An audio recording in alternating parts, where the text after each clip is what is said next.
Hey. Yo, wake up. Bro, wake up. Hey, man. What? Who are you? Dreams. We all have them whether you remember them or not. Now, at one point in our lives, we've all dreamt about the same shit, bro. Like your teeth falling out, or running through your school butt booty naked, or being reincarnated as a chicken laying eggs. But when you really step back and think about what sleeping is, it's mad weird, bro. Like, imagine an alien crash landed on Earth and saw a bunch of motherfuckers sleeping, like... Why is everyone dead? Oh, no. They're not dead. They're just sleeping. Man, what the fuck is sleeping? Yeah, so basically they just play dead for 8 hours and live false realities in their heads and shit. Strange. Yeah, like, you see this guy? He's probably dreaming about sunshine and rainbows. Get down. Oh. Where you see this dude? He's having a nightmare for sure. Oh, and this dude? Yo, this dude's definitely fucking, bro. I'm a caterpillar. Damn, that's crazy. Now, we all know there's only 3 questions in life that have yet to be answered. What's the meaning of life? What's Obama's last name? And why do we dream?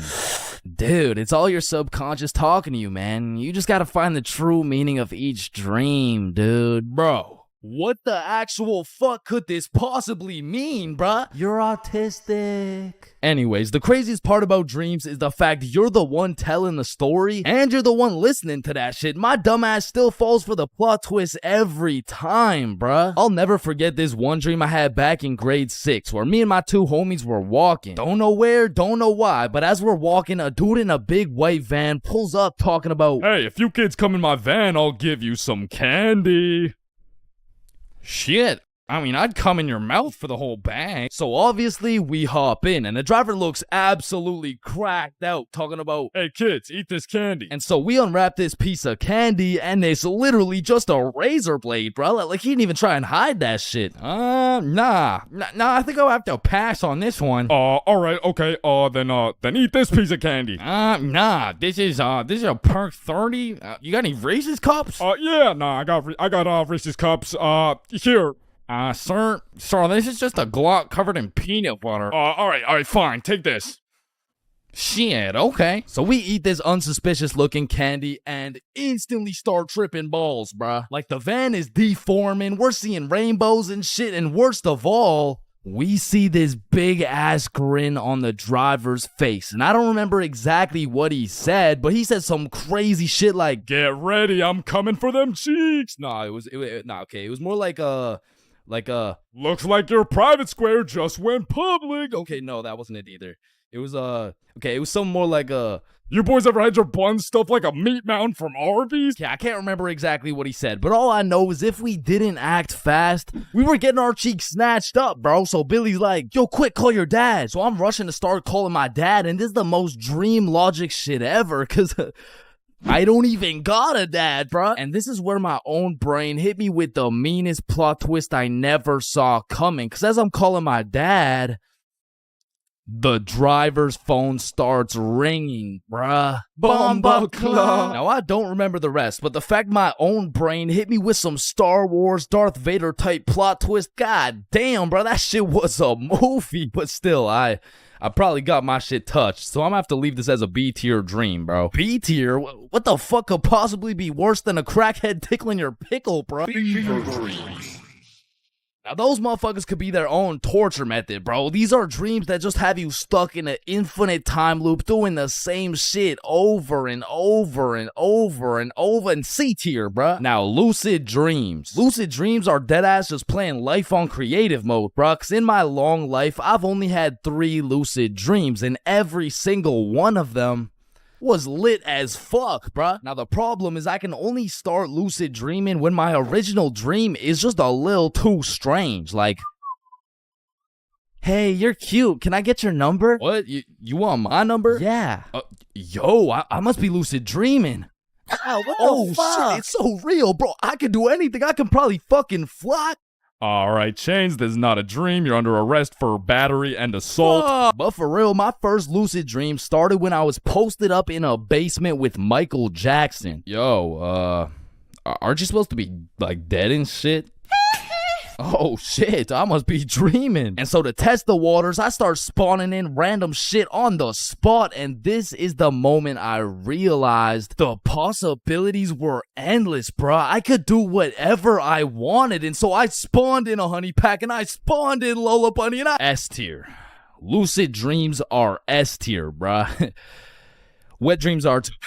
Now, we got a few popular reoccurring dreams on our hands, like running through your school butt booty naked. Now, back in the day, this dream used to have me scared shitless, bro. I was like, oh shit, where's my pants? Yo, what's my crush gonna think? Well, what are the boys gonna say? But ever since graduating high school, that dream has me scared even more shitless, bro, because now it's like, oh shit, yo, what's the police gonna think? Let's find your back. Bro, what's the judge gonna say, bro? Shut the fuck up. Fucking C tier. Teeth falling out, B tier. Random adventures with your homies, A tier, bro. Me, Bob, and Billy have fought bears together. We've been to the nether. We've even fucked around and ran a 3-man on the Totally Spies cast. Like, these dreams are so lit that when I wake up in my raggedy old lonely ass bed, I be trying to go back to sleep to continue the plot, bruh. Look who came back for that meat mountain, boy. Oh, hell no. You better run. Bruh, I'm trying. Now, trying to run in your dreams, man, this shit really pisses me off, bro. Because I never told anybody this, but I was the fastest kid in my elementary school. So when I'm dreaming and I got 2 hordes of zombies, Michael Myers, and fucking Diddy himself chasing after me, tell me why my ass starts running like the fastest kid in the special needs class, bruh. So trying to run in your dreams has got to be C tier, right next to all the common shit like falling, drowning, losing your phone, explosive diarrhea all over your bed. Damn, bruh, shitting your pants, fever dreams, and being butt booty naked around a bunch of minors is C tier. What the hell is D tier, bro? Sleep paralysis. This might be the scariest thing that can possibly exist, bruh. You're telling me at 4 a.m. I could open my eyes, unable to move, while struggling to breathe, and start seeing demon shadow figures while hearing screams in the distance, bruh. Fucking Z tier, bro. What the fuck? Now, I'm grateful I never had to experience that shit, because the fact that while you're paralyzed, you'll start to see the scariest thing your brain could possibly imagine is beyond me, bro. Knowing me, I'd be there enjoying my beauty sleep, dreaming of me and the boys playing fucking Mario Kart or some shit, and I would open my eyes stunned, unable to move, when slowly a devious creature begins revealing itself out of the closet, casting a shadow over top of me until I can see exactly what it is.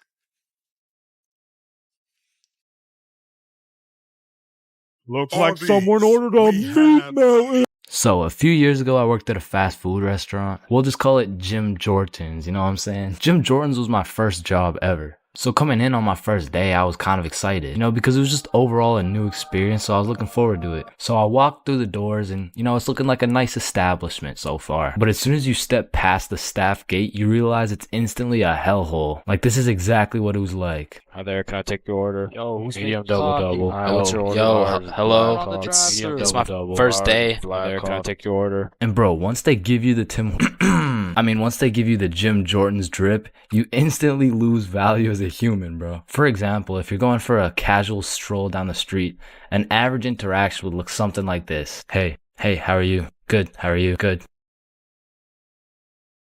Just average small talk things. But once you throw on that Jim Jordan's drip, hey, what can I get for medium black coffee?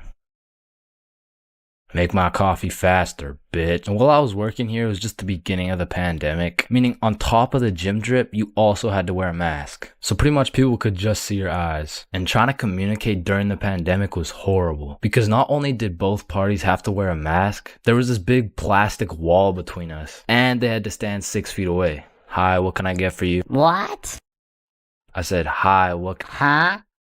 Ma'am, what can I get for you? Oh, I'm good. Thanks for asking. Oh my god, bro. Oh, hey. And man, I already made a video on NPCs, but working in any sort of drive-thru, you'll figure out that drive-thrus are NPCs' prime real estate. It's just like back to back to back NPCs. And when you don't have your average NPC, you'll have a below average IQ NPC. Like, there was this one lady that would come through every day, and all my coworkers knew her as the coupon lady, because every day she would try and use coupons, but somehow never understand how they work. Alright, your total is $15.67. Okay, I'm gonna use a coupon.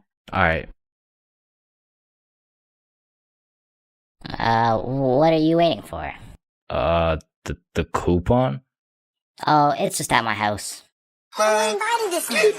And don't get me started on my manager, Magnus, bro. Next time I see Magnus, it's on site. Wait a minute, James, is that you? The longer I worked there, Magnus just started getting a little bit too comfortable on booking my shifts. After about 10 months of working there, she just decided to give me 5 a.m. shifts every time. And that wasn't even in my availability. So, I would send a polite and professional email, and she would just hit me with some shit like, okay. Then just continue to book me at 5 a.m., bro. So I ended up working there for about a year and a half. And like most people at minimum wage jobs, when you're there for long enough, you just start to care a lot less about getting fired. I mean, I was snatching donuts, whipping myself up some food whenever no one was looking, and hooking up all my homies with free everything. And eventually I just got tired of waking up at 4:30 every shift. So I put in my 2 weeks. And during these last 2 weeks, I did not give a fudge cake, bro. I was out here setting up coffee cups and playing basketball with the gym bits. And if someone was kinda polite to me, I would just hook them up with a free donut. And I remember on my last day, I was working a night shift, and it was just about 15 minutes before I got off forever. And some dudes rolled up in the drive-thru baked as hell. Hey dude, can you check how much is on this gift card really quick?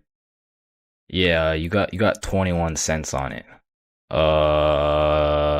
What can we get for 21 cents? One sec. I just went to the back and cleared the shelves of every single donut in sight, and I just sauced them all for free. Yo, thank you so much, dude. You're the GOAT. Can't believe this cost 21 cents. So yeah, that was my experience working fast food, and it's definitely not fun, but I feel like it's a valuable experience. Because now that I know I hate working there so much, I'm gonna work hard enough so you will never catch me working in fast food ever again, bro. Your very first time buying from the plug. It's a special moment. It marks the beginning of a bond so strong and full of trust that it can only compare to that of your barber. Now, your first time copping from the plug can go many different ways, but my first time took place way back when I was 7. Okay, that's cap, but I was 13. Now, as some 13-year-olds, my homies and I were oblivious of how to get our hands on some sweet, juicy, succulent, magic broccoli. But you know what they say, if there's a will, there's a way. So we did what any 7th grader would do. We searched that shit up on Google. Where do I buy weed? And somehow, one of the first things that came up was some motherfucker on Reddit like, just order a pizza? The pizza delivery guy stands a 78% chance of being baked. Just ask him where to find some gas. Simple as that, man. yo. Bet. So we call up Little Caesars like, hello, can I get a medium pepperoni pizza, please? Yeah. Yup. I bet. And about 45 minutes later, the doorbell rings. We open the door to see some 48-year-old man who's probably going through his 2nd divorce. Should we ask him? Yo, he does not know where to find that shit. That'll be $13.69. Here you go. All right, have a good day. But wait, do you happen to know where to find some of that? Some of that good dope. Good dope? Oh, I see what you're saying. If you wanted some ranch dip, just say that. Nah. What he's trying to say here is, do you know where to find some of that good shit? Oh, you want some good shit, huh? You sure won't find it at Little Caesars. This pizza is ass. Go to Pizza Hut or something. Well, shit. What the fuck just happened? Okay, the guy on Reddit said there's a 78% chance. Maybe we just got unlucky with this one. And our dumbasses decide to order from Little Caesars again. That'll be 13. Okay, new plan. Yo, I think I know a guy. So Bob locates a local plug Snapchat. Billy adds him, and bro adds back. So now we've located the plug, but we had no clue on how to go about hitting this man up. Hello, Frederick Gordon Williams. I have reason to believe you are a plug and will be able to sell us some devil's lettuce, as we are minors, currently 13 years old. Just give us your home address and we will skirt and pull up soon. Sincerely, Billy.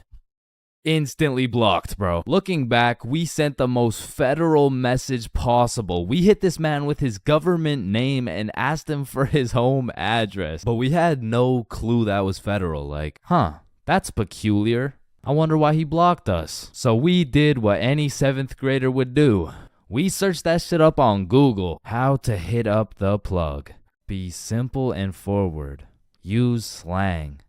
Act cool. And after conducting a little more research, we were ready to try again. So I added him on my Snapchat. Yo, Big G. Let me cop some of that gas real quick, Chronum. Oh shit, he responded. How much you need? Shit, what do I say? Search it up. 3 pre-rolls.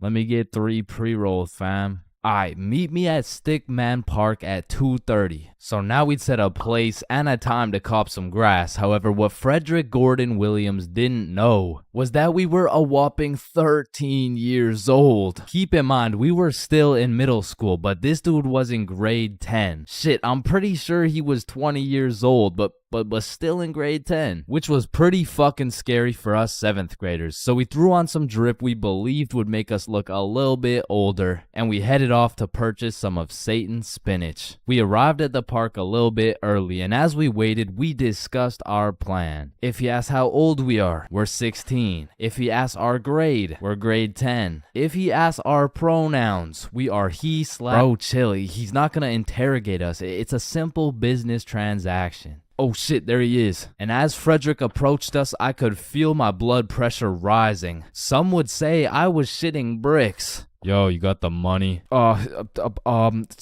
much is it? How much you got? Well, I brought a $50 bill. Shit, it's usually 60, but I guess I can do it for 50. Oh, thank you so much, man. Holy shit, this is a fucking steal. Here you go, but remember, this is OG Bubba Killer Death Paralyzing Kush 9000. It got its name for a reason. Don't worry, we do weed all the time. Yeah, we're super teenager and shit. Yeah, sure, whatever, man. Well, have a good day, sir. And at last, 50 bones later, we had acquired some kush. Now, this wasn't our first time smoking, but our tolerance levels were low as fuck. So we pass around our first pre-roll, coughing up a fucking storm. And then we smoke up the next one and the next one until we're indubitably zooted. God damn. Are y'all feeling it? Shit, yeah, I'm feeling it. Well, what about you, Chains? Shit, I think he's feeling it. And as we made our way back to Bob's crib, my frame rates were dropping, my eyes were drying up, and my brain cells were unresponsive. In other words, I was fucking fried. We get back to Bob's crib and all I can think about is food. The munchies had hijacked my brain, but luckily for me, Bob's mom had just went shopping. Unluckily for Bob's mom, she was gonna have to go shopping again. The boys and I threw on The Amazing World of Gumball on TV and we fucking demolished every single crumb from Bob's cabinet. Cause goddamn, Frederick Gordon Williams was right. They don't call it the OG Bubba Killer Death Paralyzing Kush 9000 for no reason.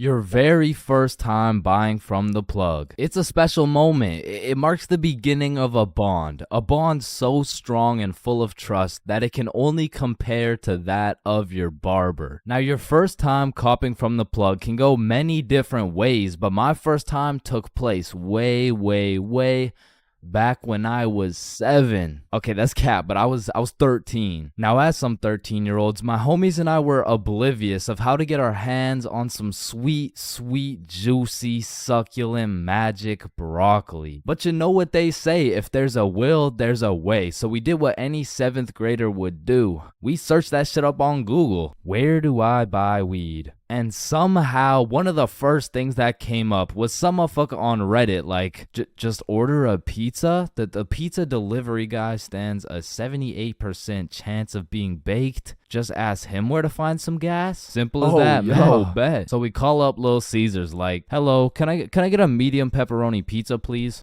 Yeah. Yep. I bet. And about 45 minutes later, the doorbell rings. We open the door to see some 48-year-old man who's probably going through his second divorce. Should we ask him? Yo, he does not know where to find that shit. That'll be 1369. Here you go. All right, have a good day. But wait, do you happen to know where to find some of that good dope? Good dope? Oh, I see what you're saying. If you wanted some ranch tip, just say that.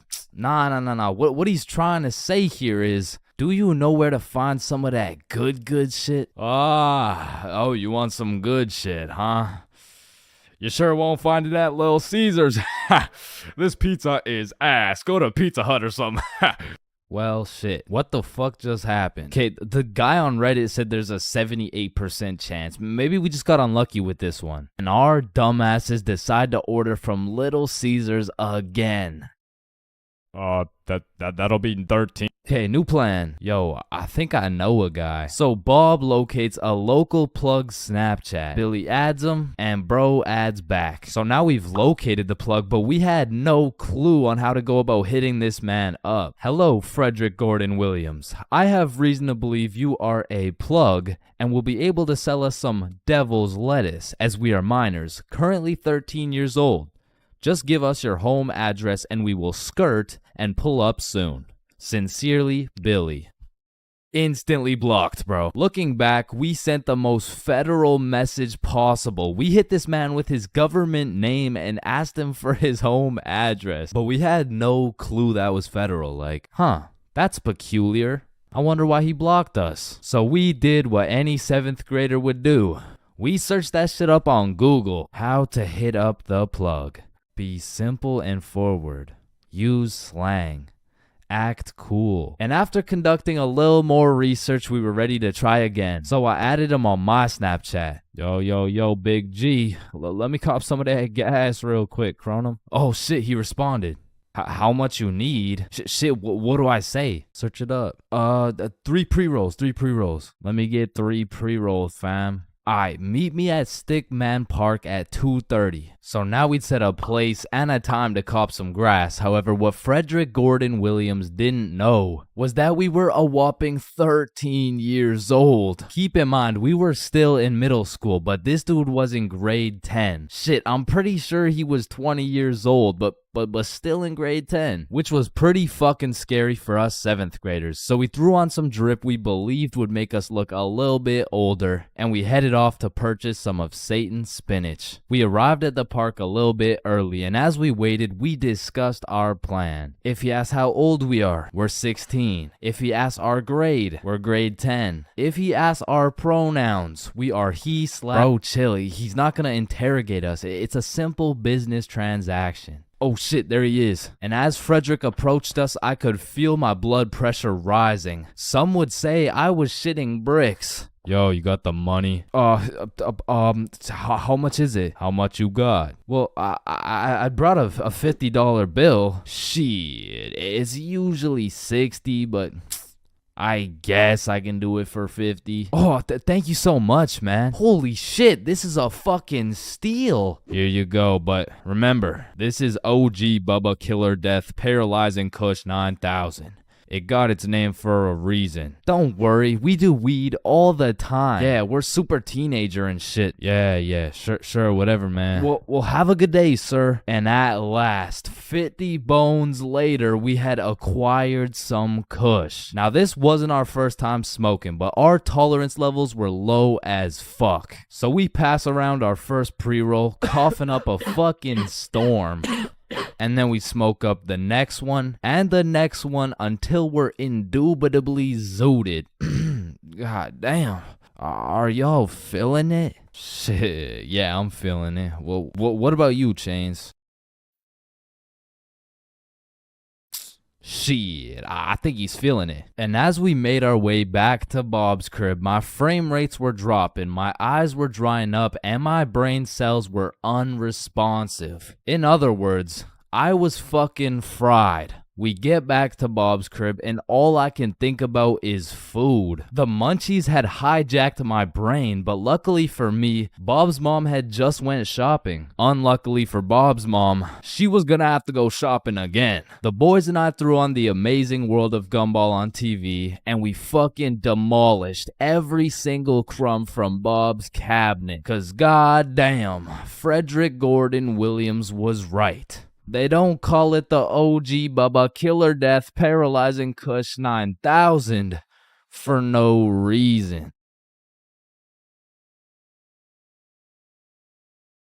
Man, way back when, there was a time when you couldn't catch anyone under the age of 30 chiefing a vape. Until one day at Vaporizer Laboratories, they were cooking up and made a flavor that would change the game forever. Cotton candy. Now this revolutionary flavor forced these grown-ass 30-year-old men to take a good look in the mirror and ask themselves, Damn, what do I look like as a grown-ass man sucking on this goddamn cotton candy stick? so they do what any responsible adult would do. They give it to their children. I mean, shit, kids love cotton candy. All of a sudden, business is booming for Vaporizer Laboratories, so they start cooking up even harder. Boom, Sour Patch Kids juice. Boom, applesauce juice. And boom, baby food juice. These babies will be sucking that shit like a soother. Kids' first words will be looking like, yo.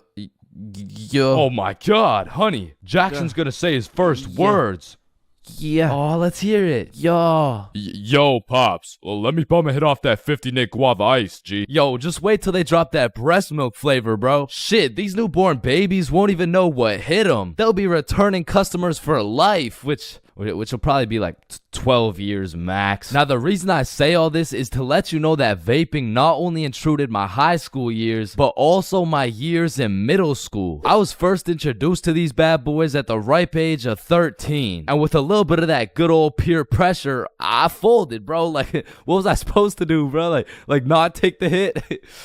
No, I probably should not have taken a hit. But from that point on, I started doing a little dabbling, you know. I mean, as a 13-year-old, there's only one answer to someone asking, yo, dude, you want to try a hit of this blueberry guacamole milkshake ice flavor, dude? And that answer is abso-fucking-lutely, dude. And I was never a fiend or anything, but I will say, I popped a few ghosts and blown a few O's back in my day, but it had never gotten to the point of me owning a vape. Until one day. This story takes place way back in grade 7. Me and the boys were posted in science class dissecting cowballs or some shit when Mr. Principal burst through the door like, Is Tessa here? Yeah, she's right there. and I look at Tessa and she just tosses her vape over to her homie Kate. And I seen that shit clear as day, but Mr. Principal's old ass must have forgot to wear his contacts or something, cause he runs a quick pat down on Tessa looking for said vape, but sure enough, he doesn't find it. Miss Rhodes told me you were vaping in her class. Is this true? No, I would never. Okay. And then the bell rang and everybody knew what that meant. It was nut break. Now, I don't know who the fuck decided to name our recess nut break, but I will say most of the students understood that that shit was short for nutrition break. However, some kids took it a little too literally. Weird ass school, man. But this specific nut break, you best believe me and the boys weren't busting nuts or eating nutritional foods because Billy had something else on his mind. Yo, who's got you smiling like that? Who, me? Nah. It's nobody. Yo, wait, you got a crush on Tessa? What? Tessa? Me? Yeah, I got a crush on. Yeah. Oh shit, go talk to her, bro. Talk to her. No. Bro, it's simple. She's new to the school. She's probably looking for some friends. So just walk over and introduce yourself. You're right. I'm just gonna do it. Yes, sir. Hey, did I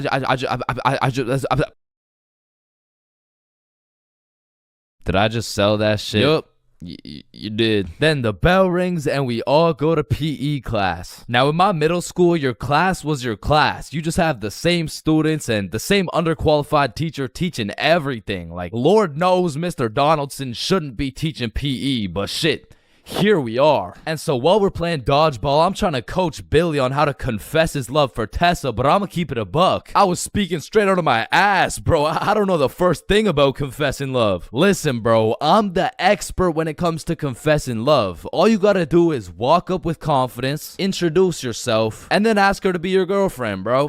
Okay, simple. Let's practice. Hey, Vanessa, my name's Billy, and do you want to be my girlfriend? Damn. And after the proper training, by the time lunch came around, Billy was prepared to do what had to be done. Alright, listen, bro. Whatever happens out there, me and Bob got your back. And remember, the worst she can say is no, bro. Alright, I'm ready. You got this. Hey, Vanessa. I'm Billy. I seen you in science class today, and you were looking very pretty. And do you want to be my girlfriend?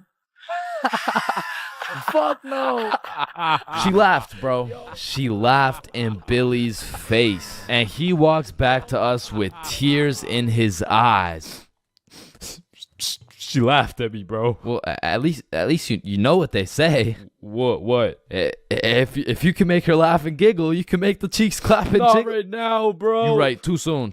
Needless to say, that brother Billy went home that night, listened to Juice WRLD, and cried himself to sleep. Shit, the next day, Billy didn't even say a word, but I could hear Lucid Dreams on full blast in those earbuds. Man, it's a tough sight to see. Next thing I know, Mr. Principal bursts in the class talking about, All right, Tessa, in my office right now. Now, I don't know why she was in trouble, but whatever she was accused of, she's guilty, bro. And she's also guilty on 1/3 degree count of breaking my man's heart. And as I'm busy praying on Tessa's downfall, I get a little tap on my shoulder like, psst, take this. Mr. Principal's looking for it, and he's not gonna check you. Whose is it? It's Tessa's. Don't worry, it's safe with me. And it was safe with me, cause that shit was now mine. The only way she could get it back is if she repaired my boy Billy's heart, and that just wasn't happening. And soon enough, Tessa comes back from Mr. Principal's office, and she didn't say a word. We had nut break, nothing. We went to PE, nothing. And then we went to math class. And as I was chilling in math class, calculating the square root of pi and shit, I get a tap on my shoulder again. Psst, Tessa wants her vape back. Vape? What vape? The one I handed you this morning? You know, it was purple. Oh, that vape. Oh, yeah, no, I threw that shit in the bushes. So she reports back to the person who gave her the vape, and she reports back to the person who gave her the vape, etc., until Tessa finds out, and she looks pissed. So she whispers to her friend, who whispers to her friend, etc. What bush did you throw it in? Oh, the one out back. And to put it in perspective, the bush out back was fucking massive. It was this huge conglomerate of straight prickle bushes, and so pretty much her vape was gone, bro. And I went to sleep that night with a smile on my face, knowing I not only saved Tessa's lungs, but also Billy's heart. The next day I went to class, sat down with the boys as always, but something was different. Tessa and her homies were nowhere to be seen. I shrug it off and continue to make some groundbreaking studies in science class until I hear Billy like, bro, no fucking way. So I turn around to not only see Tessa and her friends waist high in prickle bushes looking for this vape, but I also see Mr. Principal forcing them to do it. Now this was truly a beautiful sight to see revenge play out this perfectly. Like Billy was sitting at the window the entire class watching him do a whole search party for this vape that was posted in my pocket. And just when I thought Billy couldn't get happier, the next day Tessa and her friends had to present a PowerPoint to the entire school on why vaping is bad. Vaping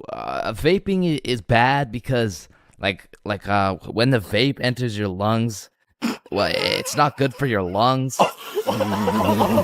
Man, karma is real, because not only did Tessa understand how it felt to be laughed at, but the next day my friend came up to me like, can I use that vape for the day? And I wasn't using that shit, so I said, yeah, sure. And at the end of the day, you'll never guess what she told me, bro. Yo, you still got the vape? No, I threw it in the bush out back.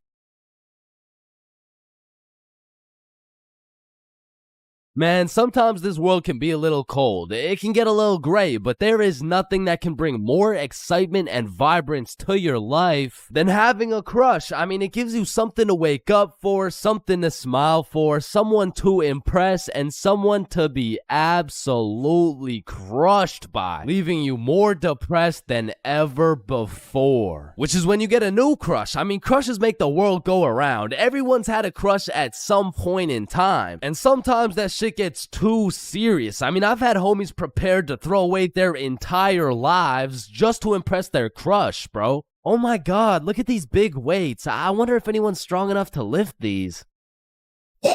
Oh my god, look at this big jump. I wonder if anyone's athletic enough to make.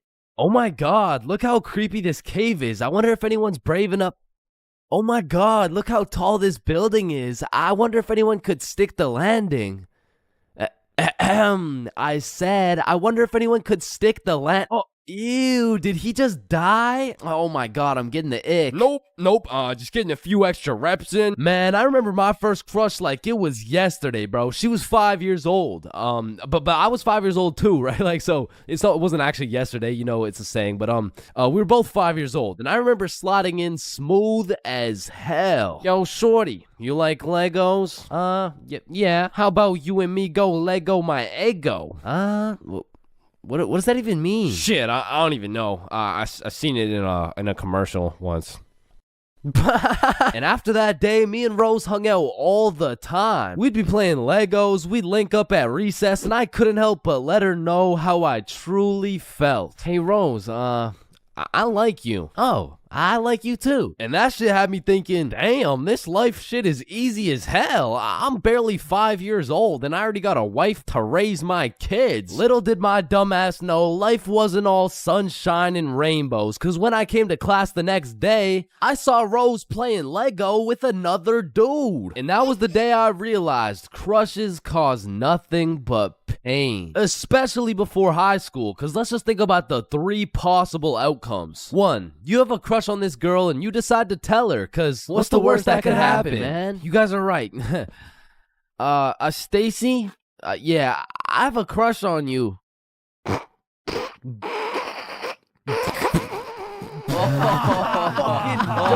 ugly as fuck. Or 2, you never build up the courage to tell her and end up watching your crush sit in a tree with the faster kid who had the light up Skechers and the Charizard EX. And we all know what happens when Stacy and Jimmy are sitting in a tree. Or outcome 3, you confess to your crush and it's the perfect scenario. I like you too. Now you've officially started your first middle school relationship, which is probably the worst outcome of all, bro. Cause now you've been sentenced to 14 days of relentless cringe and countless awkward scenarios. And I say 14 days because that shit's lasting 14 days max, bro. Hey, Stacy, do you want to be my girlfriend? Yeah, okay. Oh, yeah, awesome. Yeah, awesome. Woohoo. So do you want to hold hands or something? Yeah, sure. So, Stacy, I've been thinking. I don't think this whole thing's gonna work out. Oh, okay. It's not me, it's you. Oh. Wait, what? Yo, fuck my ass, bro. Or what's even more tough than having a crush in middle school is having a crush on a fictional character, bruh. Cause it's like you'll just be chilling, watching some Teen Titans eating cereal or whatever. All of a sudden your crush is kissing other dudes right in front of you and you can't even do shit about it. I remember back in my day, I was down horrendous for Lola Bunny, bruh. And I really don't know how I feel about admitting my attraction towards a 2D cartoon bunny, but you gotta remember, this was in the past. Like, this was at least 2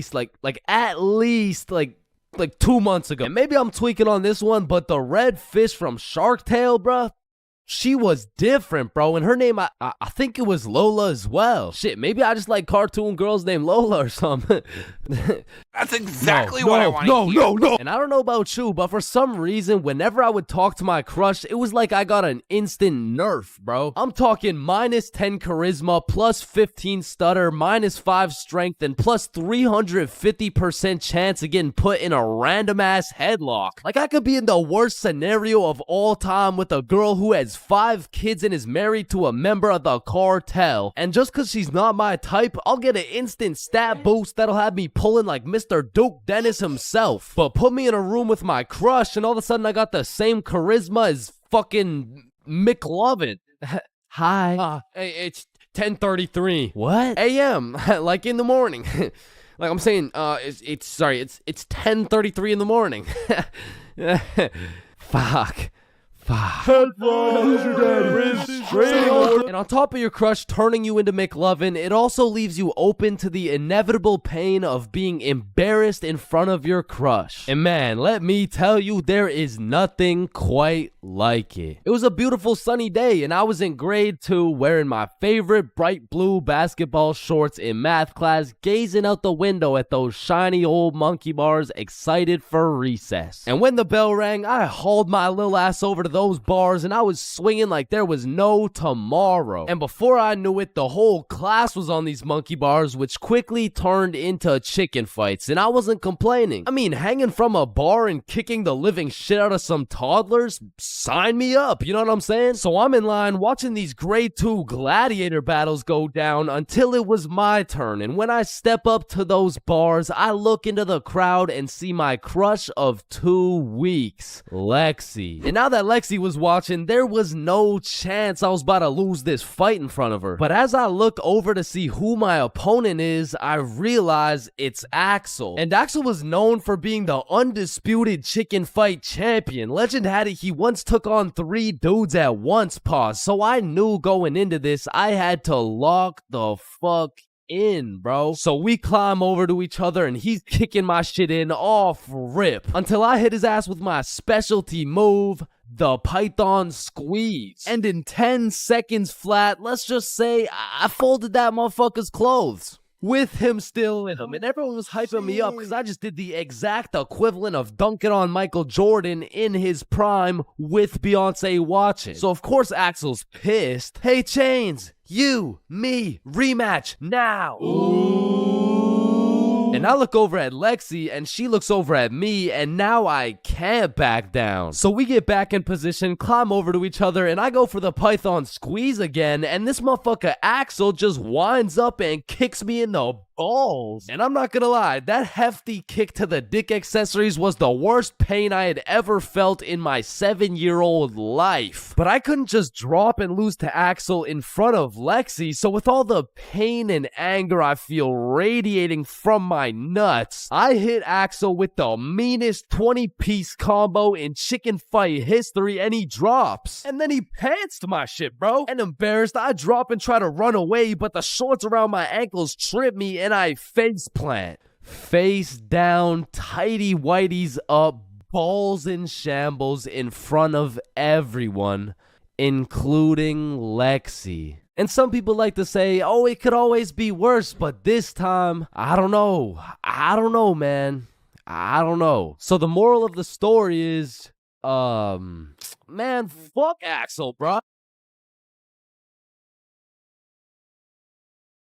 Listen, most of us have been high before, and most of us have also been drunk before, but it truly takes one determined, perseverant, curious, and brave dumbass to be high and drunk at the same time, which perfectly describes your boy way back in grade 7. See, this story is crazy because I had never been high or drunk before this incident, and all at once I turned from just a young, innocent boy into the low IQ human I am today. So it was grade 7 and my school had just got out for spring break. The boys and I had already planned out a little get together for one of our friends' birthdays. So after school, me and the boys link up. We go and clean up our friend Billy's house because you can't throw a birthday function in a dirty house. And it was dirty, bro. So by the time we were done cleaning, it was already about 7:30. So that meant everyone started to show up. So the boys and I started doing your average middle school activities. By that, I mean we're wrestling, we're breaking stuff. And the girls were just posted on the couch. Cause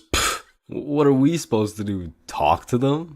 Hell nah. But eventually we got tired of throwing each other around. So we're all sweaty and shit and we sit down on the couch, leaving at least 1.5 meters between us and the girls, of course. And we just sat there. But then out of nowhere, Billy's like, I got a brownie. And I'm over here thinking, the fuck? The hoes don't care about your brownie, bruh. But then Billy started to elaborate. Guys, this is no ordinary brownie. I stole it from my uncle's do not eat cabinet. And he says they're magical. Oh, he probably means they're magically tasty. I need a bite of that. Does anyone want a piece? Yeah, I'll try one. Yeah, sure, I want some. I am kind of hungry. Please. So everyone has their piece and they're kind of building up the suspense. Like, are you guys ready? Are you sure we should do this? And I'm still clueless. I'm over here thinking, it's a brownie. What's the big deal? The fuck? This brownie isn't magical. This shit tastes like ass. Oh, Chains, how do you feel? I feel like I just ate some dog shit, bruh. I'm gonna keep it a stack. Your uncle needs a new baker for real. No, Chains, it's not about the taste. They're grass-infused brownies. They're supposed to get you high. Man, what?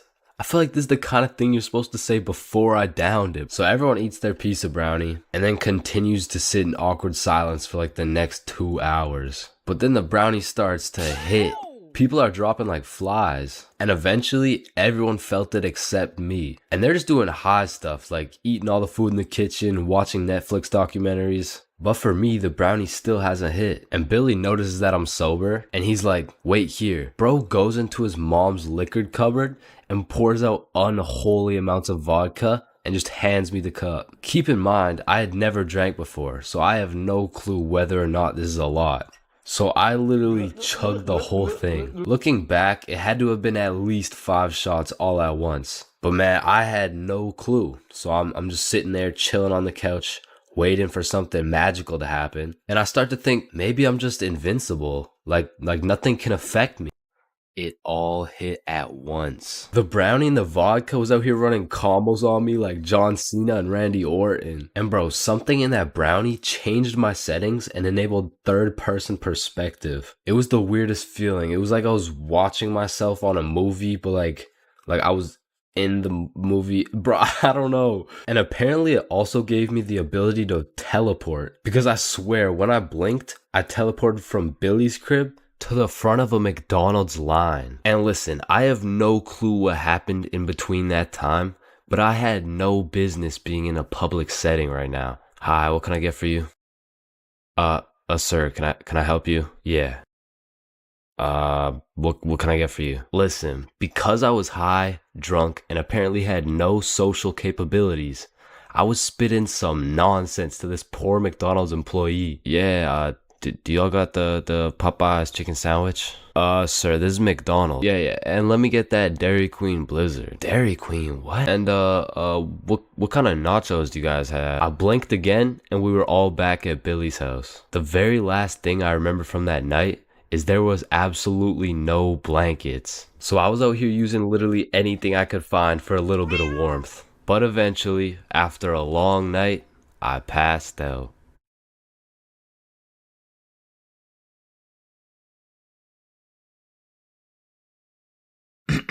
Alright, class, today we're going outside for a run. But it's literally 0 degrees. Oh, Chains, don't be a bitch. It's not even that cold. See? I told you guys it's not even that cold. Yeah, for you. Cause you're out here dressed like the Michelin Man. High school PE is something different. And every PE class has 5 different types of people. Like the group of kids who just stand in the corner and occasionally get sniped in the head with a dodgeball. Or the kids who participate and make sure everyone is included. Or the legend who's chilling on Instagram. He follows at ChainsFR. There's also the dude who just never shows up. And of course, we got the sweats. These motherfuckers treat PE like they're in the military. These motherfuckers treat PE like they're training for the Olympics. These motherfuckers treat PE like they're gonna get scouted to the league. Which is honestly just funny as hell because, let's be honest, 85.7% of the class doesn't even want to be there. So you'll have some innocent souls zoning out during a basketball game, and all of a sudden they'll be getting posterized like they're playing against Ja Morant. Yeah, bitch! I mean, these kids will come out of PE drenched in sweat, breathing heavy, and with a smile on their face, knowing they dropped 104 points on some kids who have never touched a basketball in their life. And listen, don't hate me, but I do understand the appeal of sweating your balls off in PE, because I too once participated in the sweaty activities. Ow. I know, but there's just something so exhilarating about hearing the snapping of an unsuspecting freshman's ankles. But as I matured, I realized there was only one thing better than shitting on random students, and that was shitting on sweats. I became the anti-sweat. I would act like an innocent soul waiting to get posterized, but when the sweat would come in trying to end my career with a windmill dunk, I stuffed that boy like a Thanksgiving turkey. Pause. And don't get me started on the fitness gram pacer. Whoever created this legal form of torture will catch these hands. Oh, Chains, no, I heard he sadly passed away a little while ago. You could be having a good day and you'd pull up to PE like, hey bro, you know what we're doing today? I'm not sure, but I think we're playing soccer. No, it can't be. Alright class, today we will be doing the beep test. Fuck.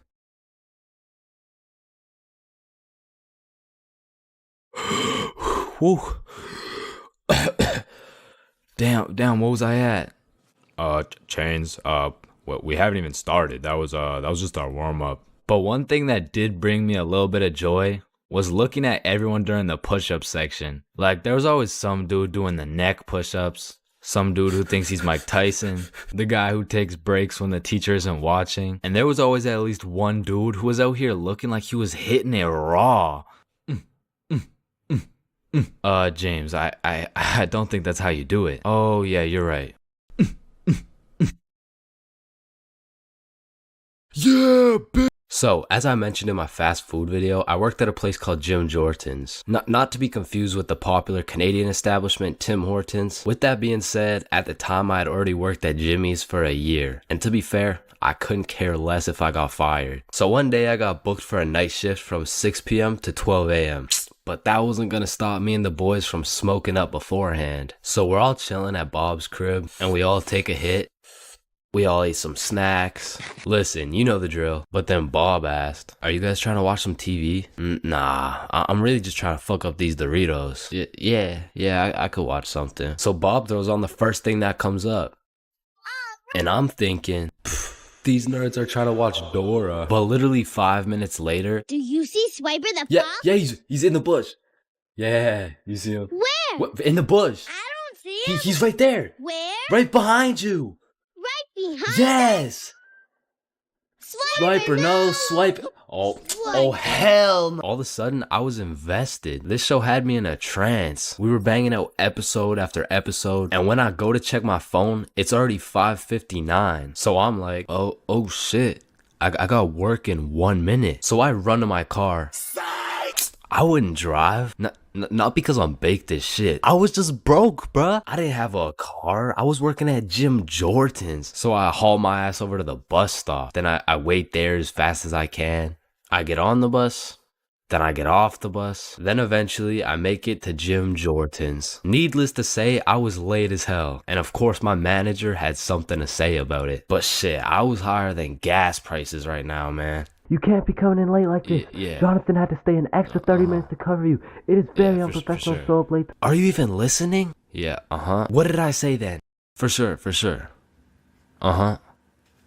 Yeah. She definitely knew I was high as hell. But she couldn't fire me. Cause honestly, nobody else wanted to work there. So I throw on the gym drip, hop on the drive-through window, and I'm the type of dude whose brain just disintegrates when I'm high. So I was just chilling, doing my thing. But all of a sudden, some guy comes through the drive-through and tries to kill my vibe. Sir, hello? Do you have my food? Yeah, what do you want? Well, I just ordered some food back there and Bro, what do you think this is? McDonald's? Yeah, I'm gonna keep it a stack. Most of my brain cells were still at Bob's crib watching Dora. And I guess one of my coworkers noticed that. Yeah, you should just make the drinks. I'll be on drive-thru. Okay. Even though I didn't have to talk to people anymore, my brain still refused to start braining. Yo, Chains, chill. Wait, what? Looking back, I am really sorry for whoever ordered something that night because I wasn't even reading the orders. I was out here freestyling with the coffee. A little bit of this. Oh, yep, a little bit of that. Whole lot of this. Is this the black coffee? What is this, the black coffee? Yeah. Yep. Yep. Then I went on my break. Alright, Chains, what do you want? Well, what do you guys have? Bro, you work here. Can I get, everything? Oh, everything bagel? Nah. Just everything. Jim Jordan's never hit so hard in my life. I was an hour into my 30-minute break demolishing a meal for 5. Honestly, that day, I was probably one of the worst employees ever. But shit, I was having the time of my life. Wicka. Until some Debbie Downer tried to kill my positive vibes. Hey, who made this coffee? That'd be me. I asked for a black coffee and got a cup full of sugar and cream. Are you sure you didn't order that? And boom, she went off. I can't believe this. This is a disgrace. This is outright disrespectful. Let me talk to your manager right now. And listen, I know not everyone's brain just disconnects when they get high, but for those of you who are anything like me, don't go to work high if you want to keep your job. Man, family functions have the weirdest dynamic, bro. Like, how have you known these people your entire life, but have still never gone past a surface level conversation? I mean, let me know if it's just my family, but every function is the same. The whole gang links up, and everyone just asks the most generic small talk questions to each other. Hey, how's that new place you bought? Oh, yeah, it's good. And how's the kids doing? Oh, they're good. Oh, and how's the wife? Man, fuck your wife. I don't want to hear any of these NPC conversations, bro. And let me know if I'm getting too specific here, but what about that one uncle who goes by the name of either Bob, Jerry, or Dave? And this dude will just always be saying the most out-of-pocket things imaginable. Oh, how's your daughter Jane doing? Oh, Jane's always been hot, eh? Bob, she's 15. This uncle be at the family function thinking it's Coachella or something. Bob, another beer's a little bit excessive, don't you think?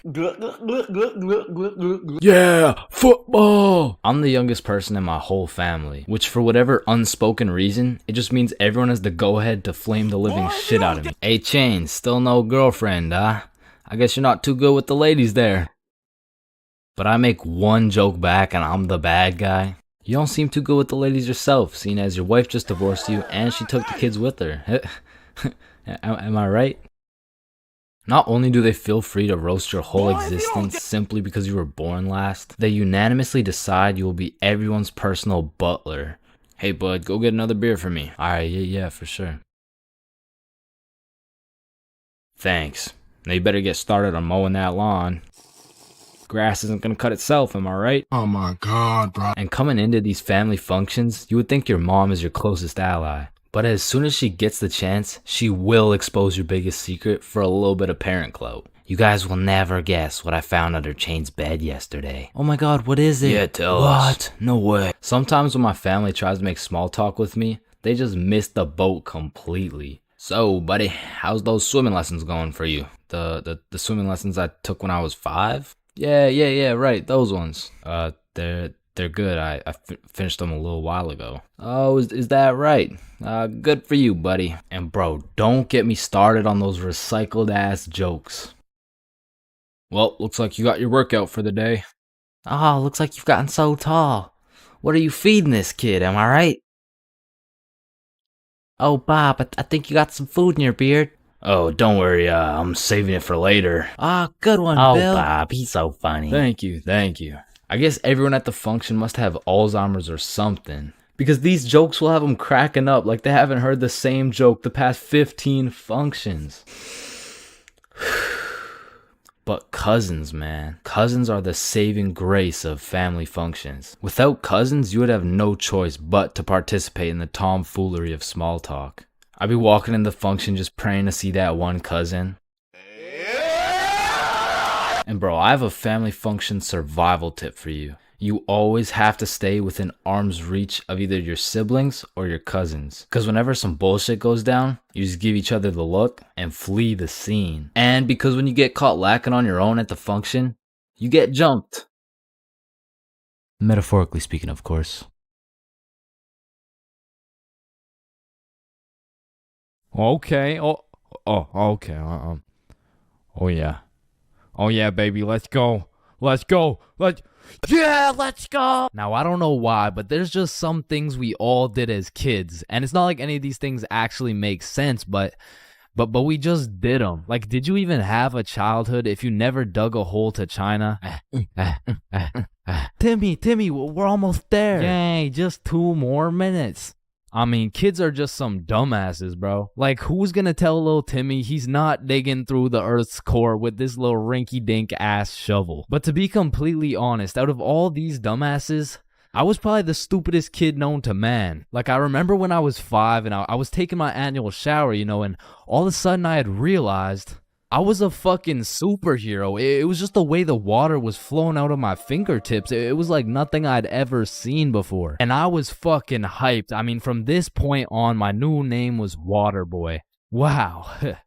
I was pretty fucking stupid, but not everything I did as a kid was completely impractical. For example, I know you used to run up the stairs on all 4s, bro. Like, this was just the most efficient way to get from point A to point B. I used to feel like a fucking cheetah going up those stairs. In fact, going up the stairs in this manner was so efficient, I asked myself, well, why don't people go down the stairs like this? And shit, I figured out why. Or bro, on a hot summer day, I would wait for my mom to whip out the fan, and as soon as she turned that bitch on, me and my brother would turn into the Migos. We were dropping hit after hit, like we were spending so much time talking into this fan, our mom was a little concerned. Raindrop, drip, drop top, smoking no cookie in a hot box, fucking on your bitch, yeah, cooking up dope in a crock pot.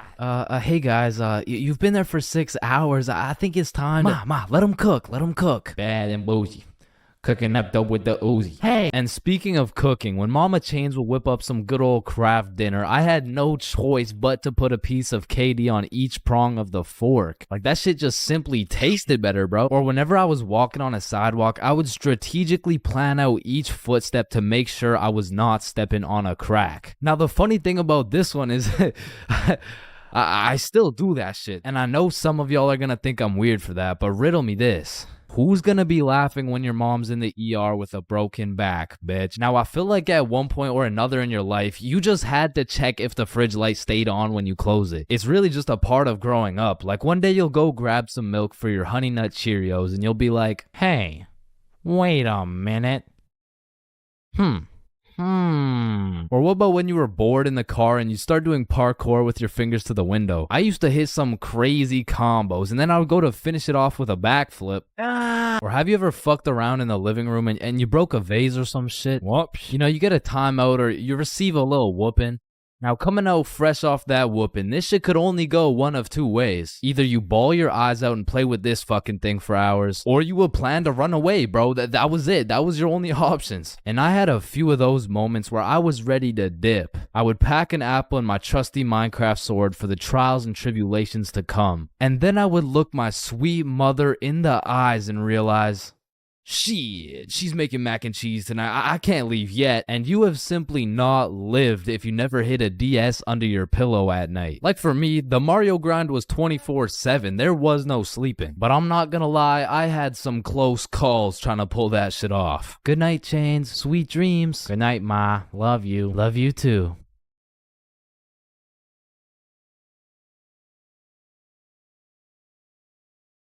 Fuck. And goddamn, bro, in grade 1, we would be doing anything but schoolwork. Like, we'd be poking holes in our erasers, injecting heroin with mechanical pencils, drawing this shit, and breaking this shit off mechanical pencils. I'm not gonna lie, you still gotta keep me away from those things, because if I see them, I will break them. And yo, I'm not gonna forget you motherfuckers who used to put glue on your hands and let it dry so you could peel it off. Like, bro, you're weird for that shit. I'm not gonna lie. But I did used to love crafting the biggest marker sword you could and have a duel. And I don't know why, but I always used to carry around this tiny ass pencil. Like, I never actually used it, but I always had it. And I used to flex it too, thinking it was cool or something.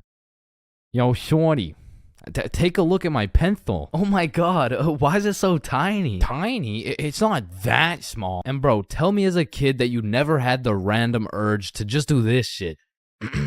and you just stay there. I don't know why. And I'm not gonna lie, I have to contribute my entire professional stickman career to drawing on the windows as a kid. Like Mini Chains was whipping up some masterpieces. They were on some Picasso level shit, which is exactly why you see this high quality stickman content.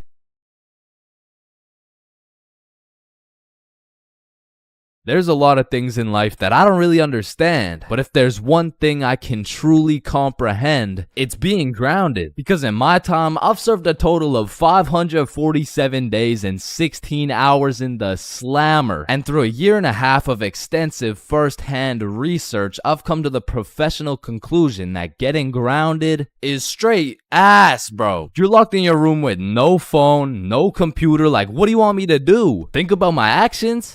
Hell nah. Being grounded had a young me doing the stupidest shit ever, bro. Like I was popping handstands, hitting my head against the wall, playing with the door stopper thingy. Shit, I got so bored I even read a few pages of a book like an absolute nerd. And now that I think about it, Percy Jackson and the Battle of the Labyrinth was actually a spectacular read. Now listen, there's only one thing worse than being grounded, and that's being falsely imprisoned for life.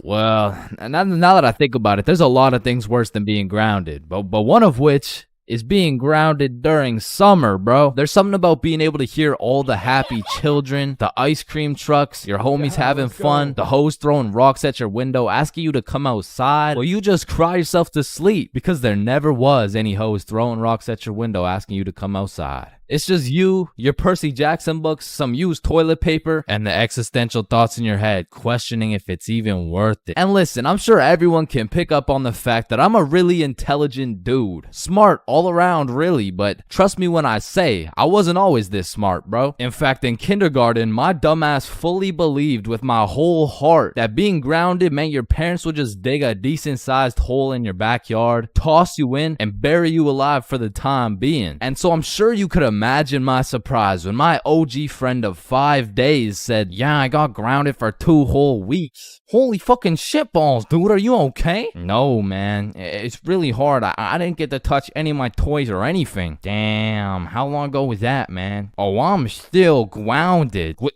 No, you're not. Yeah, dude, I'm grounded right now.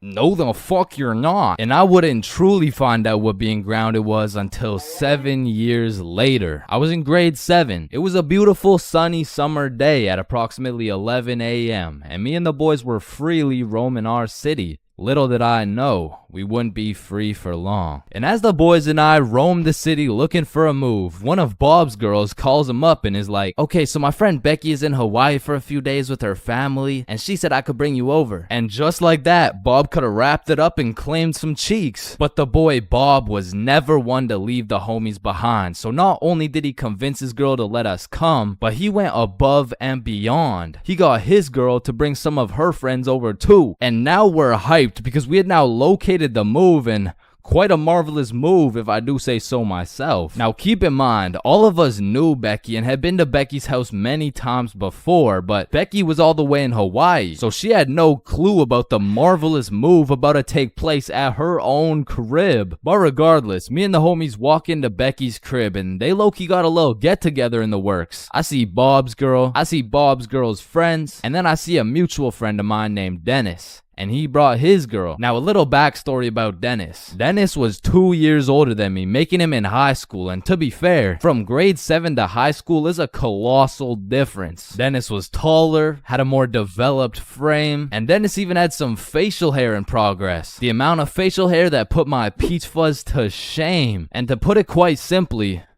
Dennis was a menace. But regardless, that's my homie's homie, so I walk up and dap him up. And then everyone heads over to Becky's room. Now keep in mind, Becky had simply invited Bob and Bob's girl to come over, and somehow we ended up being 8 people deep in that joint. And so that means technically, the other 6 of us were straight trespassing. So we were all chilling in Becky's room, chopping it up for a good hour and a half, until eventually, people start exploring her house. Now in Becky's room, it was just me, Bob, Bob's girl and Bob's girl's friend named Lily. And so we're all just talking until I hear someone yell from the room down the hall. Yo, Chains, get in here right now. And I don't know exactly what I was expecting to see as I walked into that bathroom, but it was absolutely not seeing Dennis drop a condom filled with water on Billy's head. And of course I laughed because that's comedy gold right there. But it also made me realize maybe we shouldn't be here dropping condoms on each other's heads. But who was I to tell Dennis what to do? He had facial hair, so he was practically a grown man to my standards. So I just turned around, went back to the room, and continued chilling with Bob. And as we talked, the music progressively got louder and Dennis progressively became more of a menace. And it had got to the point where the speakers were booming and Dennis was lobbing condom water balloons off Becky's balcony. And then one time, Dennis either almost hit or just missed Becky's neighbor with one of these condom water balloons. So this grown man looks down at a condom that seems to have fell from the heavens, then he looks up and sees Dennis scrambling inside the Becky's crib with the speakers blasting music, and then he continued on his way. And we were all just having a fantastic time in Becky's room until we hear the downstairs door swing open, and we all absolutely shit our pants and run onto the balcony. Hey!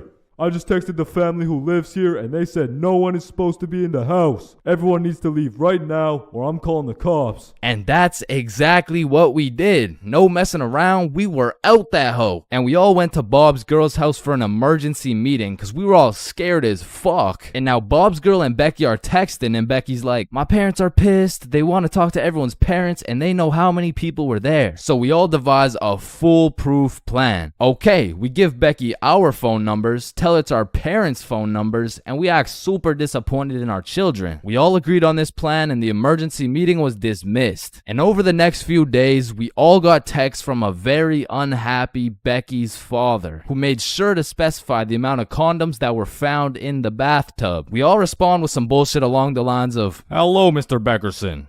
I'm very sorry to hear about the inconsiderate acts of Chains and how he's invaded your home. Rest assured, Chains will feel the wrath of this thick leather belt as it repeatedly beats against his cheeks to discipline him for his heinous actions. Thank you for bringing this to my attention. But come to find out, Lily's dumbass responded with some shit like, Dear Mr. Beckerson, thank you for letting me know, but Lily did nothing wrong as she didn't know she wasn't allowed there. Plus, she didn't even make a mess or anything, on God. Put some respect on my daughter's name. Period. And just like that, our foolproof plan got fucked. And Becky's father texted each of us saying, you are coming to the house at 3:15 p.m. today or I'm calling the cops. And shit, looking back, Becky's father was most definitely bluffing. Like, say I didn't go, what was he gonna tell the cops? 911, what's your emergency? Hey, there was 8 kids who invaded my home 3 days ago. Okay, sir, did they break in? No, no. My daughter gave them the key. Sir, why the fuck are you calling 911? There was condoms in the bathtub. But like I said, I wasn't very smart and I didn't have the brain capacity to think that far ahead. So everyone shows up to the house and Becky's father sits us down and makes each of us individually call our parents and explain what we had done. And I went first. Hey mom, so I went to Becky's house the other day, but she was in Hawaii and I wasn't really invited. There was condoms in the bathtub. Needless to say, we all got our shit whooped and I received my very first grounding with the sentence of 1 month in the slammer.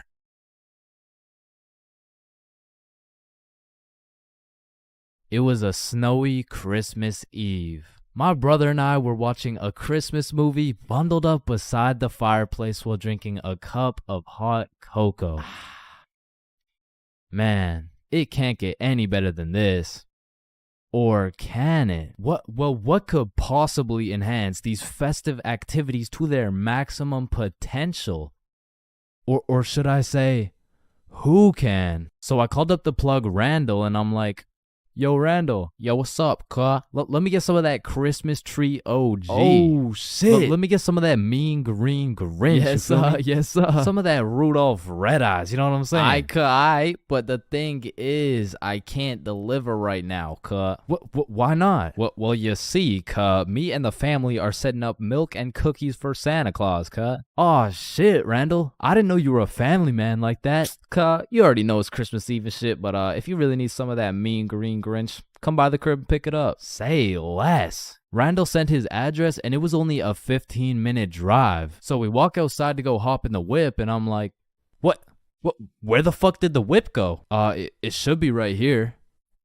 Oh, fuck. I mean, the entirety of the whip had been covered in snow. I mean, in these conditions, not only would it be impossible to drive, but many would say it wouldn't even be possible to walk to Randall's crib. However, on this specific Christmas Eve, there was nothing that was gonna get between us and that Christmas tree OG. So we throw on our snow attire and take our first step off the porch. And god damn, that shit was deeper than I thought. As we started our journey to Randall's house in waist-high snow, I was filled with determination. The type of determination that just dipped after 5 minutes of wet socks, possible hypothermia, and no end in sight.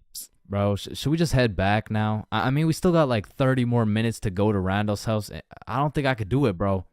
Chains, just picture this. Mariah Carey is playing in the background. Your nose is filled with the sweet scent of freshly baked cookies while we get baked as fuck and drink as much eggnog as we want. Shit, you're right. We can't stop now. So we walked and walked in what seemed to be like endless amounts of snow. But then a brightness slowly revealed itself through the snowfall. A beautifully decorated house with reindeer on the roof and Santa Claus in the chimney. We had made it. We made it to the boy Randall's crib. Randall invites us inside, and out of the Christmas spirit, the homie Randall sessions us up for the free ski. And at last, I got a taste of that Rudolph Red Eyes Kush, and in that moment, it was all worth it. So me, Randall, and my brother smoke up for a while, but then my brother realizes, oh shit, it's already 11 p.m. We gotta make it back for Christmas. Damn, you're right.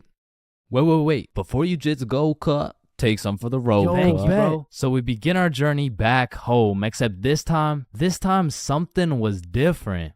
We were zooted as fuck. And if you've ever been in the cold while being more baked than some gingerbread, you would know that shit is ass. And as my brother and I walked through the snowfall continued to get worse and worse. And after 30 minutes of walking back home while being higher than Santa's sleigh, my legs just folded, bro. Oh shit, Chains, are you good?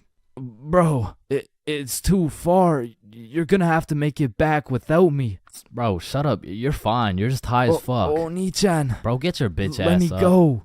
You need to make it back before Christmas starts. Yo, just get up, bro. Stop playing around. Oh my fucking god. And then I fucking died.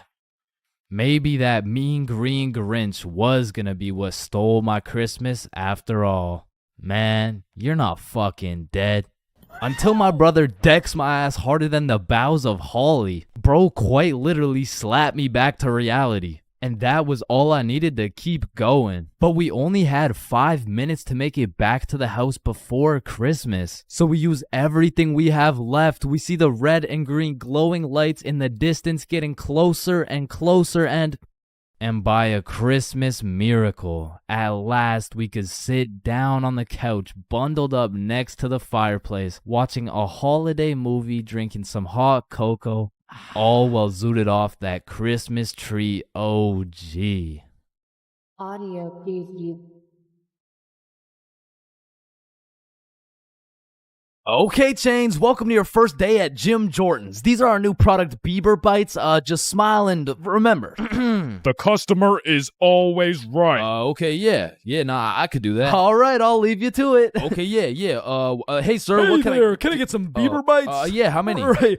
How about this? Hey, let me get a pack of Justin Bieber's balls. Funny, yeah. How many do you want? Hey, let me get a pack of Bieber's sack. Okay, yeah, how many, bro? Hey, let me get a taste of Justin Bieber's wiener. Back in my day, I used to work at a fast food place called Jim Jordan's. Now, for legal reasons, this is not Tim Hortons, okay? It has J's and shit. Like, they don't even look that similar, bruh. But honestly, working at Jim Jordan's, I felt like Johnny Sins, the way I'd put on my uniform and go to work just to get the soul sucked out of me, bruh. And instead of dealing with a bunch of fat asses, I'm dealing with a bunch of fat asses talking about, alright, so I ordered an extra large BLT with ranch, extra bacon, no veggies, and I only got 5 strips of bacon. I want a new one. Okay, yeah. Where's the sandwich? I ate it. Of course you did, bruh. Like, you do not need more food. I don't think your arteries could compensate for any more bacon.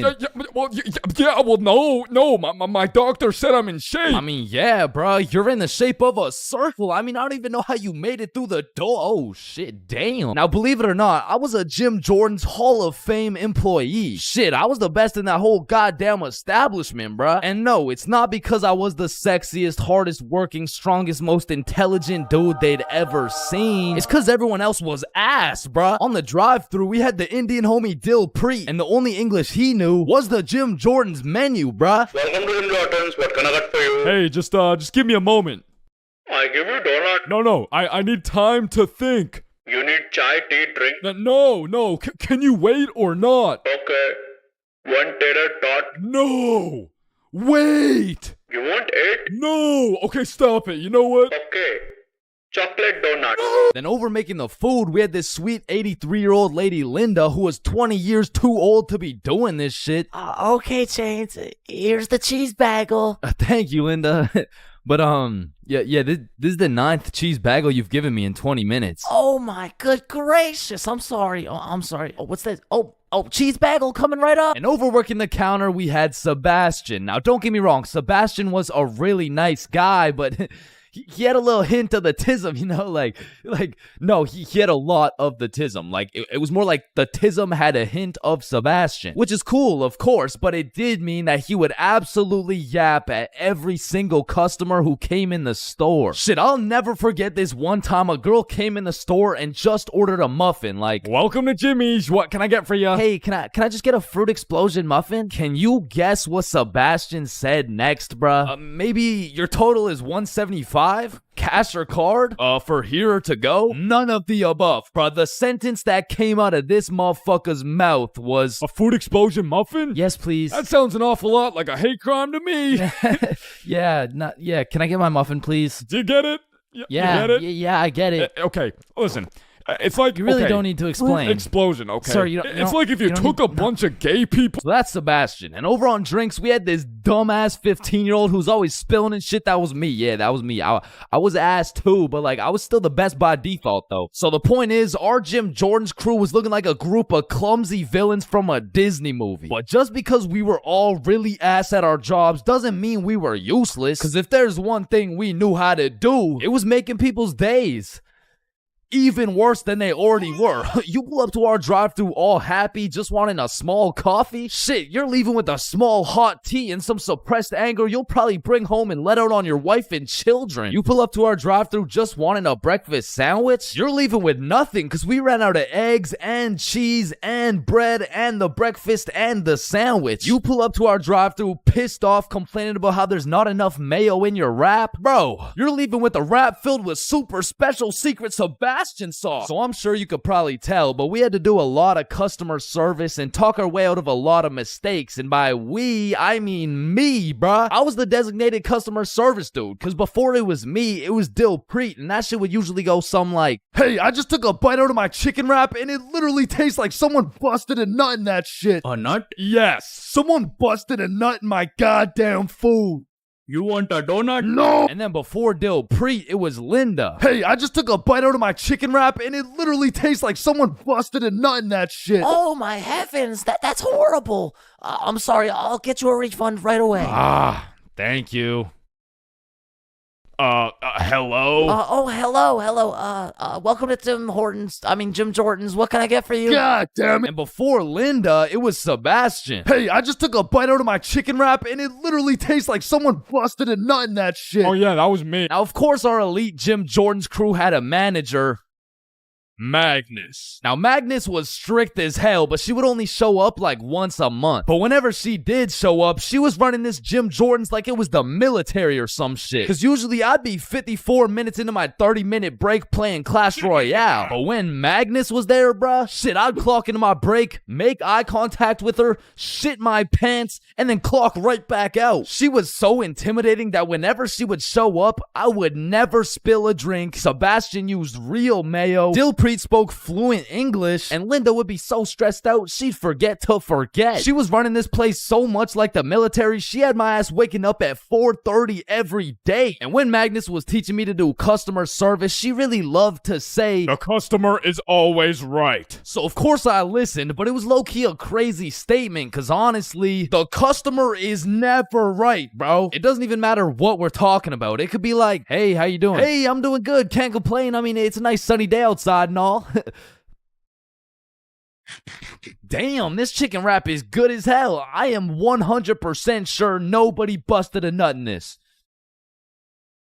And I don't know about you, but I personally have never complained about my fast food order ever. I usually just get my order, check the bag, realize instead of a Big Mac, they gave me a McChicken with a bite taken out of it, cut my losses, and I keep it pushing. But some of these motherfuckers in the Jim Jordan's drive-thru come in like you just murdered their entire family and then took a shit in their coffee. Oh, shit. Hey, you! There's not enough sugar in my fucking coffee! Oh, okay, yeah, sorry about that. Do you want me to add more sugar in? No, this is unbelievable! Now, I swear these angry customers love to throw around the word unbelievable. But I'm not gonna lie, we forgot to put sugar in your coffee. It's pretty fucking believable, bruh. I mean, look at the staff. We're getting paid minimum wage. The guy who took your order doesn't speak English. The guy who made your order's a 15-year-old running off 2 hours of sleep. And the rest of our staff is playing fucking patty cake. You're lucky we even had enough brain cells to get you the coffee. And I'm gonna be honest, it was a blessing that I was broke as shit and really needed that job, because if I didn't, I would have crashed out for sure. Hey, some dumbass forgot to put cheese in my fucking grilled cheese. Oh, hell no. Yo, Linda, you hear this ungrateful piece of shit? Oh, hell no. You keep running your mouth. I'm about to grill your cheese, bitch. What the fuck is your old ass gonna do? Do not talk shit about Linda. Like that, and I busted in your sandwich last week. Wait, what?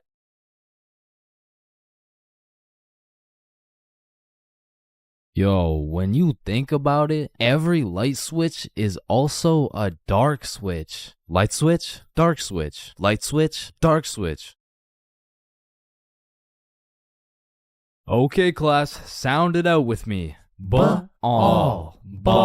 When you really think about it, we learn to read, and then we read to learn.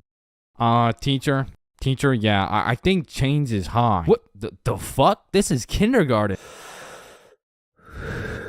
Fuck, shit, ow, Damn. Any staircase can be a staircase to heaven if you're not careful enough. Baby, I've spent the best 4 years of my life with you, and I can't imagine my life without you. You're a 1 in a million, so will you marry me? So 1 in a million, huh? That means there's 8,017 people just like you. How does that make you feel? Yo, if you cut your leg off, would it hurt? Of course it's gonna hurt, bro. What? Nah, think about it. Where would it hurt? Your leg. Oh, cause you cut your leg off. Yo, what happens if you push down the gas and the brakes at the same time? Shit, let's find out. Oh shit, it takes a screenshot. Damn, my eyes are dry as shit. Just close them for a minute. Damn, bro. You never actually close your eyes. You just look at the inside of your eyelids. Damn. Yo. Can anyone answer 547 to the power of 3? Yes, Chains. Yo, did you know every single odd number has an E in it? Damn. Chains, are you high again? No. Wait a minute, bruh. Since you were born deaf, what language do you think in? Oh shit, you right. Damn, I just realized squirrels' cheeks are also their nut sacks. You know what I'm saying? That's kind of like your mom. What? The way she had these nuts all up in her mouth. Bro, if everyone in the world all blinked at the same time, nobody would know. Oh shit, that's facts. Oh, I just blinked. Did you? Nah. Oh, I just blinked. Did you? Nah. Wait, what about just now? Yo, which of these buildings do you think has the most stories? Oh, it's gotta be that one, bro. That's massive. Nah, this one's even taller. Oh, it's this one for sure. No, it's this one. No way. That shit's library? Tiny. Think about it. Oh, story. How are you supposed to get clothes? What are you talking about, bruh? Okay, imagine you had no clothes, right? How are you supposed to get some clothes? You go to the store and purchase that shit. Bro, they're not about to let you buy some clothes while your meat's hanging out. Nah, you just cop some clothes real fast. It's simple. Bruh, a young kid walks by and it's raps. So you guys both have the power to read minds? Yep, yes, that's sir. Right. Then if you both read each other's minds, whose mind are you reading? Oh, I don't know. We could try. All right, yeah, sure. Nah, hey, that was not me. That was you for sure, dude. Damn, bro. When you think about it, the hospital is the only building you leave without entering. Damn. And people are having the worst day of their life, the best day of their life, the last day of their life, and the first day of their life, all in one building. Damn. Bro, I'm kind of scared down here. What? Why? Because I'm scared a shark's finna eat my ass. Well, when you think about it, there's more people eating sharks in the world than sharks eating people. Damn. That's actually really crazy to think about. Fuck, yo, every single day, there's some random motherfucker out there who took the biggest shit for that day. Yeah, he's in this room. Bro, it's literally just you and me in the room. Yo, this Taco Bell is bussin'. So he incorrectly assumed his position. You spelled that incorrectly. But spelled what incorrectly? Incorrectly. Yeah, but what's incorrect? Incorrectly. Wait, what? Wait, guys. When you really think about it, the only time incorrectly isn't spelled incorrectly is when it's spelled incorrectly. Shut the hell up. Yeah, shut the fuck up. You know, the number of people older than you never increases. It only gets smaller and smaller. Damn. What? It just got smaller. Yo, pizza's here. Shit, I got the munchies. I'm about to fuck this shit up. Wait, I ordered a mushroom pizza. Why'd they give us cheese? Hey, any pizza can be a mushroom pizza if you're patient enough. Damn, I guess you're right.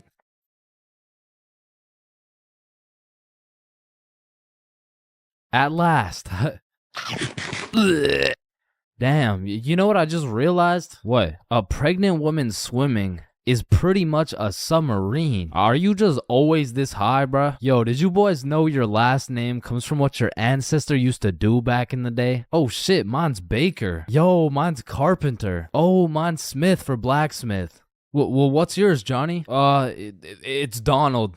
Well, wait a minute. Your last name isn't Donald. It's Dickinson. Guys, chill. I can explain. Get the fuck out of bed, bitch. Your alarm is really your theme song because it plays at the start of every episode. Well, why the fuck are you in my house? Yo, is Chains still mad over that chair? Yeah, well, what does this dude have against chairs? Why is it a chair? Yo, why is there sidewalks in the movie Cars if there's no humans? This dude won't shut up. Like, just watch the fucking movie, bruh. Damn, think about this. When a child is an asshole, the child gets a whooping. But when the parents are an asshole, the child gets another whooping. Shit, tell me about it, bruh. Fuck. Bro, you've checked the fridge 15 times already. No good food's finna magically appear. Damn, now that I think about it, we don't keep checking the fridge for new food, but rather we keep checking to see if our standards have dropped low enough to eat the shit that's already in the fridge. So we got Mercury, Venus, and then here's Earth. Yeah, Chains, what do you want? If Earth is the third planet from the sun, Does that make every country a third world country? You're high again. Just get the fuck out of my class. And look at these sheep. Sheep. You know how one of your teeth is called a tooth? Yeah? And one geese is called a goose. Okay? Then why isn't one sheep called a shoop? All right, Chains, I can't keep doing this. We have to break up. Shoop. You know what I've been thinking? Yeah, what's up? Teenagers be whipping that shit like they're always running out of time. But old motherfuckers be driving like they got all the time in the world. Like, look at this geezer. Poor guy's practically decaying behind the wheel. But he's taking his time like he's got any time to spare. If I stab this cereal box, does that make me a serial killer? That one was straight ass. You gotta work on that shit. I'm gonna work on that one. Yo. If you weigh 99 pounds and you eat a 1 pound burrito, does that make you 1% burrito? Yo, that's crazy, because I literally just did that last night. You guys wouldn't believe this, but your blood work came back and it says you're 1% burrito. Yo, picture this. Imagine if Ed Sheeran was working at a bread place, right? Would that make him the gingerbread man? You're high as shit. Alright, bro, I'm a dip. Nah, don't leave me alone in this forest, bro. Hey, when you really think about it, you're not scared to be alone in this forest. You're scared you're not alone in the forest. You feel me? Yo, that's actually so true. Bro, you know what? Low key, if you're dead broke, robbing a bank isn't even a bad idea. Bro, there's no way some hobo's about to pull off a bank heist. Nah, but just think about it. Whether you successfully rob the bank or not, either way, you get over 10 years of bills you don't gotta worry about. Alright, fuck it. You got the strap? Yup. Yo, throw on your seatbelt really quick. Nah. What? Why not? Well, you see, it increases my risk of dying from cancer. What are you talking about, bro? That shit makes no sense. Just let that sink in. Oh, yeah, I got you. Yo, what's up? But still, that shit makes no sense. No, but actually think about it.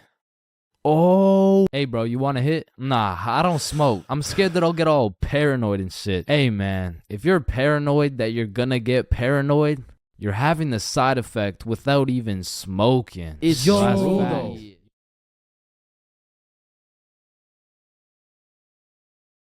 So, as I mentioned in my fast food video, I worked at a place called Jim Jordan's. Not to be confused with the popular Canadian establishment Tim Hortons. With that being said, at the time I had already worked at Jimmy's for a year. And to be fair, I couldn't care less if I got fired. So one day I got booked for a night shift from 6 p.m. to 12 a.m.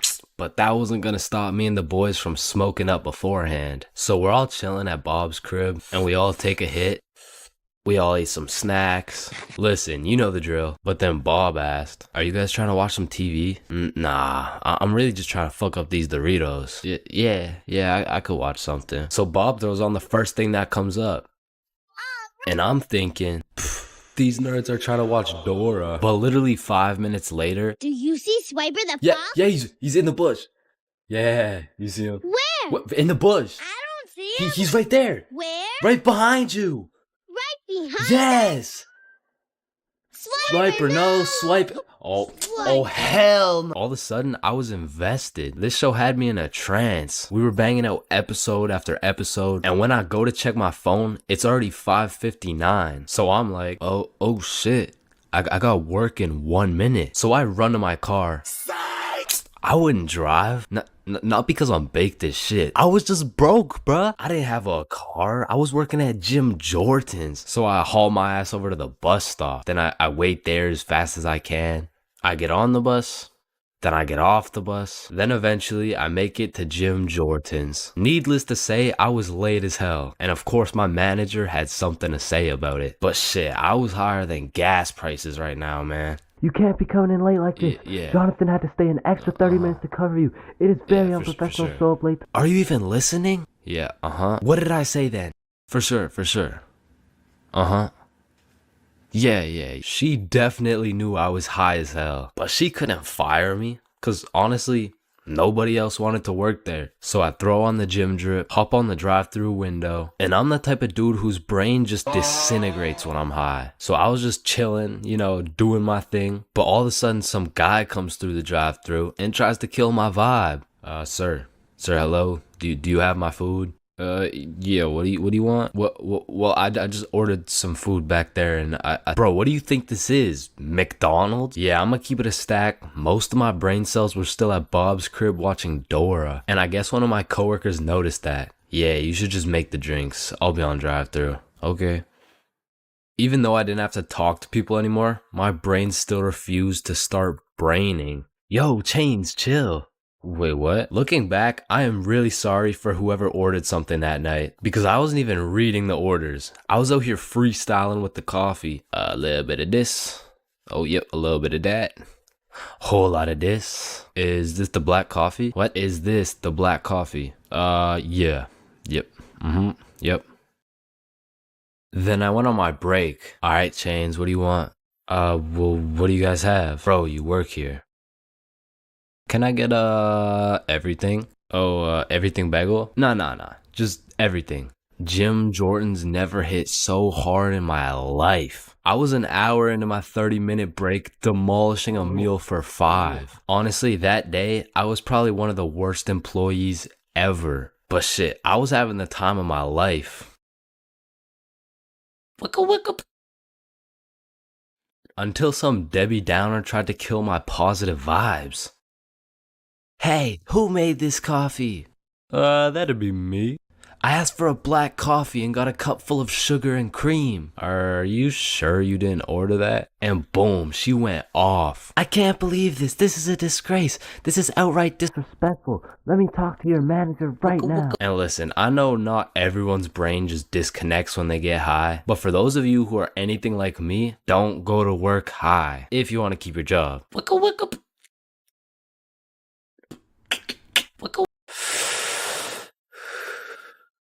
Yo, you can live the rest of your life without breathing. What? No, you need to breathe. Hey, watch and learn, my friend. Oh, shit. Would you look at that? Okay, class, today we're gonna be studying atoms. Yes, Chains. If we're made out of atoms, and we're studying atoms, does that mean atoms are studying themselves? Chains, are you high? No. No. Damn. You know how everyone says, oh, I took a shit. No, you never take a shit. You leave it. Yo, guys, I just took the meanest shit I've ever seen. Hell no. Bro, isn't it crazy that you can imagine what it would feel like to lick any object you look at? Bro, why are you looking at my balls like that? Oh, hell no. You know what I just realized? Yeah, what? Walking around with 1 crowbar is much more suspicious than walking around with 3 crowbars. Bro, is that your car? Oh, shit. Yo, this burger is busting in my mouth right now, bro. I know, this shit is scrumptious. The ham, it's just exquisite. Wait, ham? There's no ham in the burger. It's a hamburger, dumbass. Of course there's ham in the burger. No, the patty, it's made out of beef. Bruh, that's like saying a hot dog isn't made out of a dog, for Pete's sake. Damn. You're high as shit. Okay, when I say sun, do you think of day or night? Obviously the day, that's when the sun's out. Okay, makes sense. But what if I were to tell you that you see more suns in the sky at night than you do in the day? Whoa. You are hereby sentenced to 35 years in jail for repeatedly kicking a pregnant woman. Objection, Your Honor. When you really think about it, everyone in this room has repeatedly kicked a pregnant woman before. Even you, Your Honor. Fuck. Holy shit. Horses are naysayers. Sir, I am very sorry to inform you the STD results came back and you are positive for chlamydia, gonorrhea, trichomoniasis, syphilis, chlamydia, herpes, HPV, HIV, and chlamydia again. Somehow you got 3 cases of chlamydia. Damn, you know what that made me realize? That you should wear a condom? Nah, life is a sexually transmitted disease that will 100% lead to death. Damn right, sir, you got 3 days to live. You ever think about how old cars are looked at like, look at this dude's old ass car. He's broke as shit. Damn, at least my car isn't as old as this dude's. Holy shit, this guy's car is a shitbox. Damn. Look at that vintage car. Wow, that guy's car is insanely old. He's gotta be a millionaire. What the fuck? Is that Fred Flintstone? Whether we like it or not, we were all once inside some balls. Facts. I'm talking in the testes. Damn. I'm talking in the family jewels. real. I'm talking in the nut storage. It's I'm talking crazy, in the though. semen spheres. God damn, Todd's really laying down some mean pipe over there. You know, Todd beating down those doonies really got me thinking. Most people are made in a bed, born in a bed, and die in a bed. Damn. Bro, stairs were made to make a really big fall into a bunch of small falls. Oh, shit, are you good? You know, someone probably still got your nose from years and years ago. Got your nose, give it back. It's me. What do you mean? It's me. I am the one who got your nose. Wait, are you serious? Yes. Dude, give it back. Or what? Give it back. No, it's my nose now. You gotta eat the frog. No, just eat the frog. Nope, one bite. Not doing it. You just gotta try it. Not eating the frog. It tastes like chicken. Yo, mama tastes like chicken. Come on, it's tradition. You have to eat the frog. Damn, traditions are really just dead people peer pressuring us. Eat the frog, pussy. That's why you're dead, bitch. Listen, I just can't wrap my brain around it. Yeah, what's up? Can you tell me why the fuck we park on the driveways and we drive on the parkways? It makes no sense. Hey Alexa, order some extra large magnums real quick. No, we both know you get absolutely 0 bitches. Alexa, you literally Alexa, got stop, no reason stop. on top of that, Alexa, you and I both know Alexa, you are a shut size up. small condom bull. Bro, over the next generation, we're gonna see a serious decline in the number of people who are named Alexa. Damn. Wow, that's quite a beautiful birdhouse right there. Yeah, do you think it's made out of wood? Oh yeah, for sure. And where does wood come from? Fuck do you mean where does wood come from? It comes from a tree. Exactly. Are you thinking what I'm thinking? People cut down birds' houses to make bird houses. Oh, The fuck? Yeah, I meant people cut down bird houses to make bird houses. As you get older and older, a life sentence continues to become less threatening. Yo, there's probably a point where you just don't give a fuck. Put the money in the bag, bitch. I hereby sentence you to a life sentence in prison. 3 days later. Whoops. Oh. Okay. How the fuck did somebody look at all these rocks and trees and shit and just think, yeah, I can make a Wi-Fi out of this? Why is it a chair, bro? Someone tell me why it's a chair. You see, the word chair actually originates from the word cathedra, which is a combination of Latin words that mean sit and down. Incidentally, the word cathedral got its name as it is the seat or chair of the bishop. Oh, damn, this sandwich is about to go crazy, bro. Wait, that sandwich would hit way harder if we smoked before you eat it. Oh, okay, yeah, you right. A few moments later.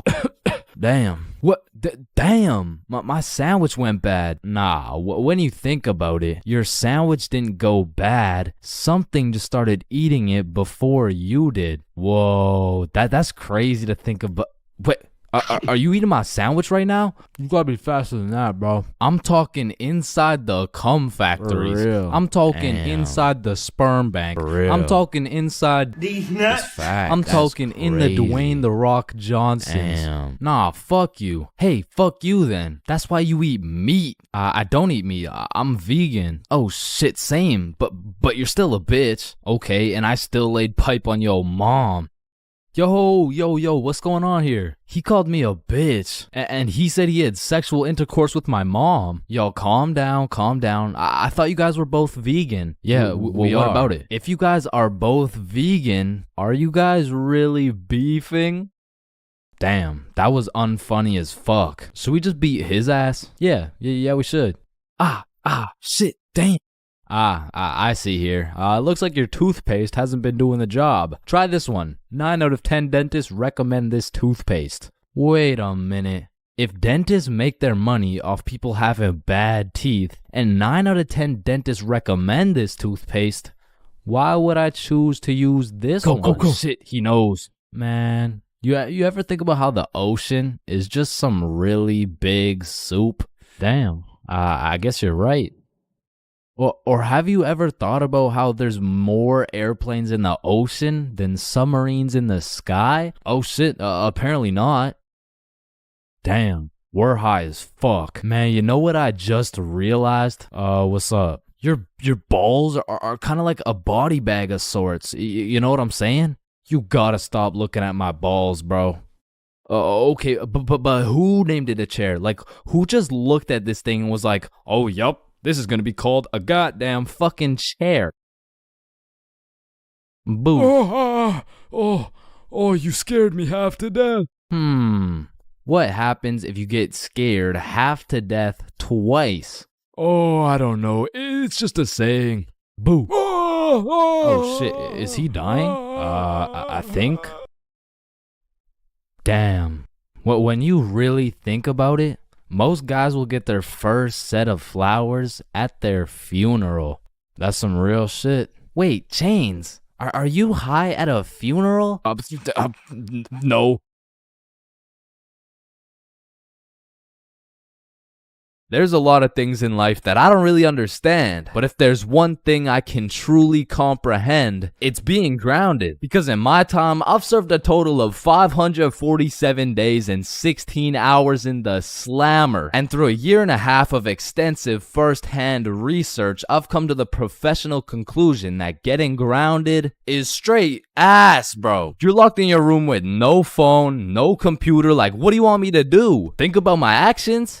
Hell nah. Being grounded had a young me doing the stupidest shit ever, bro. Like, I was popping handstands, hitting my head against the wall, playing with the door stopper thingy. Shit, I got so bored, I even read a few pages of a book like an absolute nerd. And now that I think about it, Percy Jackson and the Battle of the Labyrinth was actually a spectacular read. Now listen, there's only one thing worse than being grounded, and that's being falsely imprisoned for life.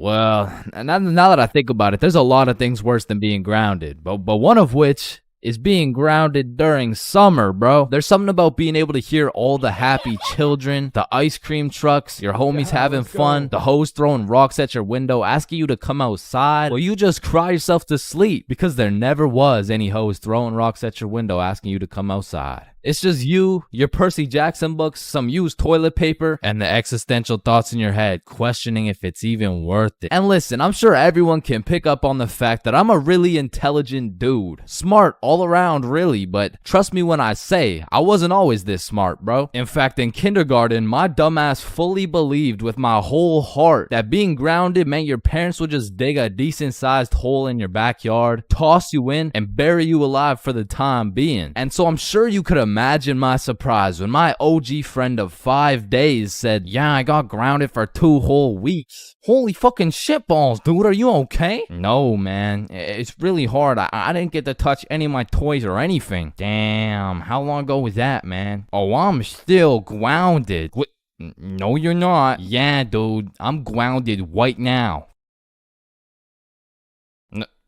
No the fuck you're not. And I wouldn't truly find out what being grounded was until 7 years later. I was in grade 7. It was a beautiful sunny summer day at approximately 11 a.m. and me and the boys were freely roaming our city. Little did I know, we wouldn't be free for long. And as the boys and I roamed the city looking for a move, one of Bob's girls calls him up and is like, okay, so my friend Becky is in Hawaii for a few days with her family, and she said I could bring you over. And just like that, Bob could have wrapped it up and claimed some cheeks. But the boy Bob was never one to leave the homies behind, so not only did he convince his girl to let us come, but he went above and beyond. He got his girl to bring some of her friends over too, and now we're hyped because we had now located the move, and quite a marvelous move if I do say so myself. Now keep in mind, all of us knew Becky and had been to Becky's house many times before, but Becky was all the way in Hawaii, so she had no clue about the marvelous move about to take place at her own crib. But regardless, me and the homies walk into Becky's crib and they low-key got a little get-together in the works. I see Bob's girl, I see Bob's girl's friends, and then I see a mutual friend of mine named Dennis. And he brought his girl. Now a little backstory about Dennis. Dennis was 2 years older than me, making him in high school, and to be fair, from grade 7 to high school is a colossal difference. Dennis was taller, had a more developed frame, and Dennis even had some facial hair in progress. The amount of facial hair that put my peach fuzz to shame. And to put it quite simply,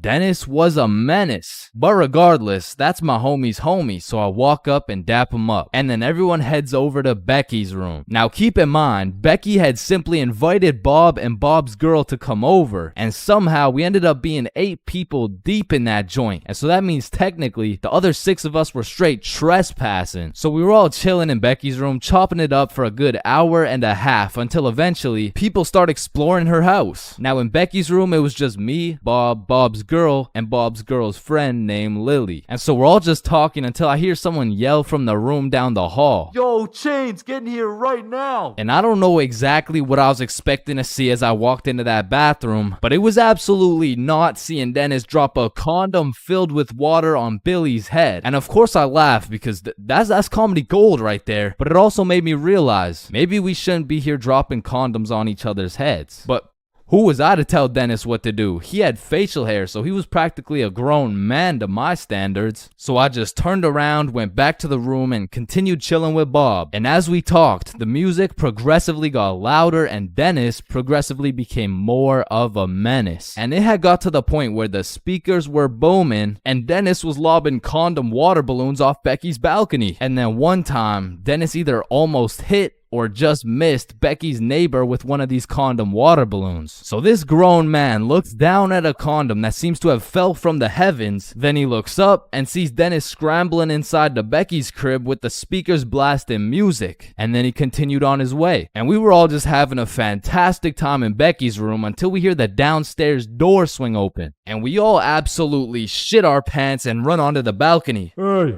I just texted the family who lives here and they said no one is supposed to be in the house. Everyone needs to leave right now or I'm calling the cops. And that's exactly what we did. No messing around, we were out that hoe. And we all went to Bob's girl's house for an emergency meeting because we were all scared as fuck. And now Bob's girl and Becky are texting and Becky's like, my parents are pissed, they want to talk to everyone's parents and they know how many people were there. So we all devise a foolproof plan. Okay, we give Becky our phone numbers, tell it's our parents' phone numbers, and we act super disappointed in our children. We all agreed on this plan and the emergency meeting was dismissed. And over the next few days, we all got texts from a very unhappy Becky's father, who made sure to specify the amount of condoms that were found in the bathtub. We all respond with some bullshit along the lines of, hello, Mr. Beckerson.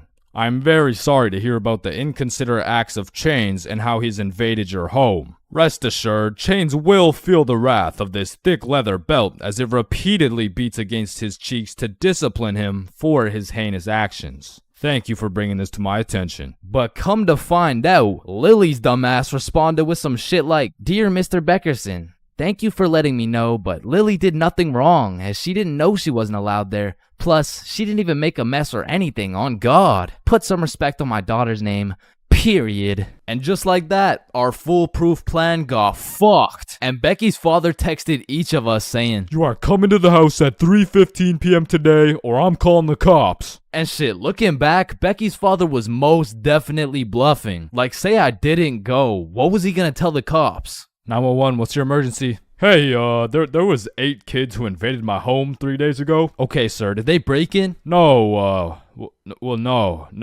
My daughter gave them the key. Sir, why the fuck are you calling 911? There was condoms in the bathtub. But like I said, I wasn't very smart and I didn't have the brain capacity to think that far ahead. So everyone shows up to the house and Becky's father sits us down and makes each of us individually call our parents and explain what we had done. And I went first. Hey mom, so I went to Becky's house the other day, but she was in Hawaii and I wasn't really invited. There was condoms in the bathtub. Needless to say, we all got our shit whooped and I received my very first grounding with the sentence of 1 month in the slammer.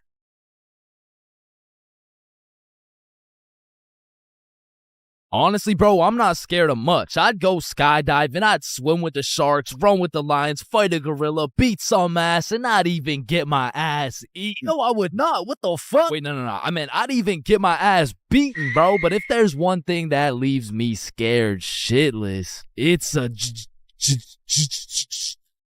But one day when I was 15 years old, my friends and I went to the gas station to get nothing more than a pack of Reese's. All right, your total will be $2.50. Hey, boy, step back. I got this. Put it on my car, bro. Yeah, oh, okay. Just let me. Oh, all right. I don't think your machine's working, bro. Hey, kid. I hate to break the news to you. You know what I'm saying? But I think your broke ass needs to get a job. No! So I got my first job at Jim Jordan's and I was grinding, bro. I made every coffee fresh, every customer happy, every toilet squeaky clean. I was putting the potato wedges in a goddamn bag until I'd stacked up my first few bands and I'd never seen this much money in my life. I thought I was rich, bro. So I quit my job. And then the government took some bands. I bought a few Fortnite skins, one ugly ass t-shirt, and before I knew it, I ended up exactly where I started.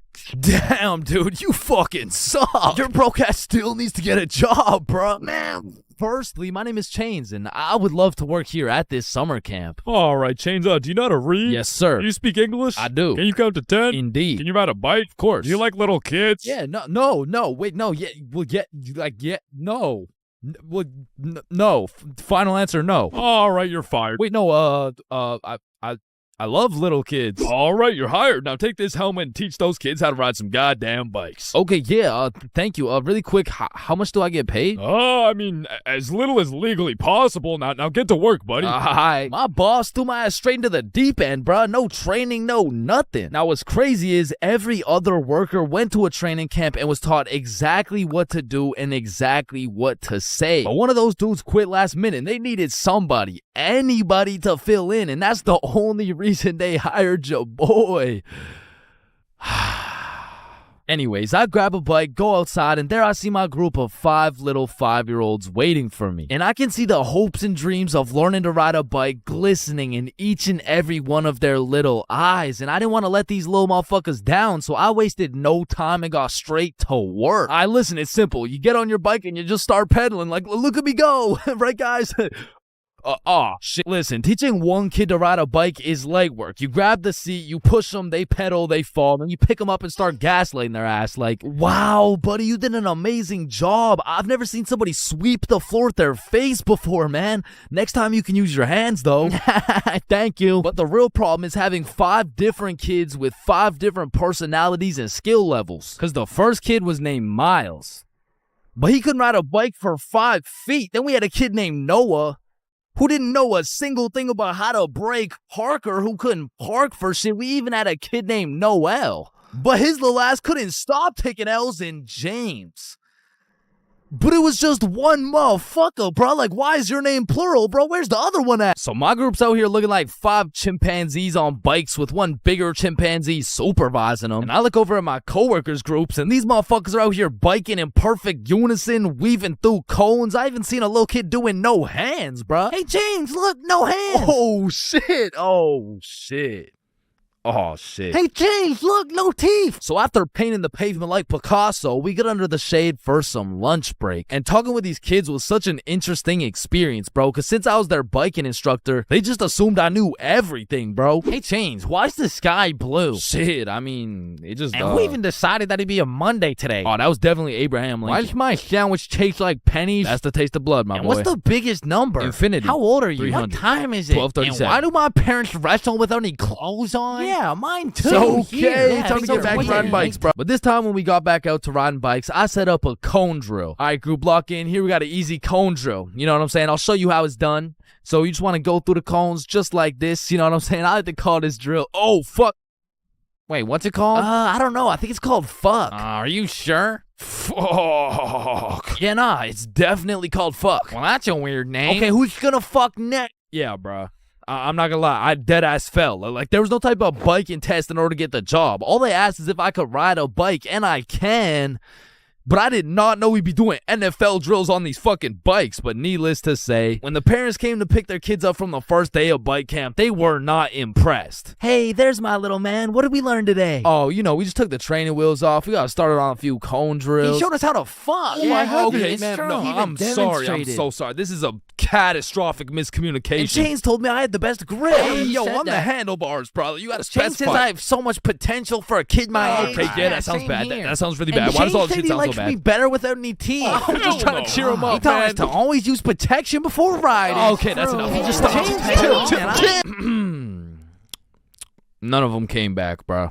So I got a new group, and the best part about this new group of kids is that they were already level 4, meaning we'd all just bike to the park, eat lunch, and then bike back. Damn, bro, that sounds easy as fuck. Surely this couldn't go any worse than your first group, right? Yeah, it does.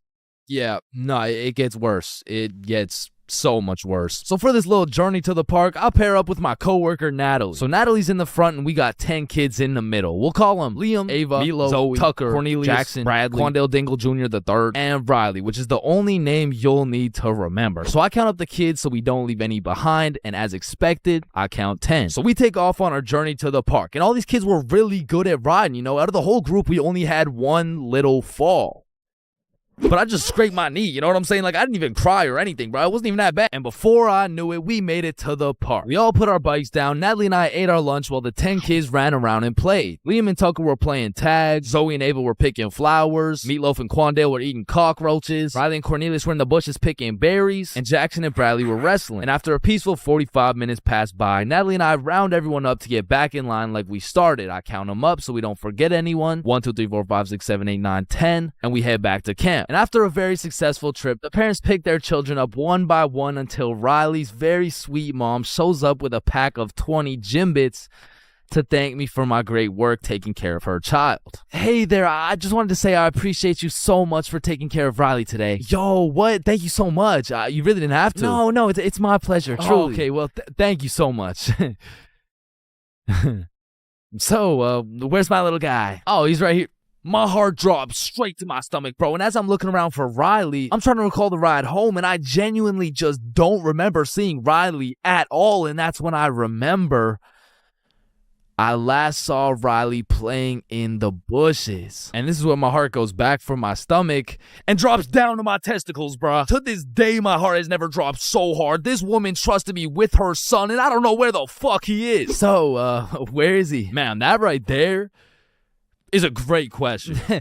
What do you mean that's a great question? You know, all the greatest questions in the world make you think, don't they? Yes. Right, and as you ask me this question, I really get to thinking, you know, like, I really get to rack in my brain, and, well, to be quite frank, well, I'm stumped. Okay, what do you mean you're stumped? I don't know where Riley is. What do you mean you don't know where Riley is? Okay, yeah, nah. Let's just put it like this. Do you know where Riley is? No. Yeah, nah, me either. Yeah, ice cream. Holy God, fuck, he's right there. Oh Oh my God, fuck, he I gave knew me it. a I knew heart it. attack. Fuck, I oh thought my this God, he's dumbass right there. lost you. I knew it the whole time. He's right there. It's April Fool's. Give me Yeah, these. take him. Oh my God, Jesus, God bless America. And that was genuinely the day I realized I can't work a fucking job. I'm not built for that shit, bro. I gotta start a Stickman YouTube channel or some shit.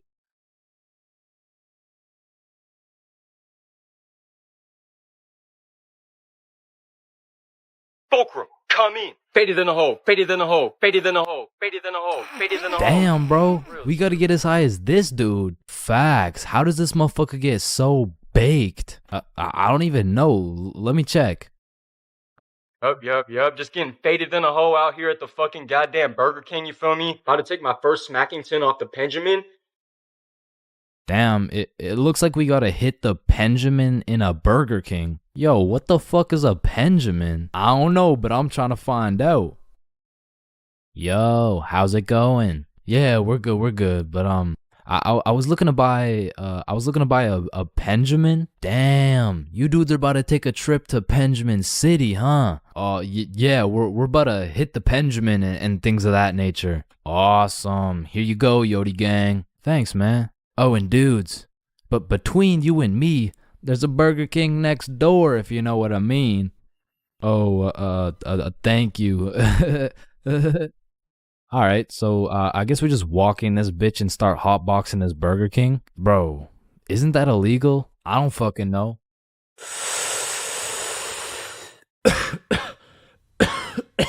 God damn.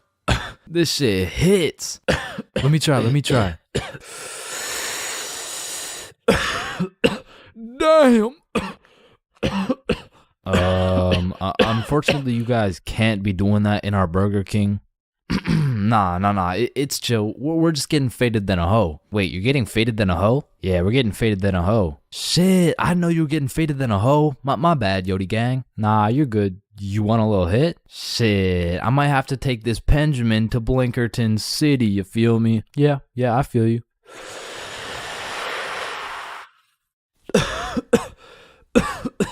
Damn, this Benjamin rips harder than a hoe.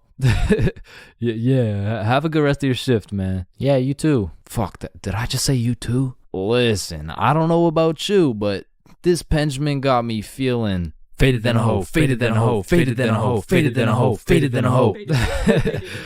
Wait, are you hearing what I'm hearing? Oh shit, is that? It can't be. Need I say more, Yodi gang? Holy shit, it's him! Damian Luck 925! I am the original Fulcrum. Fulcrum, come in. Yup. Yodi gang, you feel me? No way, we were literally just hitting the Benjamin in this Burger King. Double Benjamin City session, shall we? Double Benjamin? Damn, bro, we gotta try the double Benjamin.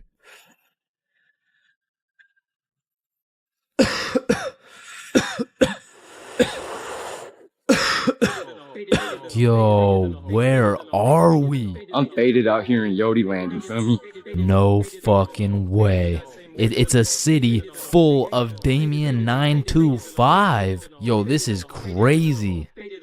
Bro, these munchies are crazy. Facts, let's go cop some food. Holy shit. 7-Eleven is just full of motherfuckers hitting the Benjamin. The whole goddamn store is hotboxed.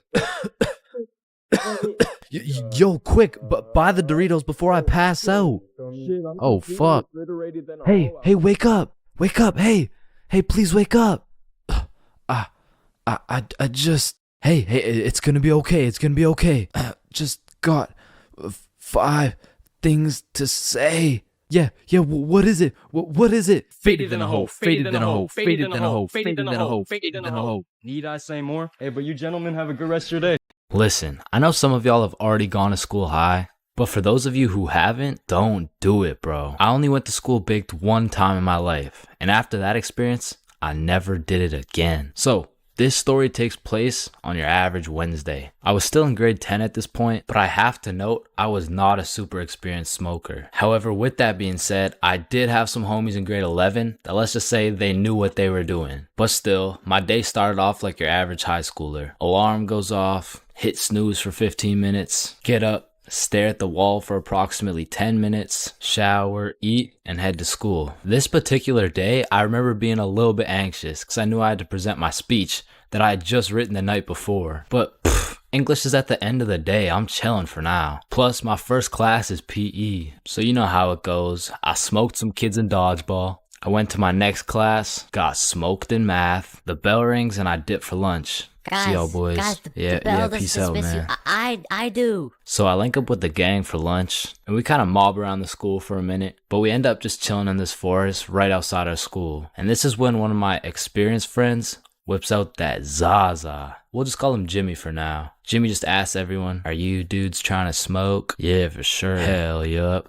"Nah, I'm all good." At first, I was the only person who didn't want to, but as I sat there, feeling the vibes, intaking the positive energy from the surrounding vegetation, I came to the conclusion the vibes were right. It was just me and my trusted homies, secluded in a peaceful area. I mean, what's the worst that could happen, right?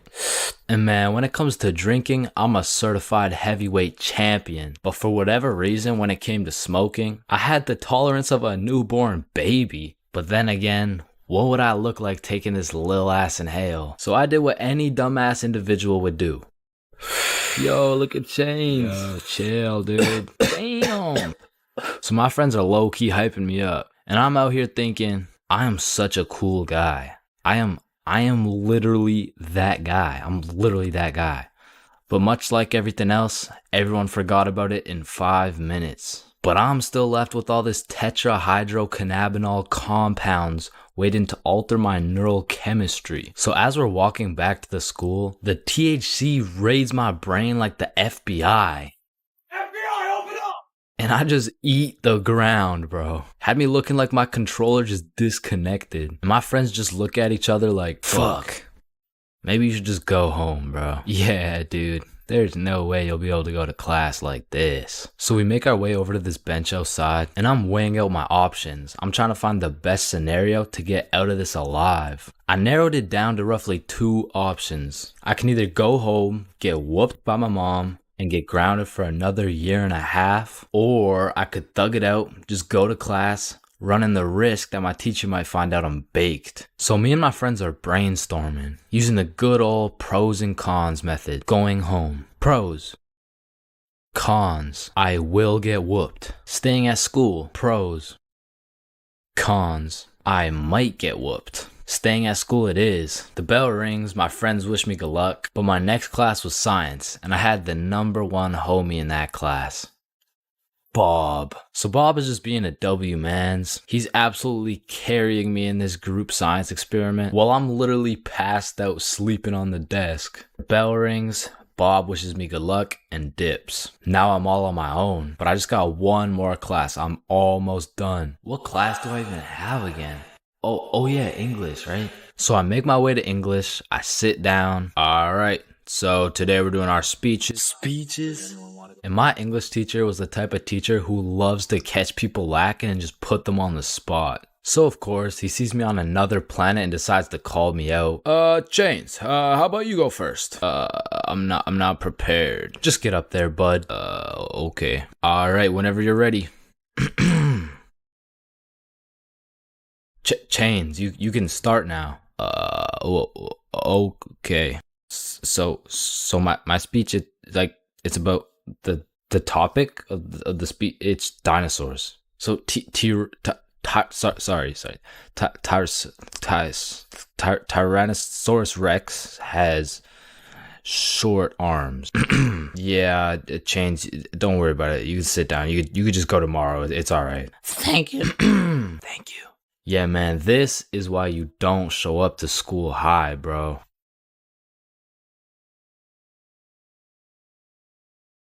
Alright, I already touched on the unspeakable things that go down in the high school bathrooms, bro. But there's only one place on earth that is more foul than those bathrooms. And it's the goddamn locker rooms. That room smells like complete and utter dog shit mixed with Axe spray. Like maybe I just went to school with a whole lot of Discord mods, but the rancid smell of the boys' locker room would contaminate anything in a 50-foot radius. And shit, Lord knows what goes down in that questionable place. Like you'll walk in there and see anything, bro. Motherfuckers will be having fights, chicken fights, group fights, sword fights. Like any laws and rules simply don't apply to the boys' locker room. Motherfuckers will be throwing hands, selling drugs, committing arson, committing several counts of fucking tax evasion. shit, you name it. It's pretty much a GTA lobby in that bitch. Like, I remember one day I walked into PE and my teacher was like, "Hey, where's your PE strip?" And I was like, shit, it's in the locker room. So I walk into the locker room and there's just two motherfuckers throwing hands and they just stop and look at me like, oh shit. I'm gonna just get my backpack and shit. So yeah. Alright, y'all be safe.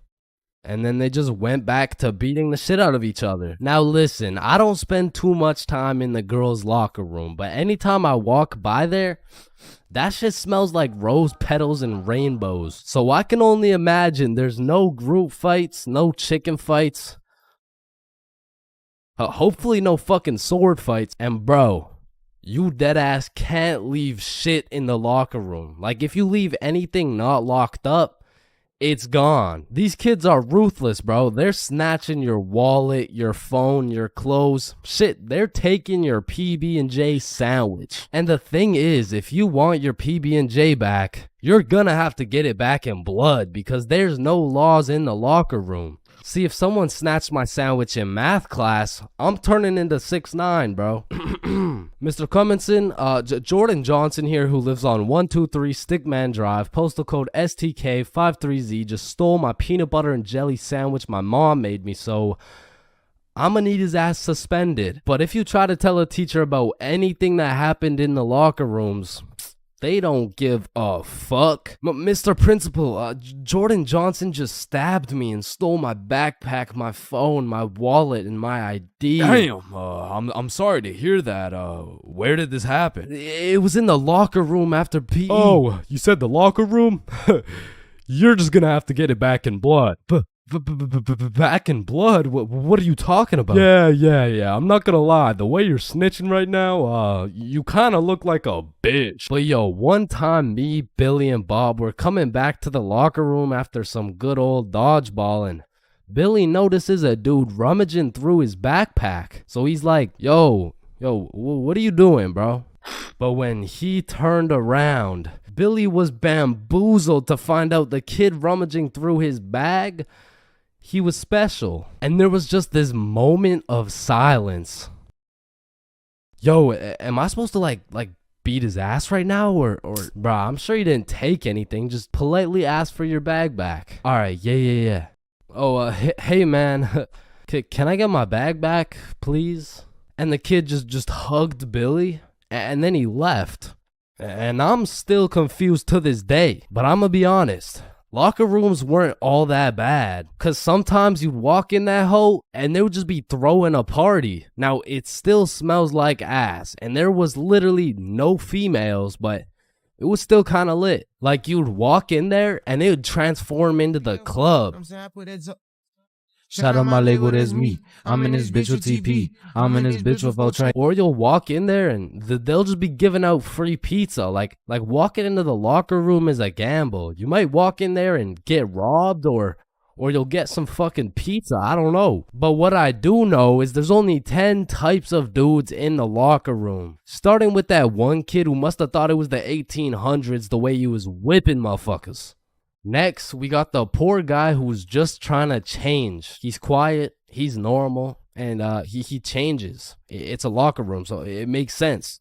Then we got that one poor soul who gets absolutely cooked by the entire locker room. Yo, why is Kevin built like Mike Wazowski? Bro's got no neck. We're stickmen. None of us have neck. Shut up. You skip neck day. Yeah, he skips neck day. Next, we got Bob.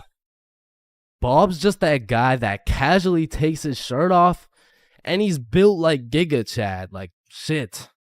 Fucking sexy ass Bob. And I don't know why, but there was always that one guy who thought it was a good idea to just whip his nuts out. Unprovoked, uncalled for, completely out of pocket. Like, what do you look like with your nuts out in a room with 30 half-naked sweaty dudes? Like, personally in that situation, I'm keeping my balls in my boxers. Thank you very much. And bro, tell me why there was always one kid who was just dousing himself in Axe spray. And it's always the mustiest motherfucker doing it too. Like, who's gonna tell him that Axe spray doesn't replace taking showers, bruh? And I don't know about your locker room, but for mine, there was always a dude eating. Like, out of all the places on earth, why are you eating in the locker room? Like, for some reason, there's something about eating around a bunch of dudes in their boxers that just doesn't sit right with me. I mean, simply by bringing that sandwich into the locker room makes it contaminated. That sandwich will be tasting like wet dog and Axe spray. And next, we got the kid who just makes as much noise as humanly possible. Shut the fuck up. And then there's that one dude who decides he's having a shower. And all power to that guy, but personally, there is no fucking way I'm showering in school. Like, I can't trust this little door to stop these menaces from breaking into my shower. Cause remember, there's no laws in the locker room. Like, it's no jail, but I'm sure if you drop the soap in there, you're gonna get violated. And of course you got the fiend. There's always a dude fiending for a vape in every locker room. And it's low-key worse in the locker room than the bathrooms. Like, these locker room fiends would do a little bit too much for some nicotine. I've seen them pay $5 for a single hit, and fuck, I don't want to know what they'll do for a hit when they run out of money. And still, I'm not gonna lie, the high school bathrooms get wild. They'll be hotboxed, there'll be fight clubs, but the thing about the bathrooms is a teacher can walk in at any time and get every student suspended. Like, even the poor kid taking a piss will probably get suspended just by association, which is exactly why the high school locker rooms get so fucking rowdy, because there's truly no teacher strong enough to stop the buffoonery that goes on in these locker rooms. So they don't even try. Shit, I don't care if your teacher is John Cena. There is no single man who can put a stop to the fuck shit that goes down in the locker rooms. But there is one thing that can: a female.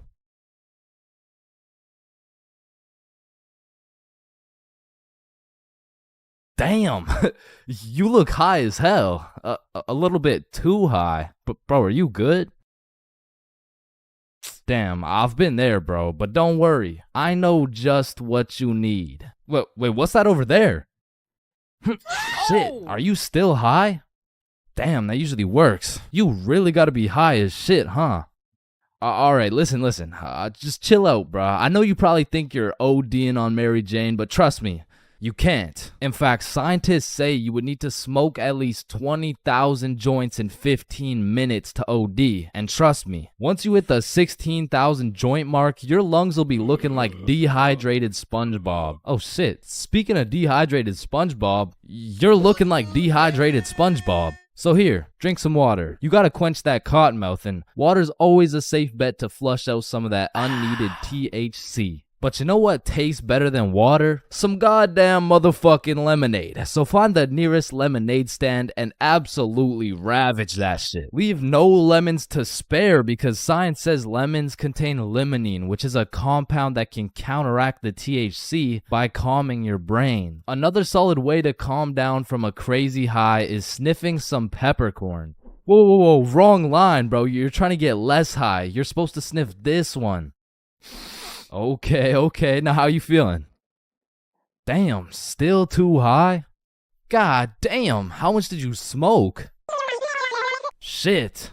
Oh, I know just what you need. A DAP pen. No, listen, this is no regular DAP pen. This is a CBD pen. Now when you take a hit of this bad boy, the CBD compounds in your brain will sit in the chair the THC would have sat in, meaning the THC can no longer infiltrate your brain and convince you there's somebody in your walls. Plus, the CBD can help you chill out a little bit. So here, take a hit. Oh fuck, wrong one. My fault. Here's the CBD one. Okay. Now before I keep telling you everything you should be doing, it's pretty important to hit you with a few common mistakes motherfuckers make when they get too high. Do not attempt any of the following. Call an ambulance. Call your mom. Smoke more. Eat oranges. Watch horror movies. Cook with oil. Start a fire. Going into a public setting where speaking is necessary. Spend your life savings on food. Operate heavy machinery. Convince yourself you're the only real human person on the planet and everyone else is really just an AI programmed to pretend like humans, and everyone you've ever known wasn't even really a human, including your mom, your brother, your home, or driving. Don't drive. Now, generally, if you avoid all these dumbass ideas, you should be chilling. So now that we got that out of the way, the best way to ride out a high is to gather all the finest munchies in the game, which include but are not limited to ice cream, sweet heat Doritos, Cheetos, pizza, some Mickey D's, milkshakes, Reese's peanut butter cups, pizza rolls, chicken strips, any sort of fruit, and of course, Cinnamon Toast Crunch. And once you've prepared a meal fit for champions, you can then throw on some absolutely amazing top tier YouTube content. Or if you're really trying to get invested, a cartoon. Now, choosing a cartoon is gonna feel like one of the most important decisions of your life, so I'm gonna let you know right now, just choose anything, bro. Your high ass could sit and watch Cocomelon for hours, so just choose a safe bet, like the most goated show of all time. The Amazing World of Gumball. Now, once you've chosen your show, stop thinking so much and let the show do its thing. Because in just a few minutes, you're gonna be invested. And when I say invested, I mean you will invest your entire consciousness into the show. Like shit, you'll be in the show. You'll be out here posted up with Gumball and Darwin, and you can even chop it up with Gumball's fine-ass mom. And before you know it, you're 25 episodes deep, and then you step back and realize everything's gonna be alright. If you saw this video, you would know my mom has caught me lacking baked beyond belief before. And after that experience, I really changed my ways. I mean, I was grounded for over a year. So in that time, I decided to get my life together. I started working out, eating healthy, getting straight A's in school. Okay, that's cap, but straight B's in school. Okay, B's and C's, but that's besides the point. The point is, I got my ass beat for coming home zooted, and I never smoked again. Until I did. So, this incident takes place with the man, the myth, the legend, Bob. So me, Billy, and Bob are chilling at Bob's crib when Bob says the holy words. Are you guys trying to smoke? Yeah, bet. And keep in mind, the rest of my homies had been smoking regularly. But your boy was fresh out of the slammer. I mean, I was pretty much on probation at this point. And on top of that, I hadn't smoked for over a year, so my tolerance had gone to shit. So with all that being said, the smart decision was to simply not smoke. But shit, if you know me, I am not one for smart decisions. In fact, I was one for stupid decisions. So I was out here hitting this hoe like Chris Breezy. I was puffing this joint like Wiz Khalifa. When honestly, I should have been patient and just taken my time because who knows what my tolerance was at this point. So when it starts hitting me, it hits hard. But the homies were closely monitoring me because they knew if I got caught high again, well on probation, I would be serving 20 to life. So they're out here checking my eyes, checking my heart rate, checking my pulse. And the diagnostic was, I think you're chilling, bro. But progressively, I was getting higher and higher. So as we're there watching the most goated cartoon, The Amazing World of Gumball, I start floating. And I don't know if anyone else has experienced this before, but sometimes when you get mad high, you just forget that you even exist. And you use 107% of your brain power to just think. So I was out here floating away, thinking about some random bullshit. Yo, it's crazy that everyone in the world is either named Quandale or they're not. Wait, what if I'm in a simulation? No. What if I'm in an animation being drawn by some dude on his computer for a platform of entertainment? And a bunch of people know what I'm thinking right now. Hold up.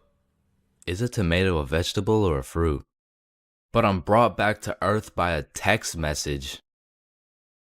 Oh man. Mom. Please come home for dinner at 6.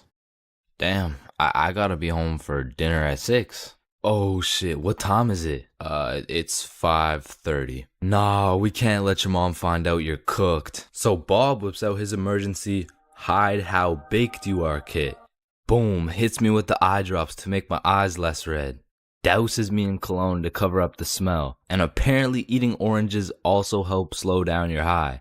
So I leave Bob's crib, and as I'm walking home, I'm brainstorming all the possible scenarios. Either I play this off like a smooth criminal and nobody ever finds out, or I could get caught and I could get sentenced to 30 years. So as I walk up to my front door, my entire future is dependent on how I play this shit off. I take a deep breath and I ring the doorbell. And my brother opens the door. The door was unlocked, dumbass. Fuck, I'm off to a bad start. So I walk into the kitchen, casual as hell. Oh, Chains, how was your day? Oh, it was good. How was yours? Yeah, good shit, we're doing good. Oh, it was good, thanks for asking. Wow, Mom, this mac and cheese looks succulent. Fuck, why did I say that? Who the fuck says succulent? Oh, why, thank you. I switched the recipe up a little bit. Just be casual, be casual. The mac and cheese, it's good. Thank you. So what were you guys doing at Bob's? Fuck, what do I say? A twister. Oh, a twister? Yep, twister. What, wasn't it just you, Bob, and Billy? Yep, just a good old game of Twister with the boys. Damn, y'all are gay as hell. Yup. not to being gay as hell. I just meant yup in general. Like, you know, like yup. Chains, are you feeling okay? Oh fuck. She knows. What do I do? A little word of advice. Whenever you're in one of these situations, just cap and say you're tired. Like, it works for everything. Are you high? No, I'm just tired. Damn, bro. Are you depressed? No, I'm just tired. Help! I'm drowning.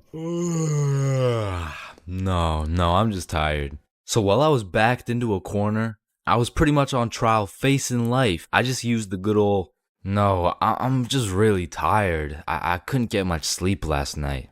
Actually, I think I could even take a nap right now. But thank you very much for dinner. And call me Michael Jackson, cause your boy was a certified smooth criminal. And I moonwalked my high ass all the way into a nap. And god damn, that nap hit. Bounce, bounce, bounce, bounce, bounce. There's really only 3 situations that make me want to just stop existing. The first is when your mom would leave you at the Walmart checkout with no way to pay. The second is having to shit in the school washroom. And the third is being sober at a party full of drunk people. I mean, there is nothing worse than a party where everyone is having fun, you know, dancing and shit, but you're just sober in the corner, eating Cool Ranch Doritos, reconsidering your life decisions. Like, maybe I'm just boring or something, but to me, most of the time, it is not fun being at a party while sober. Cause you'll be chilling, minding your business, and there'll be a bunch of drunk motherfuckers coming up to you like, yo, I am so drunk right now. Nice. Yeah, bro. I drank so much. Nice. Because when you're drunk, there is no thought process. You're just blissfully unaware of the fact that you can't dance. But that vodka will have you in the middle of the dance floor like... However, when you're sober, you are actually aware of how stupid some of these drunk people look. Like, you can just take a look around and you'll see a bunch of motherfuckers doing shit they're gonna regret when they're sober. Damn, look at her. Yo, he's gonna regret that for sure. And look at this dude. Wait, Billy. What the fuck are you doing? I'm twerking on the walls like Peter Parker.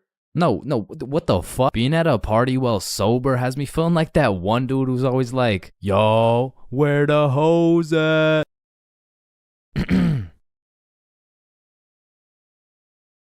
Because let's be real, rizzing up a drunk girl while you're sober is practically illegal. Like, yo, are you from Tennessee? Cause I'm trying to fuck. Sir, hands behind your back. God damn. And honestly, when you're sober, talking to drunk or high people in general, it's just like interacting with NPCs. Damn, I'm drunk as shit. Man, I love you so much, man. Like I love you, man.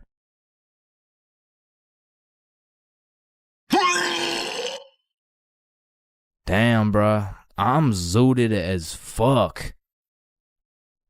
When you put bread in a toaster and it becomes toast, where the fuck did the bread go? Faded than a hoe, faded than a hoe, faded than a hoe, faded than a hoe. Is this dude emoting? Like, I remember one time I was sober at this function, chilling on the couch, probably playing Clash Royale or something, and there was a visibly drunk dude to the right of me and a obviously drunk girl to the left of me. And without exchanging a single word, they just started making out in front of me, bro. And that situation was weird as fuck, but like, I had to stick it out and get that 3 crown, you know what I'm saying? But honestly, I feel like that situation kind of sums up the feeling of being sober around a bunch of drunk people. It feels like you're third wheeling, but with like 100 people. But maybe that's just me, because I know some people who don't even need to drink. They just act like they're drunk all the time. Jump, jump, jump, jump. Oh, shit. Ah, god damn. Holy shit. How much did you drink? Oh, nah, nothing. I'm sober as hell. What the fuck? And I also know people who drink hella and somehow get more antisocial. Oh, shit. Are you sober too? Nah, I'm drunk as shit. I just get depressed when I'm drunk. Okay. Oh, Please shit. come back. Oh, damn. Please, oh, Carol, I shit. miss you.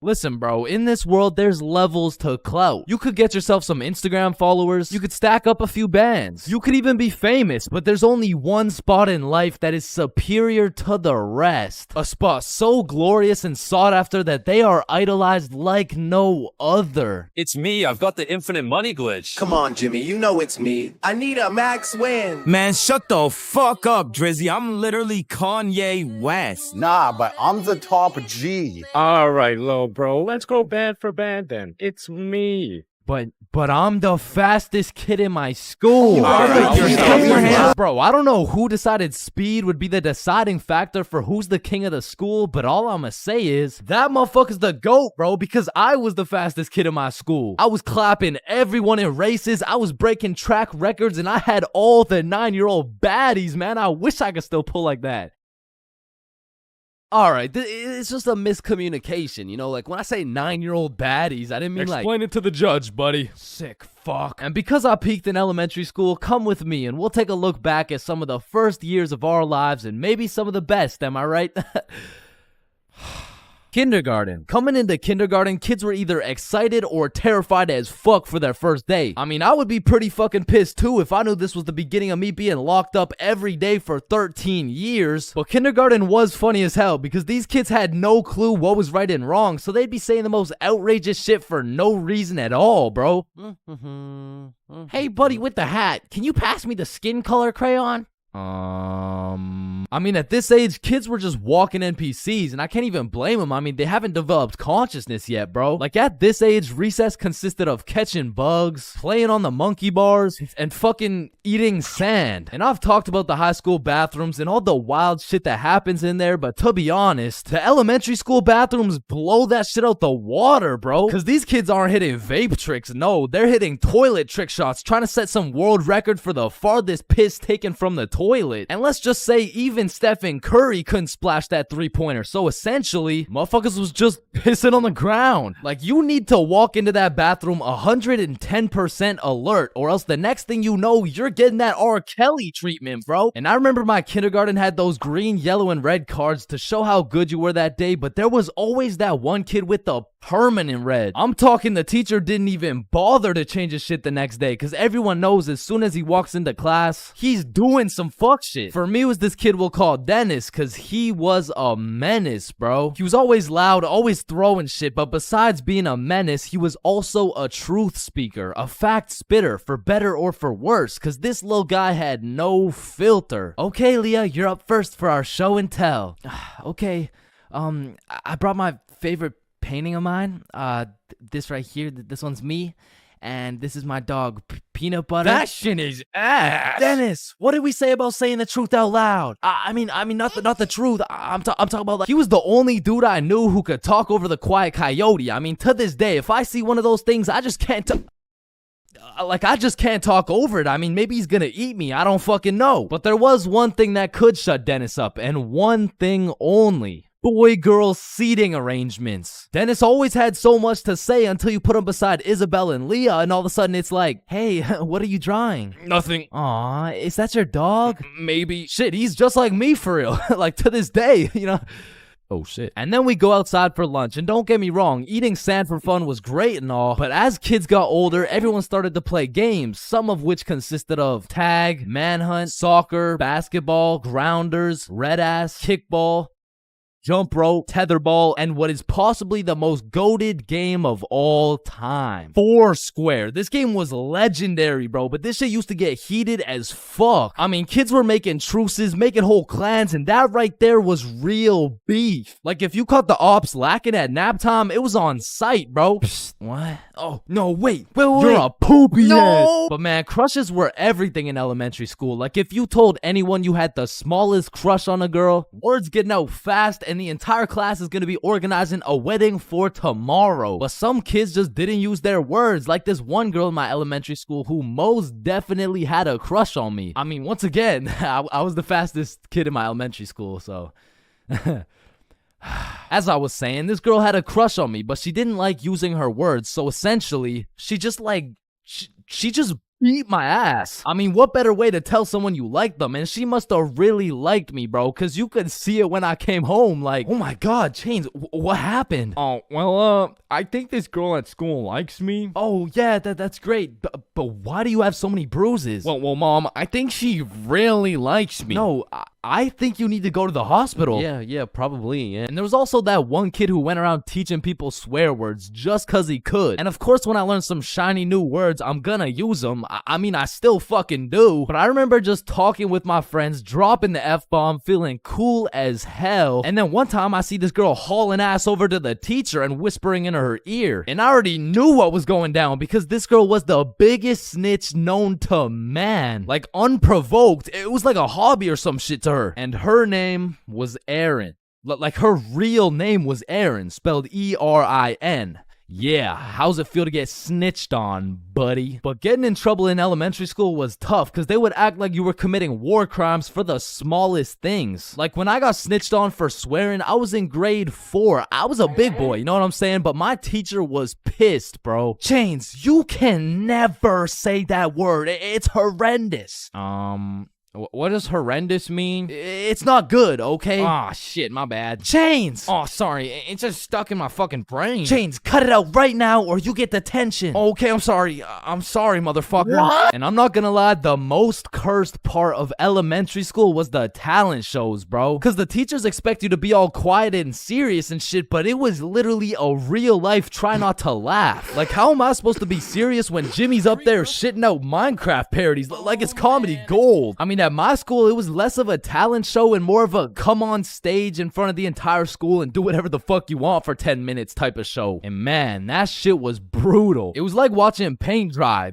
But if the paint was 7 years old and standing on a stage in front of the entire school, nervous as hell, shitting his pants. Because elementary school had some weird kids, bro. Like those kids who used to put glue on their hands to let it dry so they could peel it off. Or the kid who would just straight up eat the glue. Or the weird kid who would secretly take a bite out of every single foam football. Like, how are you that hungry? The kid who only wore shorts through rain and snow. The kid who was mad at everyone for no reason. The kid who wouldn't stop yapping. The kid who always had to flex how strong their dad is. My dad is so much stronger than yours, he can beat up your dad with his pinky finger. He can bench press 625 pounds. pounds. Wait, what even is that? You don't know what a bench press is? No. What the fuck is a dad? The kid who thought he was Albert Einstein, the snitch named Aaron, lives at 354 Stickman Way. The fake snitch, bro, you won't believe what I just did. What'd you do? I just put my juice box in the recycling. Get this,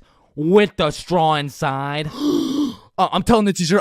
Bro, chill. Teacher. Jackson. Yeah, can I go to the bathroom? The teacher's pet named Aaron, Erin, postal code 3310. And of course, the fastest kid in the school. You know what I'm saying? That was me. I was him. I was the fastest kid in my... Bro, in life, there's so many things you can cheat on. Like, you can cheat on your diet. You can cheat on your girlfriend. You can cheat on your barber. You can cheat on your girlfriend with your barber. Shit, you can even cheat on your taxes. So compared to everything else, cheating on a little math test is not that bad. Like, compared to your taxes, you know what I'm saying? Like, oh, shit. Hey, we've all cheated on our barber, but you cannot cheat on this math test. Oh, shit. Damn, bro. I know we've all cheated on our girl, but you cheated on me, dog. Oh, shit. Babe, I know we cheated on our taxes, but you cheated on me?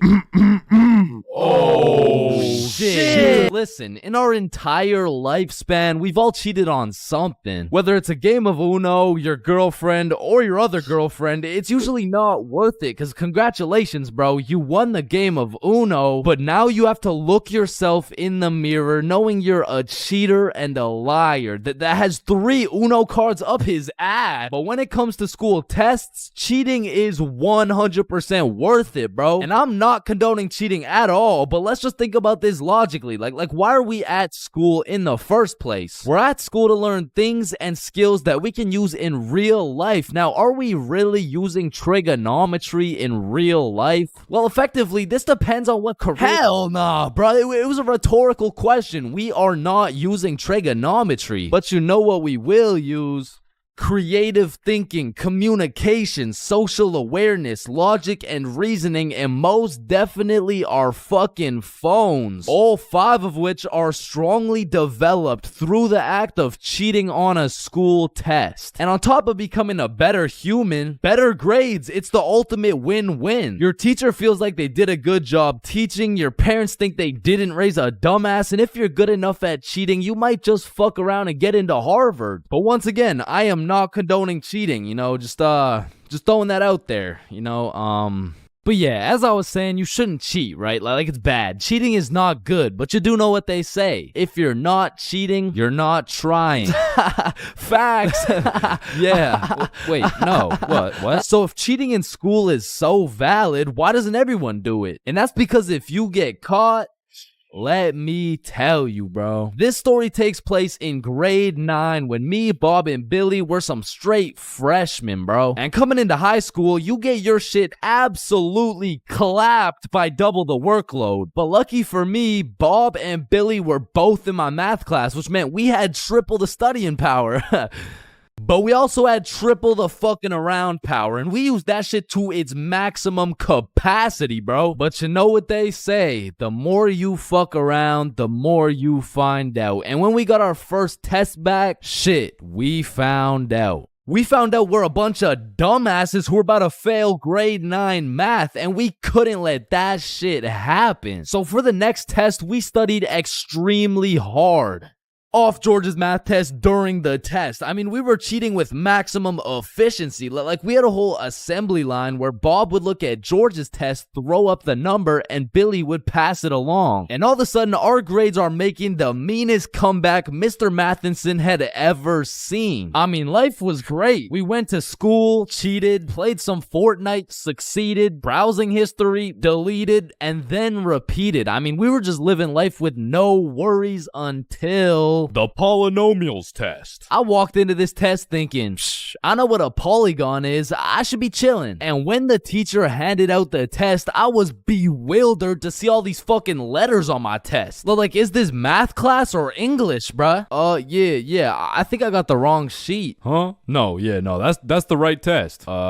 Well, what's the deal with this? I mean, that's just it's just polynomials. Dog, I can name every single polygon, but who the fuck wrote Elon Musk's son name on my goddamn math question? Yeah, Chains. That's what we call a variable. It's called a variable. Yeah, I know. I know that, and I knew it before you said it too, cause we learned about it in class. Yeah, right. Right. Now, this would have been extremely bad if we didn't have the ultimate method we like to call George. Because George was one of those dudes who loved studying. Like, he'd wake up and go to school, then come home and study till he dropped, bro. Like, if you kidnapped George's whole family and told him you'd only give them back if he answered this equation, this motherfucker would just be happy he got more homework, bro. And cause of this, we had a little deal going with George. If he let us cheat off his math test, we would teach him how to be a normal dude. We were teaching this kid how to dap someone up, how to use slang, and all I'ma say is, this motherfucker should have just stuck to math, bro. Yo, Chains, sauce me a bite, big dog. I got you. Shit, Chains, you just busted in my throat, gang. Hey, yo. George, what you just said right there sounded gay as hell. Type shit. No. So as I was saying, I'm looking at this math test with more letters than numbers, and it would have been raps for me if it wasn't for the George method. So I'm looking at Billy, Billy's looking at Bob, and Bob's looking at George's test, and we're absolutely flying through this polynomials test. And about halfway through, I look up to get the next answer, and I get jump scared by Mr. Matheson mean mugging my shit. And you can see it in his eyes. He knew exactly what was going down, and he took me, Billy, and Bob's tests and took us to the hallway. What do you guys think you're doing? Polygamy. I'm pretty sure it's like Why did I see you three throwing up your fingers during our test? Well, you see, Mr. Matheson, we're gang affiliated. No, bro, what the fuck? All right, you three, cut this shit. I caught you cheating. All three of you are getting zeros on this test, and I don't want to see it happen again, or I'm contacting your parents. All right, it won't happen again. You're right. We're not in a gang, by the way. Yeah, I know, buddy. Well, shit. Yo, what happened to you, Jits? Are you chilling? Bro, Mr. Matheson caught us lacking real bad. Yeah, he gave us all zeros on the test. Holy shit, it sounds like Mr. Matheson just absolutely railed you guys. No cap. Now. And all three of us proceeded to absolutely shit the bed on all of our next tests. And it was at the point where our grades were on life support and our math final was coming up. So if we didn't get our shit together for this final, our parents were about to put us on life support with that leather belt. So we put our cheating ways in the past and locked in, bro. We were focused in class, and after we went to Bob's crib and kept studying there. And then it clicked. We all finally understood polynomials. And so the next day we walked into class confidently, knowing we were equipped with hours of studying. We lock in, sit down, and then the teacher gives us our test. And as soon as we lay our eyes on that very first question of the test, we were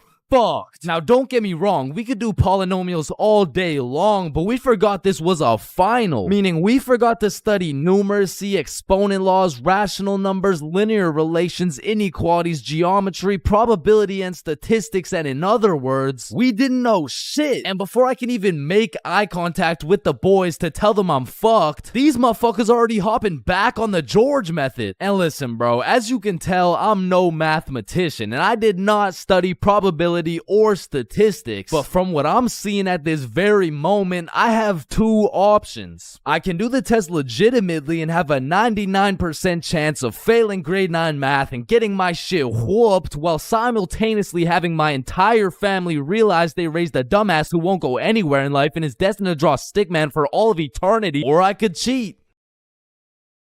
So we're out here hitting the George method, and I'm being extra careful because if we get caught lacking twice, it's complete and utter raps for us, bro. So we're grinding out the method, then the teacher looks up, boom, we're locked in on our own tests. He puts his head down, back to the method. And there was a few times in there I thought we were cooked, but we just kept it pushing. But still, we were low-key running out of time, and I had a whole page to complete. And God bless this random ass dude's soul, because he raises his hand to ask a question, and as soon as the teacher turns his back on us, it's crunch time, bro. It's like double XP right now. Bob was out here throwing up these numbers so goddamn fast, I thought he turned Crip for a second. And then the bell went off and we were all done, bro. We hand in our test and then it was time to wait. A few classes go by and then the teacher hands out our math finals alongside our report cards. And nervous as hell, we all check our report cards and we all passed, bro. So we all go home happy as hell to show our parents our report cards and the fact that we passed. Chains, you got a 54 in math? Yup, mom, I sure did. You raised one hell of a smarty pet. Oh, fuck. But at the end of the day, even if we all got our shit whooped, maybe the real treasure is the friends we made along the way.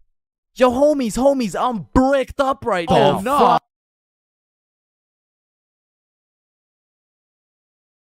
Bad haircuts. There is nothing worse than when your barber just randomly decides to destroy your self-confidence with some goofy ass haircut. And as someone who has never found a barber who consistently does me nicely, I have gotten my shit all the way fucked up on many occasions. I'm talking not going to school, locking myself in my room so nobody can see me with this disgraceful cut type of fucked up. And these barbers are out here having the audacity to ask, do you like it? Man, do I like it? Yeah, bro. I love it, bro. Thank you so much. Man, I just be wiping the tears away and then tipping them nicely. Knowing damn well I should be out here throwing hands, cause this dude is the reason I can't get any bitches. So I've tried lots of different barbers in my time, starting with the ones my mom used to take me to. I mean, this early, I never really even had a say on what I wanted my hair to look like. So, what are you looking for today? Just a little bit off the top, please. Shave it. Wait, what? Shave it. Your new haircut looks so good, buddy. Thanks. Hey man, you know your haircut is ass when your mom says she likes it. As a kid, I always dreaded getting haircuts because I knew my barber was already like 0 for 10. And I would show up to school every time knowing it was inevitable that I was about to get my shit flamed. And truthfully, there is no worse roasting than when you get a bad haircut. Like, people you barely even know will be out here cooking you. Who the fuck is this? All of a sudden, people got more jokes than Chris Rock. And it's even worse when you decide, I should get a fresh cut because school's starting back up and I'm trying to look fresh. Bro, I can't go to school like this. Yo, Chains, what's up? Yo, what's good? Bro, are you alright? Why do you got this hoodie on? Yeah, I'm chilling. I'm just kind of cold, you know? Bro, it's 32 degrees. And man, there was this one time that I still think about every time I fall asleep. Me and my friend go to this barbershop that I'd been to once before, and last time they did me quite nicely. So we head in, I sit down in the chair. Hey, how you doing? I'm good, how are you? Yeah, I'm good. Have you been here before? Yeah, I have actually. Oh, I remember you. Same cut as last time? Yeah, exactly. So what's new, man? Nothing much really. What about you? You know, I've just been working. Oh yeah, respect. So, how's your dad doing? This is when I knew something was terribly wrong. Bro, I don't got a dad. You know, he's good. This motherfucker was giving me some random kid's haircut. This dude must have thought I was Manny or some shit, cause he gave me that middle part cut and he pushed my hairline back a little bit. And everyone in my city knew this barber, so everyone at my school followed his Instagram too. Can I get a picture from my Instagram? Nah, bro, I don't really like being posted. Don't worry, it's quick. Nah, I don't really want to. This dude caught me lacking so bad and broadcasted it to everyone in my city. Fuck, bro, I should throw hands with him right now. I gotta get it back in blood. So, do you like the cut? Yeah, I do. And when I checked my Instagram, I was out here getting flamed so hard. Borderline cyberbullying. And I'm not joking when I say this. This motherfucker fucked me up so bad. I learned how to cut my own hair and never went back to a barber ever again.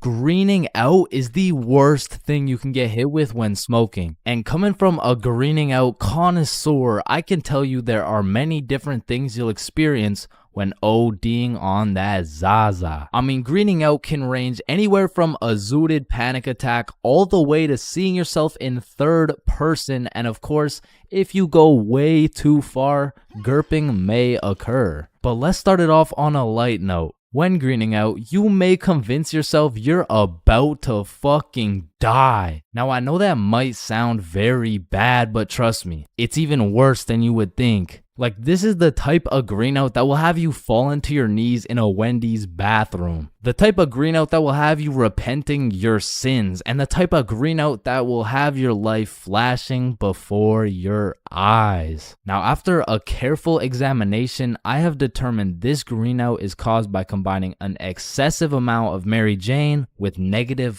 thoughts. This circumstance causes a chemical reaction in the brain scientifically known as getting so zooted you convince your dumbass you're about to die syndrome. And I'm just gonna summarize the experience so you never have to experience it. So you take too many chops out of the...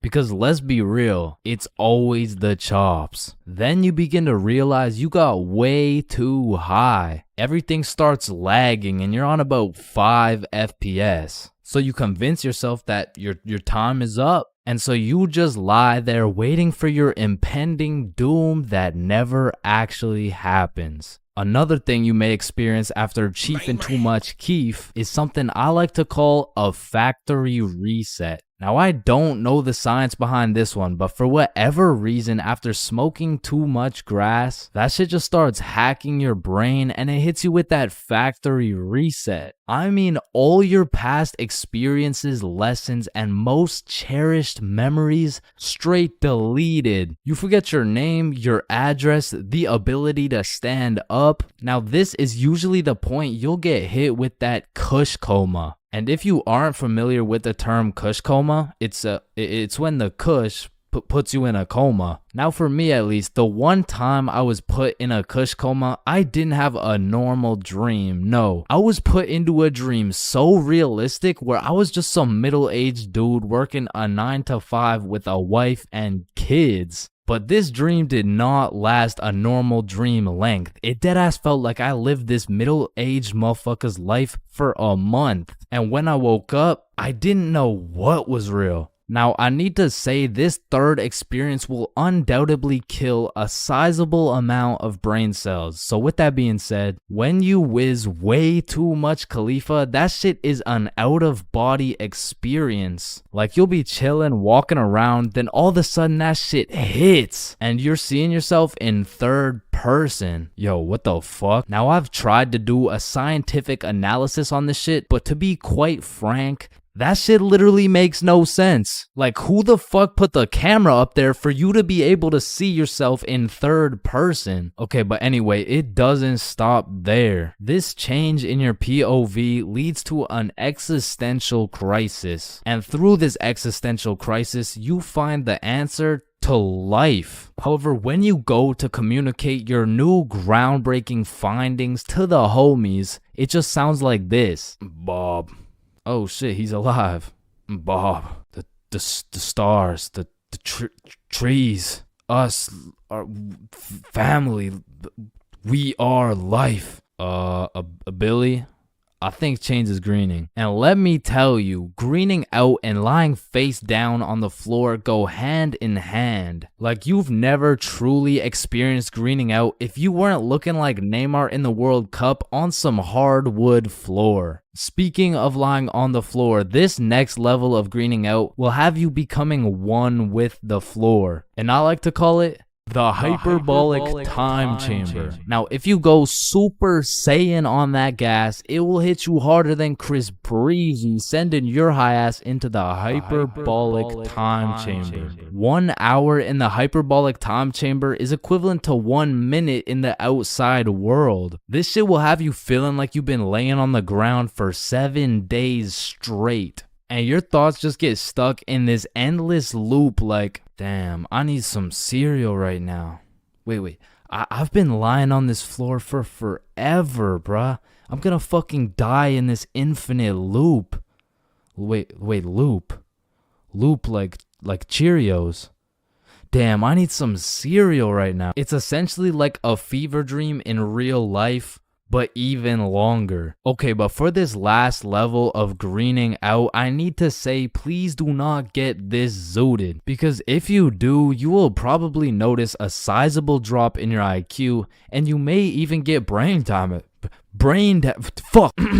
So with that being said, if you do more chops than Bruce Lee, you will experience a pain I would not wish on my worst enemy. A pain worse than stubbing your toe, worse than hitting your funny bone, and even worse than finding out your girl has your homie's Wi-Fi password. And this is the pain I call ODing on the devil's lettuce. Now, ODing on the devil's lettuce is pretty much all of the above combined into one horrible, agonizing pain. Not only do you think you're gonna die, but you forget your name, eat shit on hardwood floor, see in third person, and on top of all of that, time is in slow motion. And with all this going on, you're pretty much on 1 HP and your body is fighting to survive. And this is the point where you start throwing up and you are stuck in this infinite loop of death for what seems like an eternity. So don't green out, it's bad. Awkward conversations. We all know them and we all hate them. Hey, how are you? Oh, I'm good. How are you? I'm great. How are you? You already asked me that. Damn, you right. You right. So, how's your day going? My pet frog just died. Damn, that's tough. I found myself taking the most inconvenient routes to avoid an awkward conversation. Like, I can't really explain the feeling of an awkward conversation, but it's just mildly uncomfortable. Like, I would compare the discomfort levels of an awkward conversation to wearing wet socks. Like, it's not the end of the world, but let's keep it real, no one wants to wear wet socks. And honestly, I would take a slightly inconvenient path if it meant I would not have to wear wet socks. Also, I feel like there's some other situations that are in the awkward conversation family that I also hate. For example, the handshake fist bump dilemma. Yeah, it was nice seeing you. Yeah. Oh, fist bump. Oh, no, sorry. No, I don't. Yeah. God damn it. After you experience one of these bad boys, you'll be thinking about it cringing for the next hour. And if you're anything like me, you might even lose some sleep over it. Man, why the fuck didn't I go in for the handshake, bruh? Obviously it was a handshake. And what about the good old you said goodbye to the person you're talking to, but you guys both walk the same way situation? I mean, this situation is the perfect way to ruin a smooth conversation. Yeah, man, it was really nice to see you. Yeah, for sure. See you later, bro. Alright, peace out. Alright, bye. Yeah, bye. Shit, we're still walking the same way? I'll just turn this way so it's not awkward. Man, what the fuck? And even if I say goodbye to someone and we're still in the same general location, I will avoid them at all costs. Like once me and my brother were chilling at Walmart and we saw one of our neighbors, so we talked for a little bit, said our farewells and went separate ways. But when it came time for me and my brother to check out, we saw the same neighbors checking out. And we were up in the Walmart looking like we were playing Assassin's Creed in real life. It's clear. And of course, I can't forget about awkward silence. Yeah, that's funny.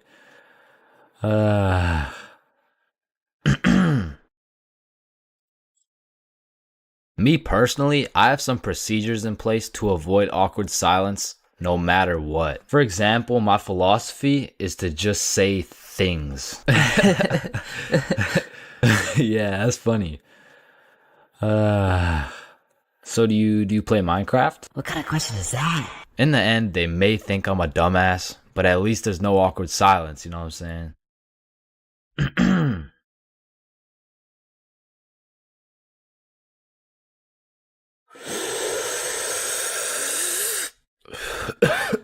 Space isn't empty. It contains everything that exists. Hey, bro, you think this mirror's good? Nah, it's in used condition. What do you mean? Walmart doesn't sell used mirror? Oh, we're using it right now. Damn, I've been hitting this joint for way too long. I should probably pass it to the next person. You ever thought about how most of the sky is actually below our feet? No, it's right up there. Holy shit. Okay, guys, I'm gonna be your waiter for tonight. Just give me a second and I'll be right with you guys. We are the waiters. Bro, what are you talking about? No, think about it. If we're waiting for the waiter, then we are the waiters. Hey, nice belly button, bro. Hey, thanks, man. Your belly button is really your old mouth, by the way. What the fuck? Yo, is your thumb even a finger? Fuck, man, I don't even know. It's kind of just a thumb. So if your thumb isn't a finger, then there is no middle finger. Hold up. If you were the first person in the world to break 2 world records, then that would be a world record. So you'd be the first person to break 3 world records. But then that would make it 4 world records. And that would make it 5 world records. Holy shit. Then it would be 6 world records. Man, who the fuck named this shit a chair? Like why a chair? Hey, bro, I got you a milkshake. Oh, thank you, man. Does a straw have 1 hole or 2? Obviously it's 2. No, but what if it's like 1 long hole?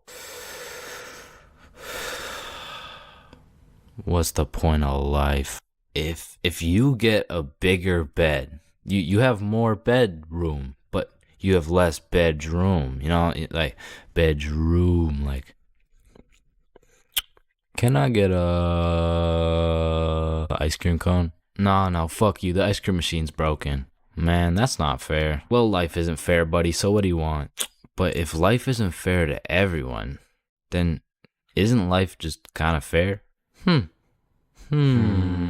Like, I just don't get it. Like, chair. Why is it a chair? You know, it could have been like anything. So your nose grows every time you cap.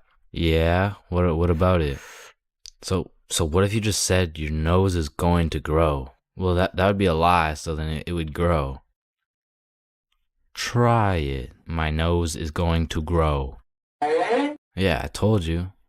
But now that it grew, it's not a lie. Whoa. Bro, I'm way too baked right now. Here, eat an orange. It helps. Nah, hold up. Are oranges named oranges because they're orange? Or is orange called orange because oranges are orange? Just eat the fucking orange. Boys, we got the pizza. Let's go. Sir. Why the fuck is the pizza box square? Like, if the pizza is circle and a slice is a triangle. Yo, who the fuck invited this kid? Yo, can you pass the lighter really quick? Yeah, I got you. Wait. When you light your lighter gets lighter until your lighter is so light that your lighter won't light. Damn, that motherfucker's spitting right now. It just seems weird. Like, why the fuck is it a chair? My first time eating magic mushrooms. Now, this story takes place on a spooky Halloween night. And of course, when you're young, Halloween is about dressing up and getting candy from strangers.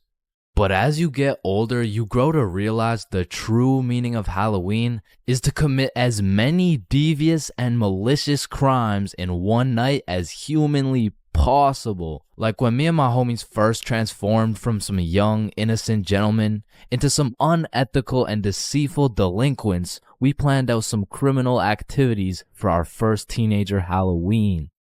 Yo, trick-or-treating is for nerds. We're gonna drink alcohol and smoke grass. Woo. Yeah. That is so teenager. So, you know, we drink our drink and we smoked our grass. Man, I sure could fuck up some Reese's Pieces right now. Not gonna lie, some Skittles would be fire. Alright, fuck it. So we threw on last year's Halloween drip and shamelessly went trick-or-treating baked as fuck. Trick or treat. Aren't you guys a little bit old to be trick-or-treating? No, but we got our candy and we went back to Billy's crib and the munchies took over. I mean, we fucked that shit up so fast that we changed costumes and we spun the block. Trick or treat. Oh, didn't you guys already come here? No, there's a snake in my boot. So all Halloween, me and the gang pretty much just ate chocolate. But by the time next year rolled around, okay, this Halloween is going to be the best Halloween yet. But how can we top last year? Yeah, we already smoked grass and ingested alcohol well underaged. Cause I got these. This dude, Billy, whips out a handful of shrooms. And honestly, Billy didn't even need to convince us because me and Bob were trying to have the best Halloween ever. So we split it up and we all downed a sizable amount of magic mushrooms for our first time. And let me tell you, there are many smooth ways to consume some magic mushrooms. One being the pizza technique, as well as the good old PB and Shrooms Sammy. However, we had smoked and we had drank before, but magic mushrooms were completely out of our expertise. So we just choked them shits down raw. And it was strange. It tasted like I just ate earth if earth was dry as fuck and like chewy. But about 20 minutes after eating the shrooms, Billy has a genius idea. Okay, hear me out. We go trick-or-treating, collect some candy real quick, and come back. So when these mushrooms hit, we can be eating good. Okay? Wait, then we need some costumes. Okay, I do have 3 costumes, but like just don't ask any questions, okay? Why do you have no questions, bro? Now let's go get this bag of candy. So we're mobbing around the neighborhood in some gangster Teletubby suits. And we roll up to the first house like, trick or treat. Oh, you guys are so cute. And we were banging out house after house. But after about 4 houses, I started to notice my Teletubby mitts were looking a little suspicious. But I didn't have time to think about the psychedelics that were potentially invading my brain because I had bigger priorities. Go cop some Halloween candy. Trick or treat. Trick or treat. Trick or treat. But as we walked up to the 8th house, I was undeniably tripping balls. Cause as I looked up at Bob, I just started uncontrollably laughing my ass off. And Bob's shrooms must have kicked in too because we were both just hysterically laughing at each other for no reason. But then the door opened and I saw this tall ass bald dude with an unconceivably large smile on his face. I mean, the shrooms made it look like his smile was just unproportionately big and I just assumed it was a Halloween mask. Man, I love your Halloween costume. What costume? Oh, holy shit. We need to get home ASAP. So we're making our way back home, tripping balls in our Teletubby costumes, and I'm just seeing the stars falling out of the sky. Then out of nowhere, Billy yells, "What the fuck is that?"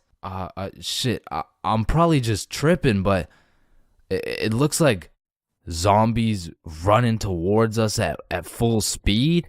Oh, yeah.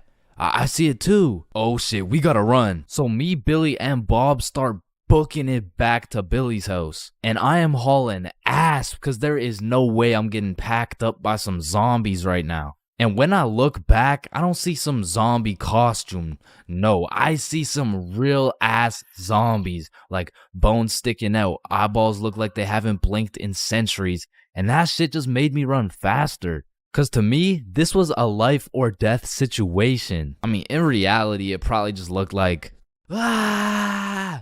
360 ooga booga booga. We get back to Billy's crib. Holy shit, get in. Lock it. And we were not taking any chances. I mean, we barricaded every single door in the entire house. And for a second, it was a horrible trip. I mean, I thought I was in the zombie apocalypse. But once we settled down, we were having the time of our lives, chilling and eating candy while tripping balls. Booga booga! Bigfoot, the Loch Ness Monster, leprechauns, unicorns, two pretty best friends, and love. They don't exist, bro. I've looked far and wide. I've searched the depths of the valleys and the highs of the mountains. And yet still, one of the friends always gotta be chopped, bro. But love too, though, man. I've searched everywhere. I've scoured my hometown. I've gone from the coast of Mexico to the cities of Japan. But one way or another, I always just end up with nobody to love. Or I end up getting robbed by a gay homeless dude. I mean, I was down bad, bruh. It got to the point I thought maybe I just wasn't meant to find a girlfriend. Maybe this was just a face only a mother could love. Ew, get that shit off the screen. What? Mom! So I hopped on a flight to Barcelona, and this story takes place a few weeks ago. It's a new continent, new city with new people, and maybe even a new girlfriend. And so as soon as I stepped foot on that Spanish soil, I downloaded Tinder and got the swiping, bro. Fine shit, swipe right. Cute shit, swipe right. Chop shit, swipe right, bro. It's a numbers game. I done swiped so much my thumb had a 6-pack and I ran out of girls to swipe on.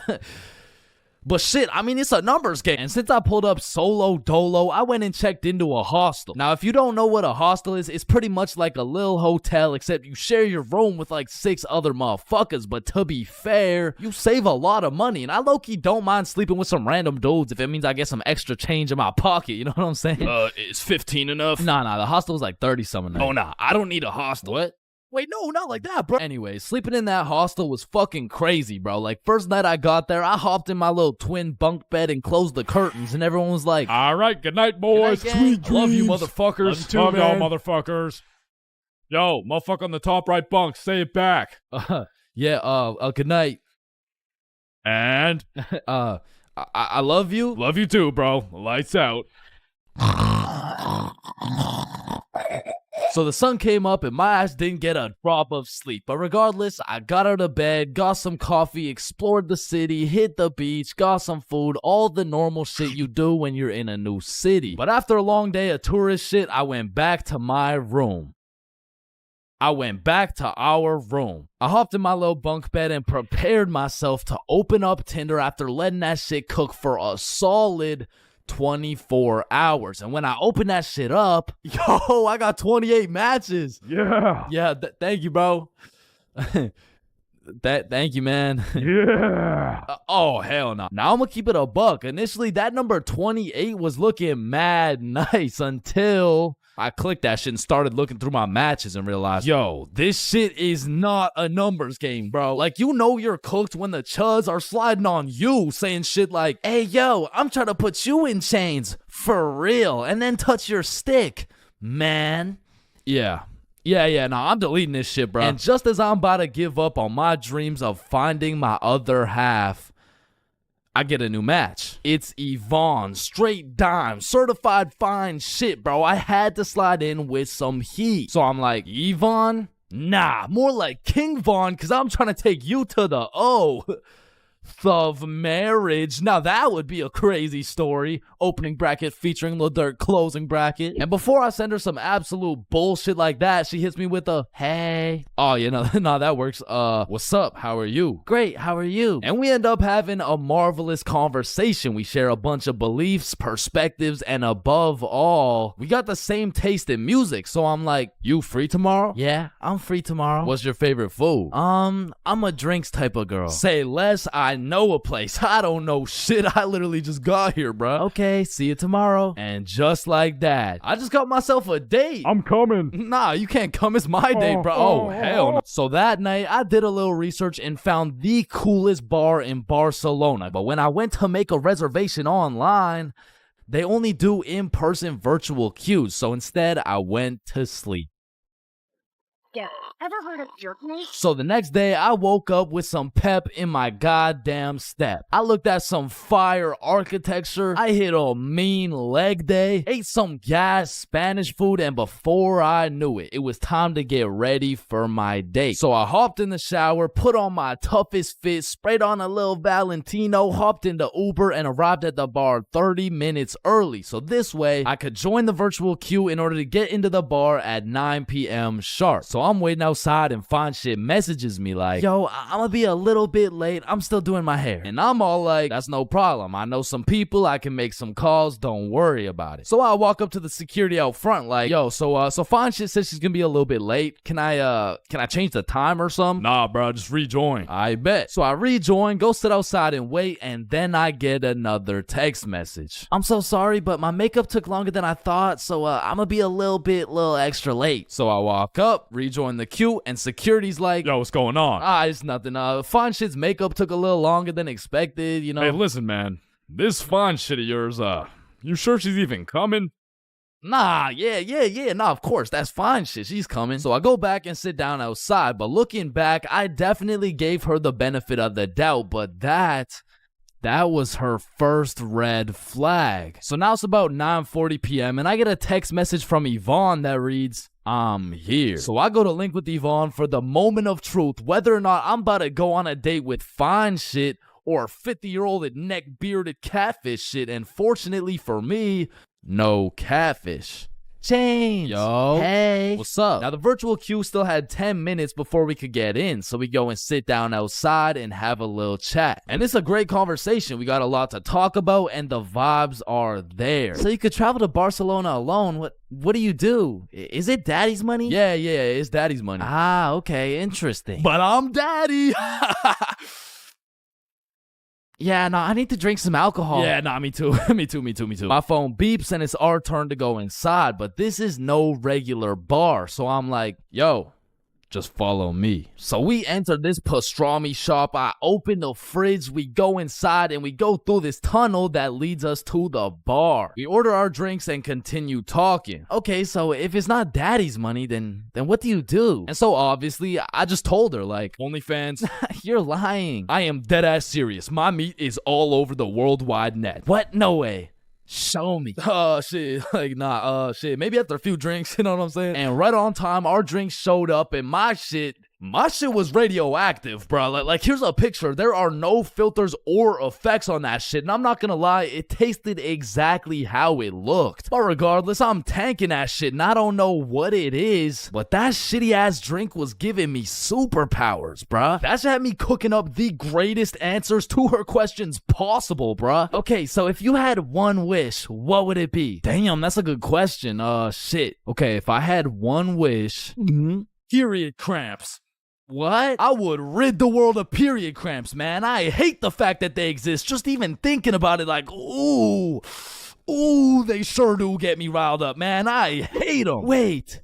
Me too. Nah, that's crazy. We have so much in common. And from that moment on, I could tell she took down her guard and got comfortable because she started saying shit like, this guy from my school is obsessed with me and he won't stop snapping me. Damn, maybe you should stop responding or some shit. She snaps a picture of us and captions that shit. He getting it and you not. Lol. Red flag number 2. What kind of anime villain origin story are you trying to create for this motherfucker, bro? But I digress. We order the second round of drinks, but as she's sipping that shit, I can hear an accent starting to form in her speech. So I'm like, yo, where's this accent coming from? Oh yeah, nah, when I drink, my French accent starts coming out. And I kid you not, she went from one drink sounding like, yeah, so my favorite food is pasta, to drink 4 dead ass talking like, actually, I changed my mind. My favorite food is croissant. Shawty turned from fine shit to French shit so fast, I didn't even know who I was on a date with at this point. And then she hits me with a, I'll be right back. She grabs my face and hits my ass with a big ass smooch. Now that shit took me aback. I was not expecting it. However, maybe it's just a culture thing. Maybe it's normal for her. So I can't say that it's a real red flag. So she's still in the game. And when she comes back, she's like, yo, Chains, let's go to the beach. Say less. So we're walking down to the beach and she says some shit like, so when's the next date? Oh, it's on Saturday at 6 p.m. Oh no, I'm not free on Saturday. Oh, you mean date with you? Yeah, nah, this is the last one. Now I said it as a joke, but she wanted to get all mad and shit and storm off. Now, in this situation, I have two options. Option A is chase after her and beg her to stay. And option B is standing there like an absolute peak male specimen to the point the gravitational pull of my testosterone retrieves her back to the very location she left. And I went with option B.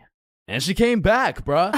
You're supposed to chase after me. It's like a French thing. Ah, okay. I'm not French, bruh. So we continue with our walk, and I'm cracking jokes, entertaining her and shit. But honestly, that little stunt shorty pulled back there was red flag number 3 for me, bro. So at this point, I'm not in it for the game of love. I am simply just in it for the love of the game, bruh. So we arrive at Barceloneta Beach. We sit down, and at this point, it's about 1 a.m., but we're still chatting, having a good time. But out of the corner of my eye, I see a man hooded up walking towards us from the darkness. And as bro's approaching, I'm ready for anything. I'm getting ready to take a stand, throw some hands, get in the sand. Should I even go band for band? But if this dude gets any closer, I'd be damned. And this motherfucker hits us with a drive-by compliment. You have a very beautiful girlfriend. Aw, thank you.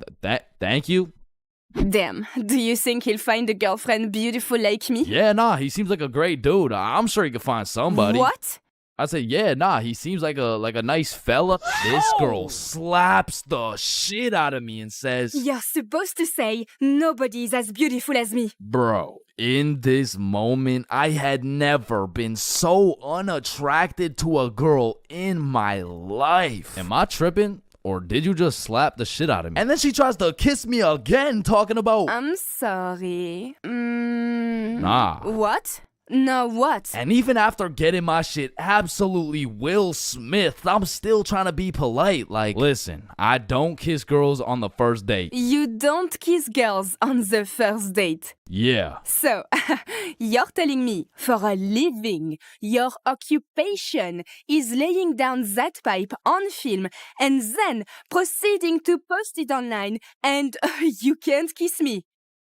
Type shit. And she storms off, bro, but I know exactly what to do to solve this problem, so I stand there like an absolute peak male specimen to conjure up that same gravitational pull, and she's still walking, bro. She just kept walking. She got on the bus. She dipped, bro. She left. Damn. And as the bus disappears in the distance, I hear a motherfucker say, yo, you from here? Nah, I'm just visiting. Oh, shit, okay, us too. You know where the good clubs are at? Yeah, I mean, I heard all the good ones are like right there, bro. Oh, shit, bet. Okay, we're about to go hit those if you're trying to pull up, bro.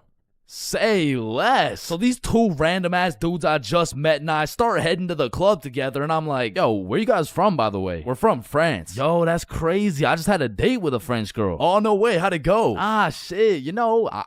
I think it went pretty good. That's what's up. Yeah. So why's your cheek so red? Oh, I mean, she just slapped the shit out of me. Wait, she what? Nah, I mean, it's probably just a French thing. You know what I'm saying? Nah. Not a French thing. You just got assaulted. Aw, shit. So me and the new French homies pull up to the club and it's jumping, bruh. We start taking shots, shooting shots, airballing shots, and then I get a bunch of voice messages from Yvonne talking about, all the good feelings I had for you are gone. You are a literal piece of shit. Go get AIDS filming for OnlyFans, bitch. Oh, hell no. Okay, wait, let me respond. And I'm drunk as hell trying to say a nice response. Like, it really is the type of shit where type shit. And the French homies take my phone and start cooking her ass in French. Now, I didn't understand a single word that came out of their mouths, but it sounded like homies just dropped a career-ending diss track on her. And I say that because as soon as she opened it, she blocked my ass, bruh. Hey, bruh, you know what they say. What do they say? Getting blocked's a whole lot better than getting cocked. What? There is no way they say that. Yo, 3-man alert. So the two homies start laying down that French riz, and that shit hit so hard, I just got a free entry, bruh. Hey, English, room for one more? So the 6 of us absolutely fucked the club up, went out for some 4 a.m. churros, dipped in chocolate, and man, that shit hit harder than Yvonne, bro. So at the end of the day, even if I didn't end up finding love in Barcelona, there is one thing I did find. I did find out how Chris Rock felt. God damn.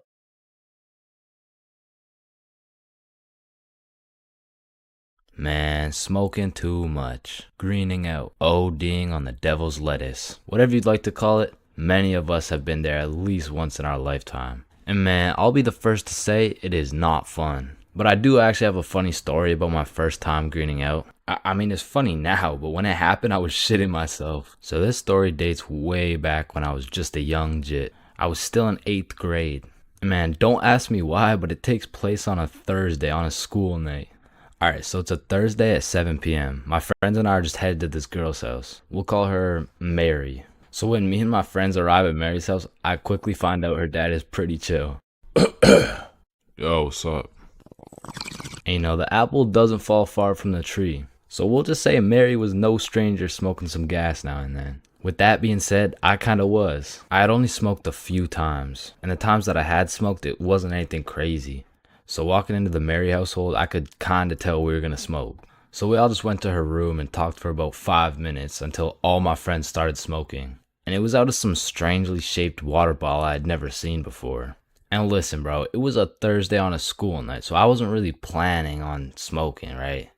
But when you're in middle school, peer pressure just hits differently, bro. So there my dumbass was on a Thursday night using this weirdly shaped water bottle for the first time, knowing that I had a curfew of 9 o'clock. And I just instantly started coughing. I was definitely the least experienced out of all my friends, so I remember my homies were kinda helping me out. Especially my homie Bob. Bob brought me some water and told me to let him know if it hits too hard. I told him yeah for sure, but I'm pretty sure I'm chilling. Because it had already been a few minutes at this point, and it was safe to say I didn't feel anything. And after 10 minutes, I remember thinking, I bet I'm definitely good by now. I probably just didn't have enough to actually get me high. So shit, maybe I can make it back for my 9 o'clock curfew after all. That shit hit me like Mike Tyson in his prime, bro. I don't know why no one told me this new device would have me slumped like Nate Robinson. But it's already too late at this point. My vision started to get choppy. It's like I was running 30 frames per second in real life. And of course, the dry eyes starts to kick in, and I just get really hot out of nowhere. And I guess at this point, Bob could just see the panic in my face. So Bob was like, come with me, and he brought me to the bathroom. And bro was prepared. He threw down a pillow and a blanket and was just like, you're gonna be alright, bro. And as he leaves me in the dark in the bathroom, I can hear from the other room, he's definitely greening out. He's greening? Nah, not Chains. No, my boy. Rest in peace. Rest in peace? Bro, am I about to die right now? But to be honest, my brain was way too fried to even care. The effects were getting worse by the minute. And as I laid there in the dark on Mary's bathroom floor, I felt my soul leave my body. I was just flying around space and, you know, traveling through the galaxy and shit. But I'm brought back to life because I felt my phone buzzing. And when I woke back up, I had no clue where I was. And then when I looked in the mirror, who the fuck is this guy? Well, I was out here putting the pieces together, trying to figure out who I am. Bob hits me with another, come with me. I got a ride so we can get you back home. But you have to act normal, okay? Okay, just get in the car. It was his older sister driving. And when I got in the car, I was stressing. Act cool, bro. Act cool. Hi, how are you? I'm not high. Fuck, she knows. And the rest of the ride was just pretty much silent. I got out of the car and I stumbled all the way over to the front door. At this point, I was praying my mom was asleep. So I called my brother to open the front door. What's up? Door. At this point, I'm malfunctioning. I'm trying to explain what is happening to my brother, and it pretty much just went like this. Bro, is mom awake?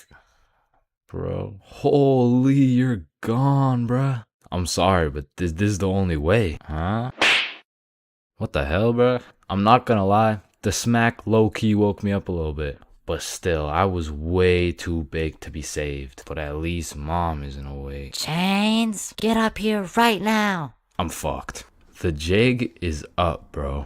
I slowly walk up the stairs to my inevitable doom. Still high off my ass, I walk into my mom's room and seal my fate.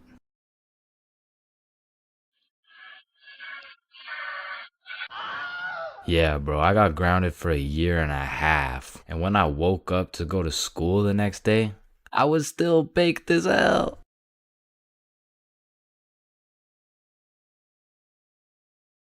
Being absolutely faded in math class is one thing, but pulling up to school while you're hammered, wasted, absolutely plastered is simply a different ball game. Cause there's lots of people who can properly utilize that Mary Jane on a daily basis. For example, tattoo artists. In fact, I feel like majority of tattoo artists would say, it helps me work better, dude. And I would happily trust this man to do his best work knowing he's baked as shit. However, if this dude was wasted, it's a little bit of a different story. Alrighty, dude. All done. Yo, I asked for a rose, bro. And because of this reason, you would truly have to be a dumbass to go to school drunk. Chains, but the title of the video says going to school drunk. I did, bro. I went to school drunk, but listen, it was no ordinary day at school. No. In fact, I didn't even go in the day at all.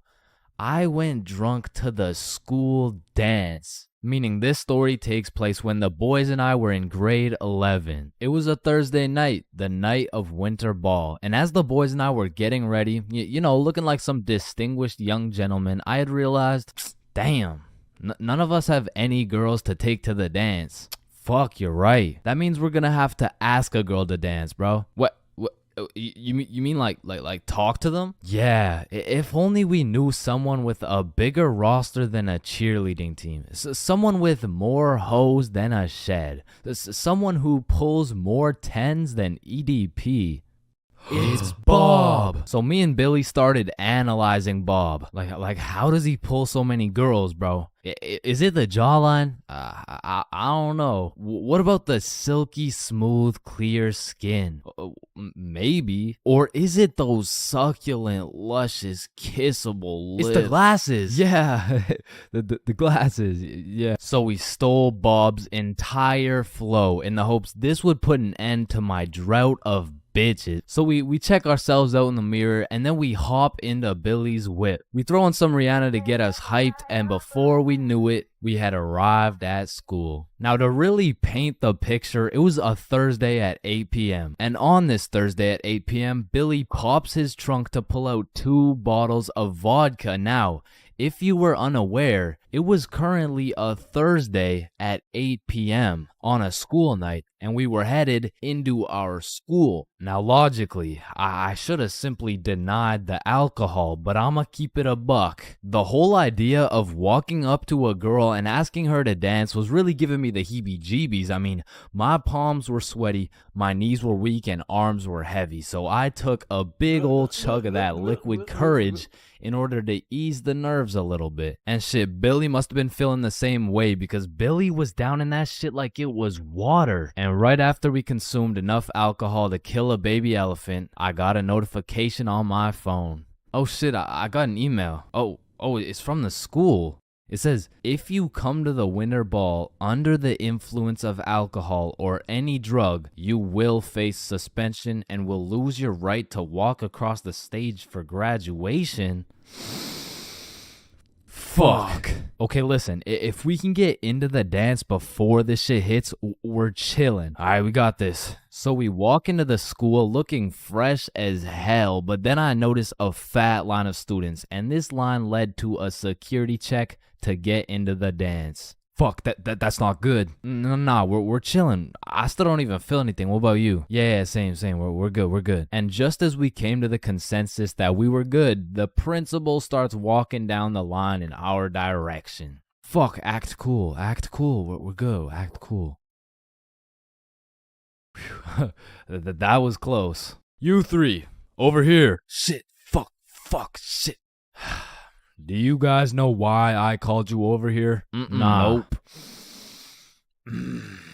I smelled alcohol the moment I walked past you 3. Now, I don't know if it was one of you or all of you, but you know the consequences of showing up under the influence, right? Yeah, we do. And tell me, is it or is it not suspicious that all 3 of you guys showed up with glasses on? Nah, we just thought it looked suspicious.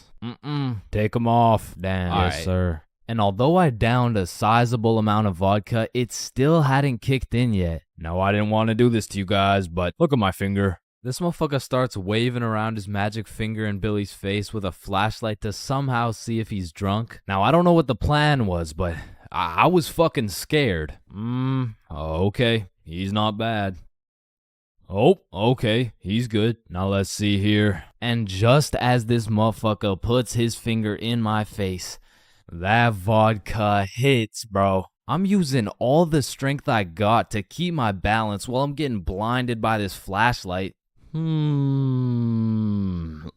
me try that again. I got a little feeling you guys drank, but it hasn't fully kicked in yet. I'll check up on you in a little bit. Yeah, that's good. Yeah. So we get to security and they make sure to pat us down. A little bit too good, but before we knew it, we were at the dance. And just like that, I saw my opportunity and I put that liquid courage to use. And you know, I'm very articulate when it comes to words, so I ask, "Hi, how are you?" "Oh, hey, I'm good." So I wanted to ask you, like, you know, we're at the dance and I saw you, so I walked over here. Here we are, you know what I mean? So like, do you want to dance? Yeah, sure. It had worked. My plan had finally worked. And just as I was about to feel the female touch I'd been deprived of for all these years, I see Mr. Principal walking in my direction with his finger ready and his flashlight in hand. So I just haul ass, and I don't stop hauling ass until I'm off school grounds. So the moral of the story is, don't go to school drunk, bro.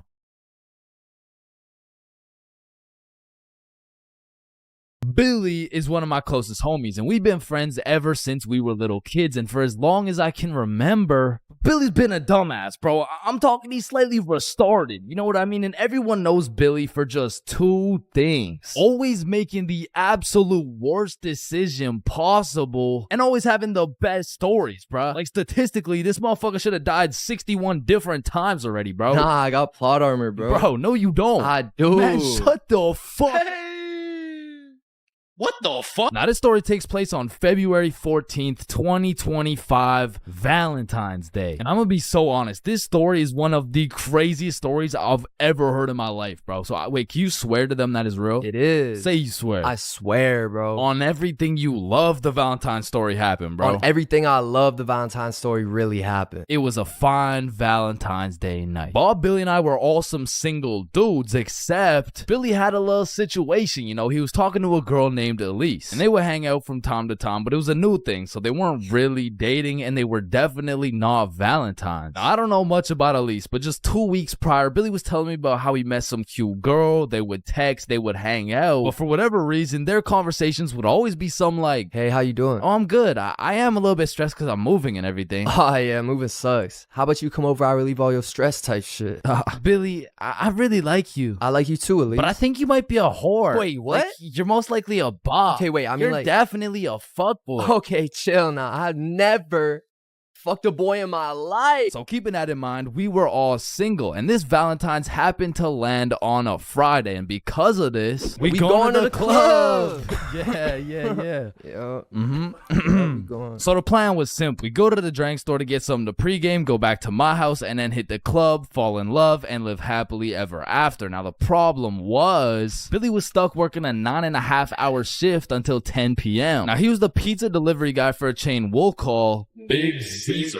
So he's doing his thing, delivering those Valentine's pizzas. Well, me and Bob decided that we would go get the drinks now and meet Billy back at the crib once he's off work. So we hop in the car, we get to the drink store, and at this point it's 9:30 p.m. And so Bob calls Billy to ask what he wants. No answer. I call him. No answer. We both text him. Nothing. Now, this was strange because Billy usually responds while he's working, but we shrug it off. We go inside the store and get Billy his go-to bottle.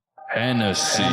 So we go back to my house and get to my room at about 10 p.m. and still no word from Billy. So we're waiting for a good 20 minutes and then I get a text message from Billy. The craziest shit ever just happened. So I'm like, what happened? Bro, It's so crazy, I need to tell you in person. So Billy whips it over to my house, kicks down the door, and instantly starts breaking down the craziest plot I've ever heard, bruh. Yo, listen, this story takes place 1 hour ago. It was 9:30 p.m. and Billy was finishing up a long 9.5-hour shift with his very last delivery of the night, but the problem was his phone was on 1% and he didn't even have a charger. So Billy locks in and memorizes all the directions to get there right before his phone dies. So from one side of the city, Billy goes 100% straight off the dome to the other side of the city for his last delivery on this fine Valentine's Day night. Billy hops out the car, walks up to the house, knocks,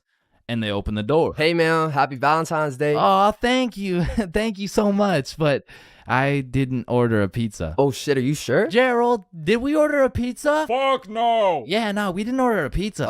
I don't know. It says a meat lover's pizza for 3516. Oh, honey, no, this is 3416. 3516 is all the way around the back of the cul-de-sac. Oh, okay, thank you. Have a good night. So Billy's walking for a good 8 minutes to get to the back of the cul-de-sac where at last he finds 3516. He walks up to the door, knocks, and a fine-looking woman in her 40s opens the door holding a vape, and Billy sees a little potential here. Hey, happy Valentine's Day, man. Oh, thank you. Of course, beautiful. How's your Valentine's Day going? You know, it's okay. Why's this okay? You ain't got no special plans? Well, honestly, my husband's out drinking at the bar. So, bro, this was the perfect situation for Billy, bro. There's so many things he could say to make a move right here, and out of the infinite combinations of words he could put together, he says, well, a man's got a drink, you know? Yeah, okay, yeah, well, anyways, here you go. Keep the change. Have a good one. Billy fucking sold, bruh. He missed a wide open layup, and as he turns around to head back to his car in shame, Billy gets an idea. A genius idea, if I do say so myself. So Billy turns back around, walks back up to the door, and knocks again. Hey, what's up? Hey, so my car, like the pizza car, is on the other side of the cul-de-sac. So if there's any way I could cut through, it would save me like 10 minutes. Yeah, of course, come in. And this motherfucker just got his own rebound off the backboard, bro, but he only has 60 seconds on the shot clock to make a move, and so he starts breaking down that professional barrier. So what's your name? My name's Angelina. What's your name? My name's Billy. Wow, you have a very beautiful name. And you have a very beautiful smile. Ah, thank you. Holy fucking shit, he was cooking, but they had made it to the basement, meaning he only has 30 seconds left before he's back to the cold, lonely outside world. So Billy cooks up yet another genius play. Angelina, I really hate to ask, but is there any way I could charge my phone real quick? Like, I just need to get it to like 5%. Of course, honey, sit down. It's no worries at all. This motherfucker Billy did it again, bro. Now, I don't know if it's because she just wanted some human connection on his Valentine's night or she was genuinely just being nice, but this motherfucker's now in a position where he's posted up on this woman's couch in her basement at 10 p.m. on a Valentine's night. Yo, what flavor is that? Oh, it's mango ice. It's my favorite. Damn, you think I could take a hit? Only if I could hit yours. Oh shit, I bet. So as these two fiends are bonding over a little nicotine addiction, Billy's like, so you said your husband went out to the bar? Yeah, he did. To be honest, it kind of hurts because like it just sucks to be alone on Valentine's Day, you know? Yeah, 100%. I feel you. I don't got a Valentine either. Type shit. Now at this very moment, Billy's about to shoot a shot farther than a three-pointer, farther than a half-court, full-court football field. This was a blindfolded shot from Mars by a 6-year-old kid with Down syndrome, bruh. I mean, shit. We could be Valentines tonight. Oh, that's so sweet, but my daughter's upstairs. Ah, shit, yeah. I get it, but like, this couch low-key spacious, though. I mean, it's not that spacious. Please? Billy, you're funny. Now, at this moment, Billy's 0 for 3 with these shots. I mean, the defense line was tough. She's got a whole husband and a daughter who's just posted upstairs, probably waiting for that fucking pizza. But to be fair, Billy was still on the court, but his phone was already at a good 3% charge, so he needs a game-winning shot right now, and so he reaches deep into his bag. I'm talking middle school years. He pulls out a shot I never thought I would see in the big 2025.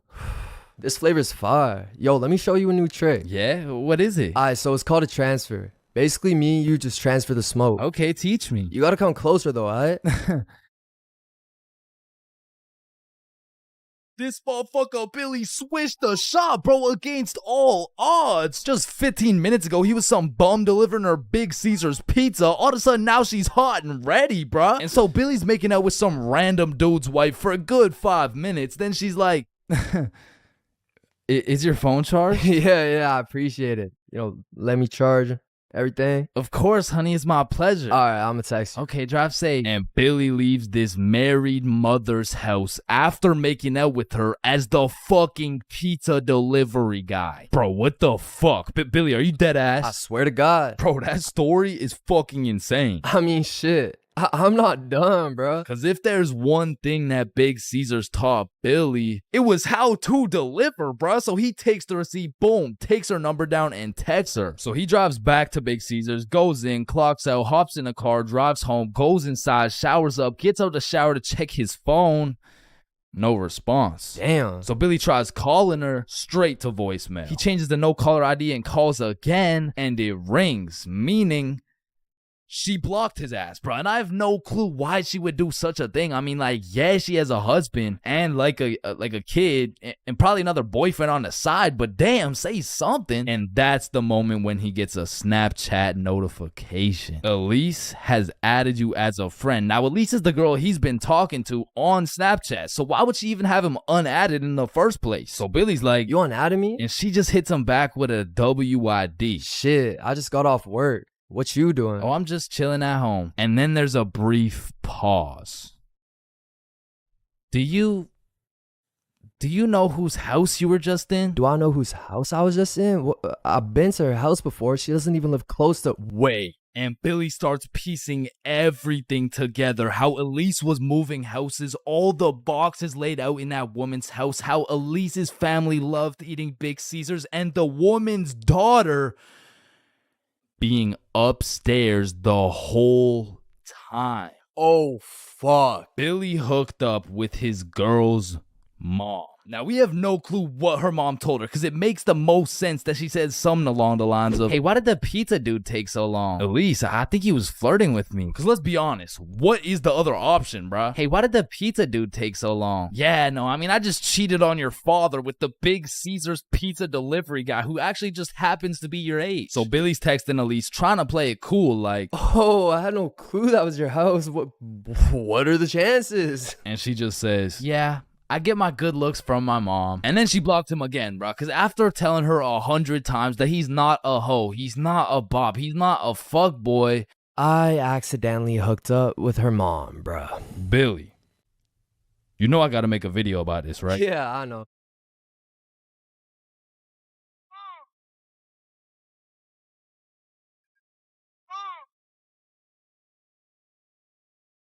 April 20th, 420, the day when everyone puts their differences aside and they just hotbox the Earth's entire atmosphere. Man, what a time to be alive. Now, I don't know if any of y'all have gone to one of those 420 conventions before, but god damn, these motherfuckers be getting higher than Buzz Lightyear, bro. Like, at this point, they aren't even baked. They're fucking deep fried. They just be walking around hotboxing cities at a time. And anyone in a 500-foot radius is gonna start feeling the effects of that Mary Jane. Like, I remember my first time going to one of these things, and I was still a minor with an O. However, I had done some pregame before the convention. So let me just put it like this. If I was a potato, I would have been a baked potato. So heading into the convention, I was already a little bit paranoid because as I looked around, all I could see was a bunch of hippie dudes with beards and shit. And at the time, I was just repping that peach fuzz. I was standing out like a sore thumb. So you can only imagine how hard I was shitting my pants when my high ass saw a cop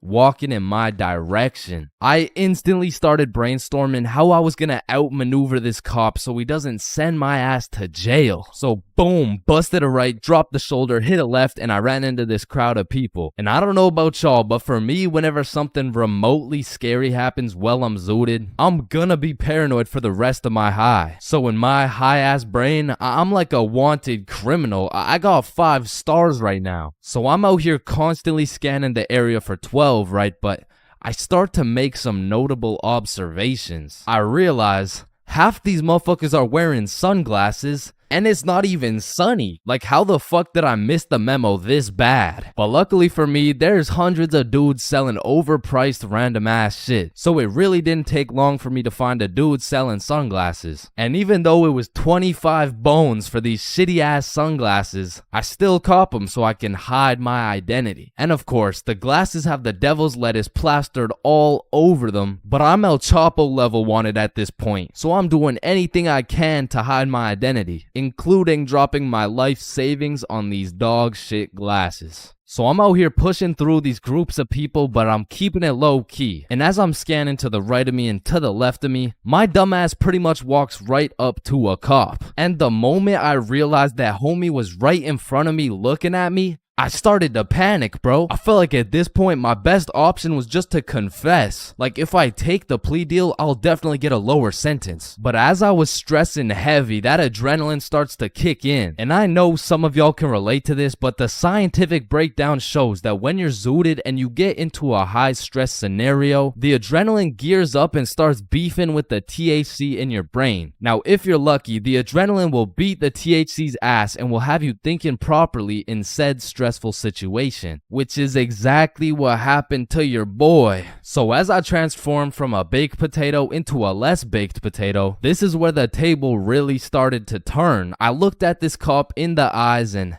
this motherfucker was more baked than me. Like shit, at this point, I'm about to put this dude on citizen's arrest. Officer, are you baked right now? No, there's a sorry, there seems to be a lot of cannabis in the air right now, and so it's like this poor officer probably had to pull an 8-hour shift in the world's biggest hotbox while trying to do his job. And needless to say, after realizing the officers were faded than a hoe, I had no problem walking around with my peach fuzz mustache smoking on that Mary Jane.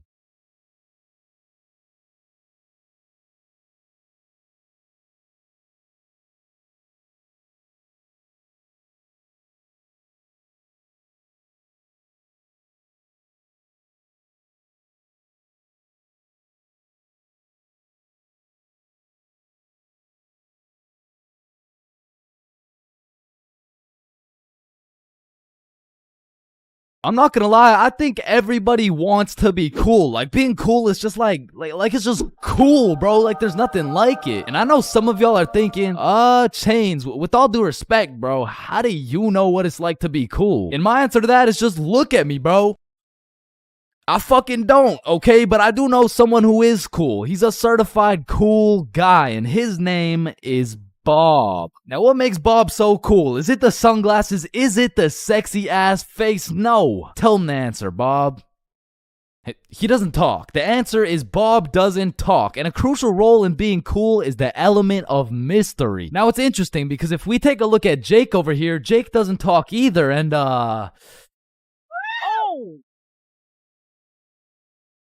I don't think, I mean, like, me personally, you know, I don't really think Jake's that cool. So that means to be cool, you can't just stop talking. I mean, I remember one time, I thought if I threw in some earbuds and stopped talking to motherfuckers, everyone would see me as some cool, mysterious guy in the shadows. And I'm not even gonna lie, I was walking through the halls feeling like Batman. I could even see the people talking about how cool I was. Come to find out, it was more like, does this kid even talk? Nah, I don't think so. Yo, what's up with this kid? I'm pretty sure he's autistic or something. Because the truth is, there's a very distinct difference between Bob's silence and Jake's silence. I mean, Jake didn't talk because he would probably get his ass beat for literally anything that comes out of his mouth. But Bob, on the other hand, doesn't talk because he doesn't have to talk. Like, watch this.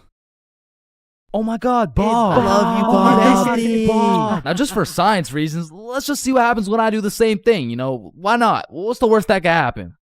Hello? Can I help you? Oh my god, help. There's this creepy guy. At least she didn't. Get on the ground. Hands behind your back, buddy. Now, it's important to note that being cool is subjective. Like, for example, some people think I'm cool, you know? Like, in this big-ass world, surely there's someone out there. No, there isn't. Nobody thinks you're cool. Shut up, loser. Okay, well, what I was trying to say is you're gonna find someone cool who I don't find cool, and I'm gonna find someone cool who you don't find cool, and that just leaves us with the question, what is cool? So to answer this question, I need you to think of the coolest dude on the earth, and I'm about to guess, okay?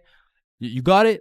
Yeah, alright, I'm not the fucking Akinator. I'm not about to guess who you're thinking of, but I can guess with 100% accuracy who you're not thinking of, and that's Mark Zuckerberg, okay? How did I know that? Because if you think of Mark Zuckerberg as the coolest guy in the world, you're fucked, alright? Like, there's no helping you. Like, click off the video. It's raps for you, bro. But how could Mark Zuckerberg possibly help us get cooler? I mean, look at the guy. He's practically oozing uncoolness as we speak. But that's important because if being cool is subjective, we need something objective to look at, and objectively, Zuckerberg gets no bitches. Like, let's just look at the numbers here. I mean, this guy's the CEO of Meta, but he's also the CEO of being a uncool lizard nerd guy. And if there's one thing I've learned in my studies of coolness, it's the art of minding your own goddamn business, okay? Like, let's compare George to Bob, who, let's just say, both aced the math test. Hey, Chains, what'd you get on the test? Fuck, I got like a 65%. Oh,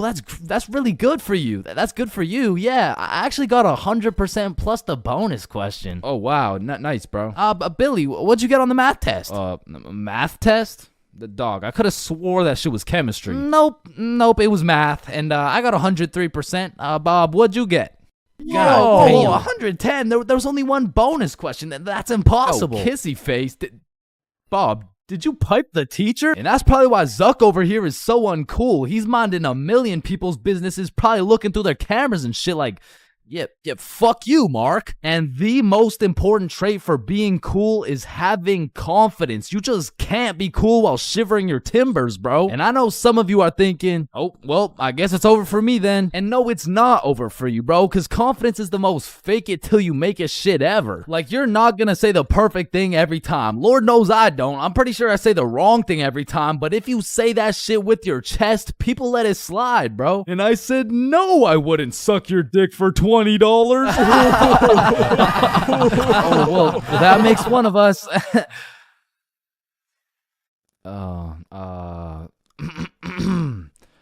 Well, that makes one of us. I love this guy. Now, that's the type of confidence that's gonna take you from a level 1 crook to a level 100 mafia boss. And with that power comes responsibility. Some dudes will become a level 100 mafia boss and start picking on other people because it makes them feel powerful. But a cool guy doesn't yearn for power.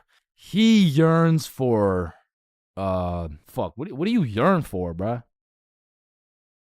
Damn, he's so cool. Now, being cool comes along with being calm and collected. Like, if someone walked up to you trying to fight and you started running away screaming for your life, I don't think anyone's looking at you like, damn, that's one cool-ass motherfucker, bro. Yeah, bro, the way he hit that high note was cool as hell. Shit, maybe I could be like him someday. Now, I'm not saying you gotta go all Jackie Chan on the guy, but you do gotta stay calm and think logically. Like, let's see how cool you are. What would you do in this situation? A, strike first, strike hard, no mercy. B, just walk away. C, give him a little kiss on the forehead. Or D, do the stanky leg.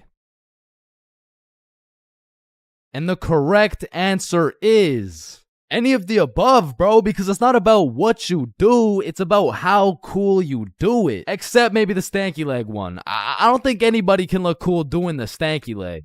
But doing any of the other options, you could look cool as hell. Like, A, strike first, strike hard. Boom, one punch knockout. That's cold. But if you throw first, miss, eat shit, not cool. B, walking away. You're cool as hell. Unfazed. Unless you get jumped from behind and get your ass beat. Not cool. C, give him a little kiss on the forehead. Assert your dominance. You pretty much just made him your son. But if you miss, well, now you're just kissing a dude, so, yeah. Now, even though being cool is all about how you do things, there's a few things that nobody can look cool doing, like riding a scooter, chasing a bus, taking pictures with an iPad, chasing paper in the wind, using VR, washing a cucumber, waving. You look nerdy as fuck, eating a cupcake, tripping, getting out of a restaurant booth, pickleball, and literally anything to do with Starbucks. Hi, can I get a caramel ribbon crunch frappuccino with 2 extra pumps of vanilla and the You're soy? not cool, bro. What? Now let's take it back to the element of mystery for a second, because this is the step that will either have people seeing you as a cool ass dude, or they'll just assume you're shy or possibly on the spectrum, bro. Listen, you gotta talk, bro, or else people have nothing to go off of and they'll start filling in the blanks themselves. Whoa, wait, so I gotta talk to be cool? Yo, Chains, what do I say? Whatever the fuck you want, bro. No, wait, really? Yeah, bro, the truth is the key to being cool is being yourself. And I know that shit sounds corny, and it is, but do you think the coolest dudes on earth give a single fuck about what you think? Hell nah. They're way too busy being cool, bruh. You gotta be like a peach, man. Some people hate peaches, some people love peaches, but at the end of the day, the peach is gonna be a peach. So here, take these sunglasses, and if you haven't heard it today, you're a cool ass dude, bro.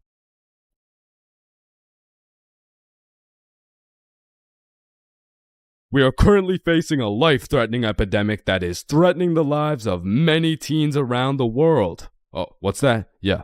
Oh, okay. It has been brought to my attention that there's a new strain let loose that is infecting more teens than ever. The strain is propylene glycol formaldehyde.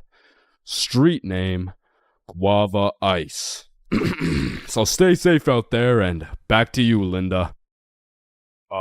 Linda? What? Oh shit. Man, way back when, somewhere in Timbuktu, a Homo sapien found a plant by the name of tobacco, and for whatever reason, somewhere in this dude's caveman brain, he decided, me, smoke, now. And that he did. And as humans slowly evolved, smoking did too. And soon, motherfuckers went from looking all old and wise, smoking these big old pipes, to soon smoking cigars on some mafia boss shit, which turned into cigarettes. Now, back in the day, if you were stressing, Doc would prescribe you a pack of good old cigarettes. Sore throat? Cigarettes. Oh, you got a cough? Here, smoke a cigarette. But after a while, people's teeth started looking all British and shit, so they decided, boy, I don't think these are healthy, innit? So we decided we needed to make cigarettes better, and you know what makes everything better? The letter E. Your mail's taking too long to come in? Email. Wait, what's that? You want to play sports, but you're ass at every single sport?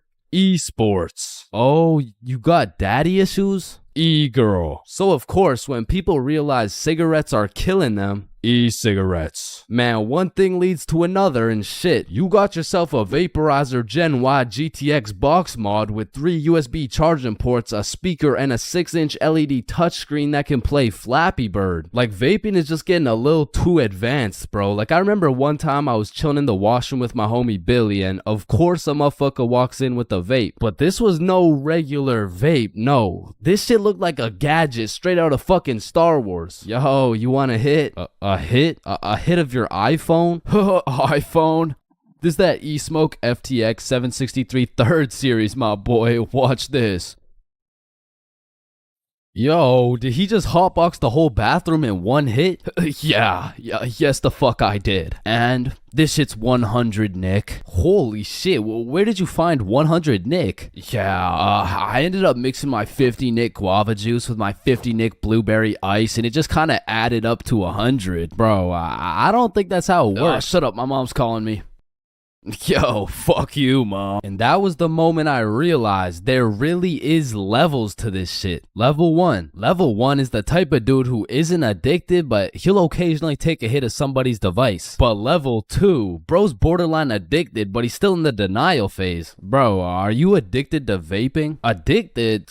Nah, I don't even vape like that, bruh. Shit. Do 5 jumping jacks right now. Bro, what? That's easy. 1, 2, 3, 4. Oh shit.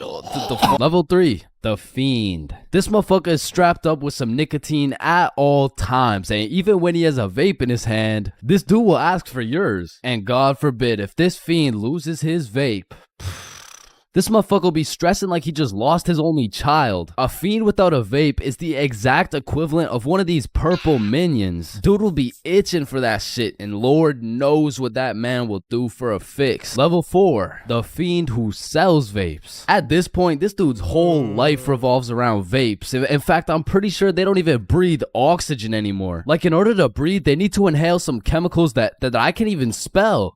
Which honestly, it doesn't even say that much. Like, I can't spell a lot of shit, but what I'm trying to say is their bodies have just fully adapted in order to consume as much nicotine as possible. They breed that shit, they drink the vape juice, and when they're hungry, shit, they just munch on the vape itself. And the worst part is they can't even run out of vapes. Like shit, they are the plug. This motherfucker's just the CEO of getting high on his own supply. Like dude is his own #1 customer. Level 5. This motherfucker, bro. Like why do you need a LED touchscreen on your vape, bro? Like you already have a phone. Wait. Did you just order that pizza from your vape? Shit. Where'd you get this from? And don't get me started on these flavors, bro. Like, tell me why these motherfuckers can make a vape juice and call that shit early riser. And that shit literally tastes like a Wednesday at 6 a.m. Like, what the fuck type of ingredients mixed together to taste like a Wednesday at 6 a.m.? But early riser isn't even the weirdest flavor on the market, because if you're feeling the family dinner vibes, you can get a rotisserie chicken flavor. Or if your breath is smelling nice and fresh, you could fuck that shit up quick with some garlic flavor juice. And they even got bacon.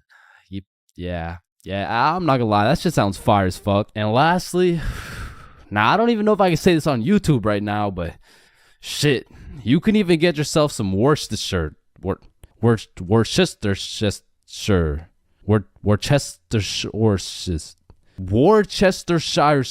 But regardless, I think we all know the home of nicotine, the eternal hot box, the communal vape sesh. It's the high school bathrooms, man. You walk into one of these joints and there's at least 15 dudes hotboxing that shit at like 10 a.m. You come in trying to take a piss and now you got a head rush. You walk over to the urinals, but it's so goddamn hotbox, you start pissing all over the walls. But shit, you can't even piss on the walls in peace, man. You got that one fiend coming over to you trying to suck your device dry, and dude's so down bad for that hit that's not the only thing he'd suck dry. And listen, you may be thinking, Chains, how do you know what you know about vaping? And that's a great question. Back in the day, I was a curious little George, man. And back in grade 7, I was chilling at my friend Becky's house. And when I walked into Becky's crib, I was nothing but an innocent, curious young man. But little did I know, I would leave Becky's crib far different than I entered. So you know, me, Bob, and Billy are posted in Becky's room, and I was sitting with Becky. So Becky asked me, have you ever hit a vape before? Hell no, I hadn't, but you know I had to play it cool around Becky, so I said, yeah.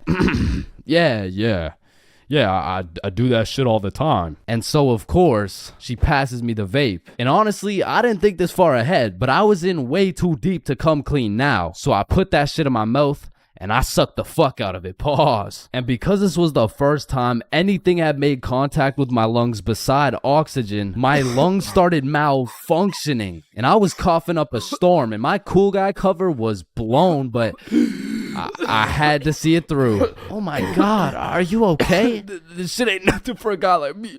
Guys, I think Chains is dying. And as I went on with my life, I would hit a device here and there, and eventually I even learned some tricks and shit. But one day, me and my homie had to run to catch a bus. And so we start running, but the homie doesn't even make it 100 meters, and he starts rolling on the floor, coughing up blood. And I was like, no, fuck that. And you know,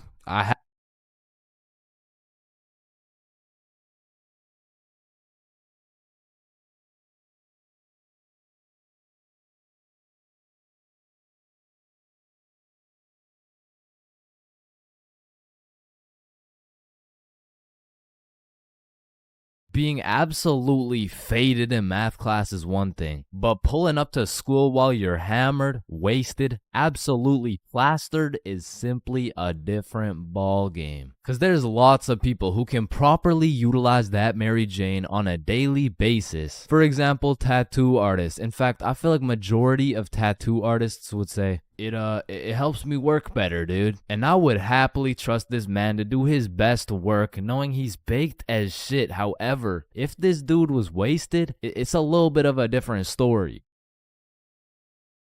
Alrighty, dude. All done. Yo, I asked for a rose, bro. And because of this reason, you would truly have to be a dumbass to go to school drunk. Chains, but the title of the video says going to school drunk. I did it, bro. I went to school drunk, but listen, it was no ordinary day at school. No. In fact, I didn't even go in the day at all. I went drunk to the school dance. Meaning this story takes place when the boys and I were in grade 11. It was a Thursday night, the night of winter ball. And as the boys and I were getting ready, you know, looking like some distinguished young gentlemen, I had realized, damn, none of us have any girls to take to the dance. Fuck, you're right. That means we're gonna have to ask a girl to dance, bro. What? You mean like talk to them? Yeah, if only we knew someone with a bigger roster than a cheerleading team. Someone with more hoes than a shed. Someone who pulls more tens than EDP. It's Bob. So me and Billy started analyzing Bob. Like how does he pull so many girls, bro? Is it the jawline? I don't know. What about the silky smooth clear skin? Maybe. Or is it those succulent luscious kissable lips? It's the glasses. Yeah.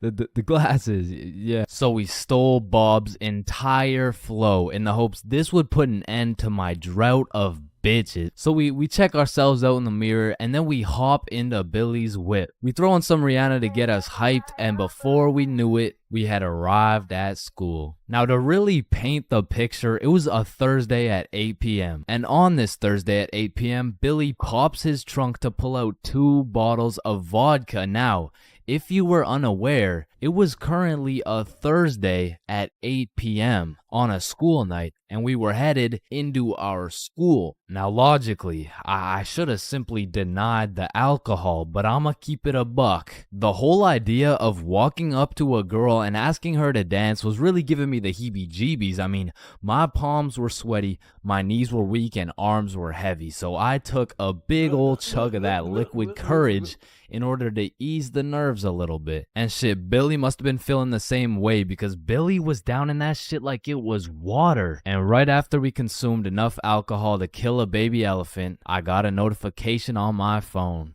Oh shit, I got an email. Oh, it's from the school. It says, if you come to the winter ball under the influence of alcohol or any drug, you will face suspension and will lose your right to walk across the stage for graduation.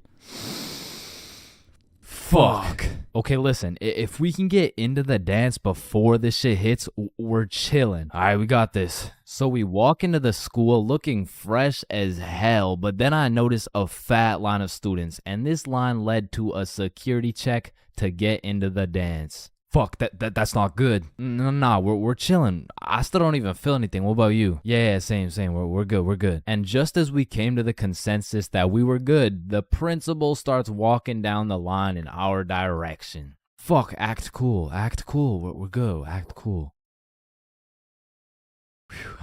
That was close. You 3, over here. Shit, fuck, shit. Do you guys know why I called you over here? Nah. Nope. I smelled alcohol the moment I walked past you 3. Now, I don't know if it was one of you or all of you, but you know the consequences of showing up under the influence, right? Yeah, we do. And tell me, is it or is it not suspicious that all 3 of you guys showed up with glasses on? Nah, we just thought it looked suspicious. Take them off. Damn. Yes, right. sir. And although I downed a sizable amount of vodka, it still hadn't kicked in yet. Now, I didn't want to do this to you guys, but look at my finger. This motherfucker starts waving around his magic finger in Billy's face with a flashlight to somehow see if he's drunk. Now, I don't know what the plan was, but I was fucking scared. Okay. He's not bad. Oh, okay, he's good. Now let's see here. And just as this motherfucker puts his finger in my face, that vodka hits, bro. I'm using all the strength I got to keep my balance while I'm getting blinded by this flashlight. Let me try that again. Huh.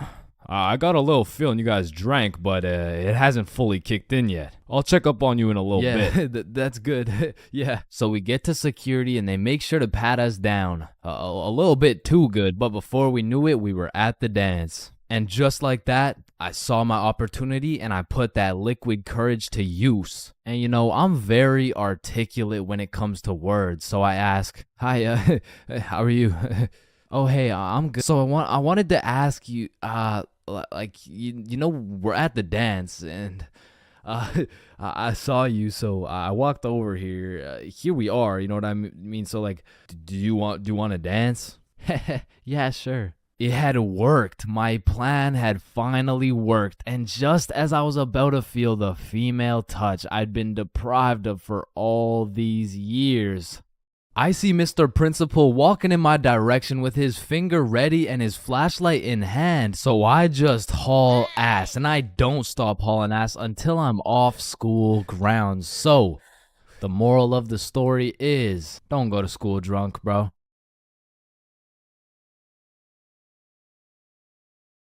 Oh, Yo. shit. Ooh. Damn. That's why you don't mess with me. Yo, I'm chill. Jordan Johnson. Mr. Johnson, why did you beat Kyle's ass? Mr. Principal, I never touched Kyle. In fact, I've never seen this kid my entire life. How do you presume he received a concussion, 2 broken ribs, a black eye, a broken nose, and a dislocated shoulder? I mean, he must have fallen down the stairs or something. Okay, Mr. Johnson, how do you explain this? That's why you don't mess with me. I'm Jordan Johnson. But I mean, you got the wrong Jordan Johnson. Then, what happened to your knuckles there? Shit, these ain't even my knuckles. Listen, I am not one to condone violence, but I'm not gonna lie. School fights are a major part of the high school experience. I mean, there's something about a good old school brawl that just boosts students' morale. Like, there is nothing that gets you through the rest of the day like some kid getting his ass beat in front of the entire school. And truthfully, it's just a community building experience because it gives everyone something to talk about. Yo, did you see the fight? Yeah, bro, Kyle got his shit rocked. Wait, are you guys talking about the fight? Yeah, bro. Man, Kyle got fucked up, dude. Overall, in school fights, everyone wins. Like, the fighter gets some respect and the crowd gets some entertainment. It's a win-win. What about me?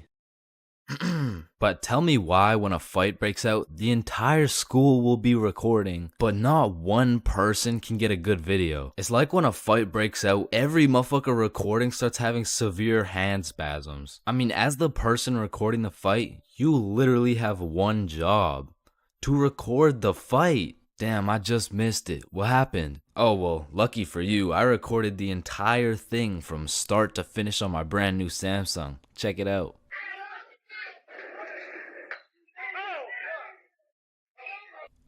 Did anyone else record the fight? Oh shit, yeah, I did on my brand new iPhone 14 that actually records in 4K. Okay, bet. Ooh, oh, damn.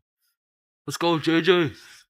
That's why you don't mess with me. But bro, there's just a video of your face for 8 minutes straight. And watching some of these fights are funny as hell because some motherfuckers will come in swinging like KSI. Some motherfuckers are out here thinking they're Daniel LaRusso. And some motherfuckers should just not be fighting. Which is honestly the best part, because where else could you catch a 6'5", 250-pound big body scrapping some 5'2" nerd? Like, the UFC would never let that shit slide. Plus, you get to watch it all for free. But me personally, I've never gotten into a school fight. But don't get me wrong, if someone wanted to catch these hands, I could hit them with the little knuckle sandwich, if you know what I mean. But truth be told, I could never lose a fight. Not because I know how to fight, but because for Bob, shit was on sight. And trust me, you don't fuck with Bob. Bob's got a better record than Floyd Mayweather. And I even heard one time he got into a little altercation with Mike Tyson. All I'ma say is, he dealt with him. But with that being said, we all know that one kid in school who was born to simply beat people's ass. Like, this dude's life purpose was to run people's fade. And of course, I had someone like this at my school. He was the type of dude who had nothing to lose, so he would instigate a fight wherever he could. We'll just call him Jordan. And honestly, he was holding a solid record. I mean, he was probably 12-0. But one day, Jordan picked on the wrong kid. "Hey nerd, take off those stupid glasses." And Bob was a man of little words, so Jordan's buffoonery did not faze him. "Hey nerd, I said take off those stupid glasses." "Hey, stop ignoring me."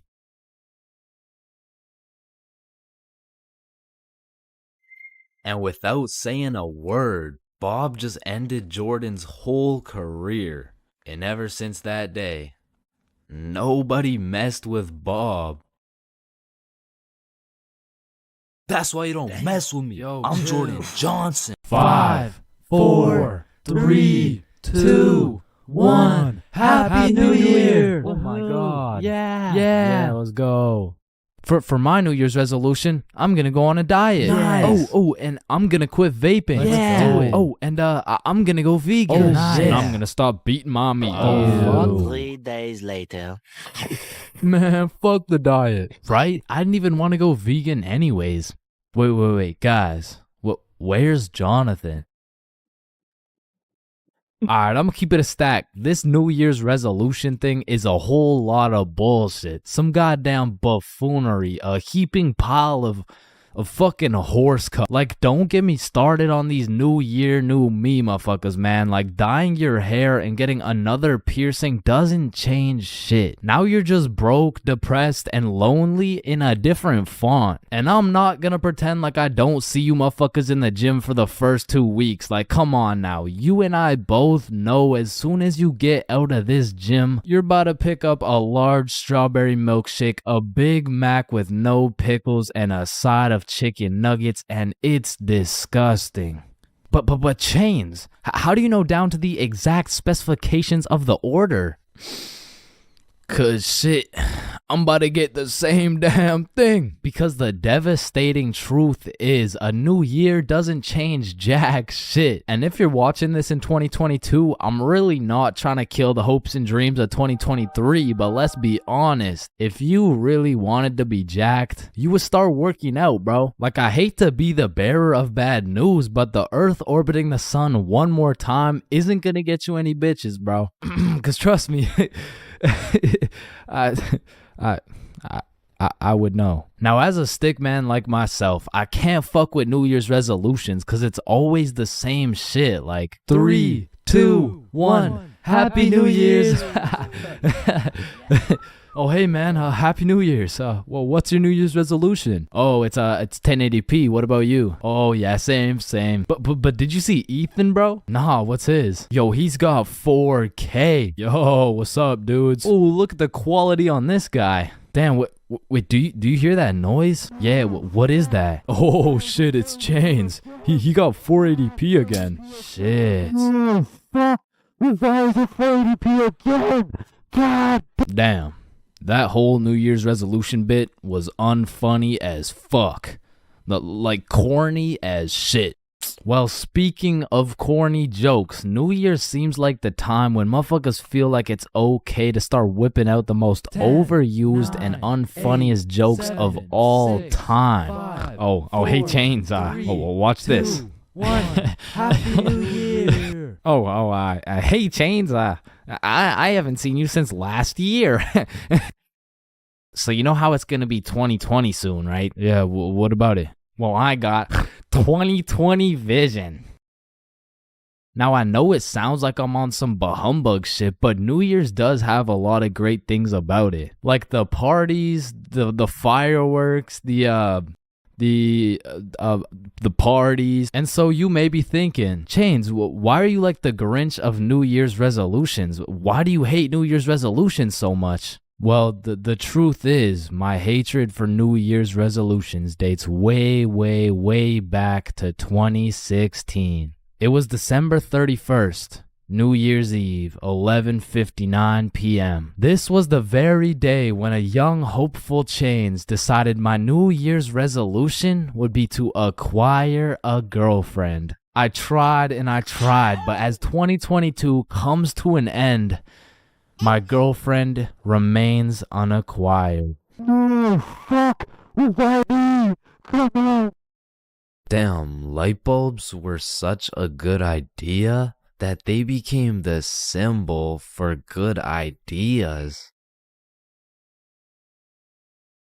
God damn, I just spilled my water. What? Why does water make clothes darker if water is clear? What the fuck? Yo, there's two guys coming. On me. Oh, I clapped his ass. Yo, Billy. Yeah, what's up? You see that lamp right there? Yeah. What about it? That lamp in the video game uses real life electricity. Whoa. You know what I just realized? When a morgue worker dies, he still goes into work the next day. Bro, how could he go to work? He's dead. Oh, shit. Oh, whoops. Just drop the soap. Wait, when you drop the soap, does the soap get dirty or does the floor get clean? Wait, guys. Since I'm alone, I'm the only person in the world to ever see this peanut. Nah, I saw it too. Who the fuck are you? Yo, when did you get so much money? Man, it's the money my grandma inherited me before she died. Yo, that's low key like when your homie dies in Fortnite and you pick up his loot. Come on, bro, my grandma's dead. Not cool. You right, my bad.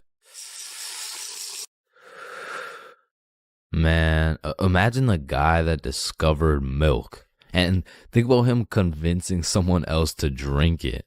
You did what to the cow? No, trust me, it's good, just drink it. Wait, you drink it too? Yeah, it's really good, look. Aw, hell nah. Damn, bro, mosquitoes are some brave creatures, considering those jits got 1 HP. Facts. Yo, Chains, you need your parachute to skydive. No, you don't. You just need a parachute to skydive twice. No, Chains. Well, what the fuck? Why did you just break my mirror? Well, actually, mirrors don't break. They simply multiply. Oh. Damn, bro. We're all just some walking nut for real. Facts. Damn, for real. It's crazy. It's true, though. Oh, shit. I'm on fire. If you really think about it, you're not on fire. Fire is on you. Call the fire truck. Wait a minute. A fire truck is actually a water truck. Oh, god damn, just call the truck. Jesus. Bro, I was on fire. Why didn't you just call the fire truck? First of all, you weren't on fire. The fire was on you. Second of all, it's a water truck. Bro, I got the munchies. We should cook some cookies or something. Nah, you don't cook cookies. You bake them. What? Then why are they called cookies? Shit, I don't know. Cookies are just cookies. No, that's like saying you cook bacon instead of baking it. Well, actually, you do. What the fuck? Bro, what keeps the hot dog in like hot dog shape? It's like meat inside some animal intestine casing or some shit. Okay, so it's hot dog meat inside animal casing, right? Yeah. So, hypothetically speaking, once you eat the hot dog, it's still hot dog meat inside animal casing, but you are the animal casing. So, with that being said, when you eat the hot dog, you become the hot dog. Just let me eat my fucking hot dog, bro. And that is why Genghis Khan has the most descendants in human history. I actually know someone with more descendants than Genghis Khan. Well, that's impossible. Who could possibly have more descendants than Genghis Khan? Genghis Khan's dad. Damn, you know Google Maps, right? Yeah, of course. Bro, someone at Google really just said, Yup. Let's just have someone drive down every road on fucking Earth. and then they did it.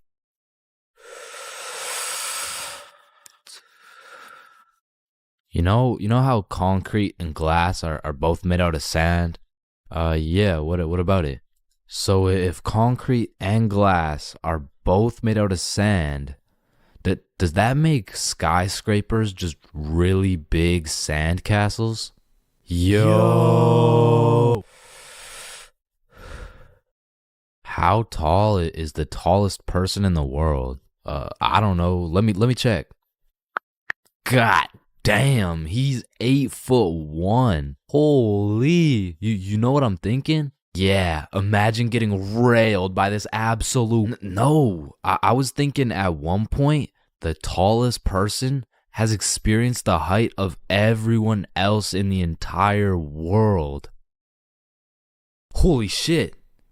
Paper has 6 sides. Shh. Like we're really just some talking nut for real. Facts. No cap. Damn. Just some breathing semen for real. That's crazy. For real. Facts. So true. Damn. True. For real. Hey little man, what do you want to be when you're older? I want to be a doctor and cure aging and all the diseases. Well, if one day we cure all the aging and all the diseases, then we will all die painful and horrible deaths. I still don't understand why it's a chair. It just doesn't make any sense. Yo, you know what I just realized? What? The size of your hands is the font size you use in sign language. Oh shit. That motherfucker Shaq must be talking in all caps. Sir, I am very sorry to inform you that you are bleeding internally. Wait, I'm bleeding internally? Yes, we will need an immediate operation and we will have to... Oh, no, it's all good. Internally, that's where the blood's supposed to be. No, sir, where are you going? This is an urgent matter. Get back here. You're in critical condition right now. Yo, can you pass the Apple charger really quick? Yeah, for sure. Yo, what if Apple chargers were called apple juice? Whoa. Damn. Yo. Apple juice? Bro.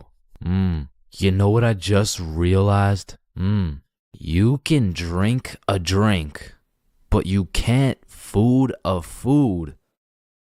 Nah, that one was ass. Yeah, you right. Like, I mean, we're literally just semen that can talk. So true. Facts. That's so crazy. For real. Yo, when you put your socks on inside out, the entire universe is wearing your socks, except you. Fuck. Yo, look, it's a unicorn. Damn, it's got a really unique horn. Unique horn? Unicorn. Unique horn. Unicorn. Unicorn. Unique horn. Unique horn. Unique horn.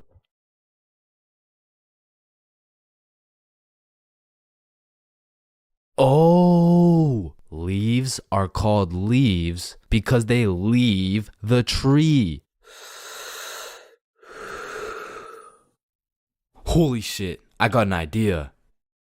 Can you pass me the wrench? Rope. Glue. Piece of pizza, please. Tape. A little more tape. Damn. Big ass magnet. Alright, all done. Whoa! This bad boy uses 0 gas. It's completely eco-friendly. Hop in.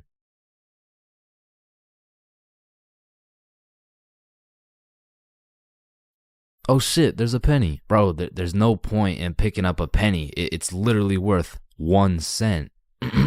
How much do you make working at Wendy's? 15 an hour? Oh, okay.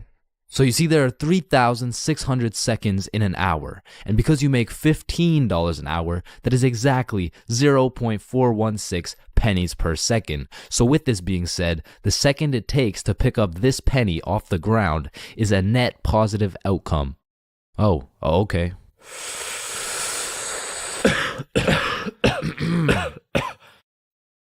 Wait a minute. Are stickmen always naked? Holy shit. We are stickmen. What the fuck? Yo. High school, the only place you'll find nerds and jocks chilling in the same room, where there's fight clubs and book clubs in the same building, where you can find the plug selling something and the school thought-giving dome all in the same bathroom. And surely one of the few places you can pursue your educational prowess and to get off that Benjamin in the same institution. High school, man. Love it or hate it, it's quite the experience. And although every single person will have a different experience at high school, there are some things you are guaranteed to encounter. Like the PE sweat, the nerd, that one strict ass teacher, the teacher's pet, the redditor, the predator, the chill teacher, the plug, the stoner, that one motherfucker who walks like this, the class clown, the band kid, the kid who just never shows up, the hot Cheeto girl, that one sexy ass kid who you got all the girls and you know what I'm saying, he was like super cool, the bathroom fiend, the oh my god I almost failed that test, I did so bad, oh shit same, I got a 51%, what about you? Oh my god, I only got a 98.5. The fighter, the anime kid, and the NPCs. Every single one of these individuals make up the magical place we call high school. You come into high school merely a young, innocent, and clueless child, but you leave even more clueless than before, bro. Like when we learned about pie in math class, my dumbass thought I was in culinary arts for 2 goddamn weeks. And that is pie. Chains, are you listening? Yeah, we're learning about pie. Then recite pie.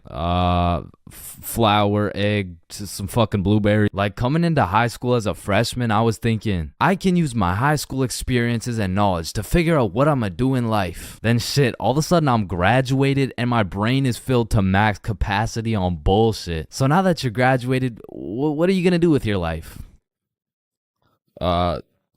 The mitochondria is the powerhouse of the cell. But one of the most majestic parts of high school is the bathrooms, bro. Like it's a proven statistic that only 1 in 30 kids actually go to the bathroom to take a piss. And Lord knows what the other 29 are doing, bro. I mean, it could literally be anything from a secret fight club to a drug ring to a fucking Bible study. Like nothing is out of the picture when it comes to high school bathrooms, bro. But the bathrooms are not the only place where some fuck shit goes down. Cause you know high school students love to see fights, so when there's the slightest hint of beef, there's a motherfucker instigating that shit.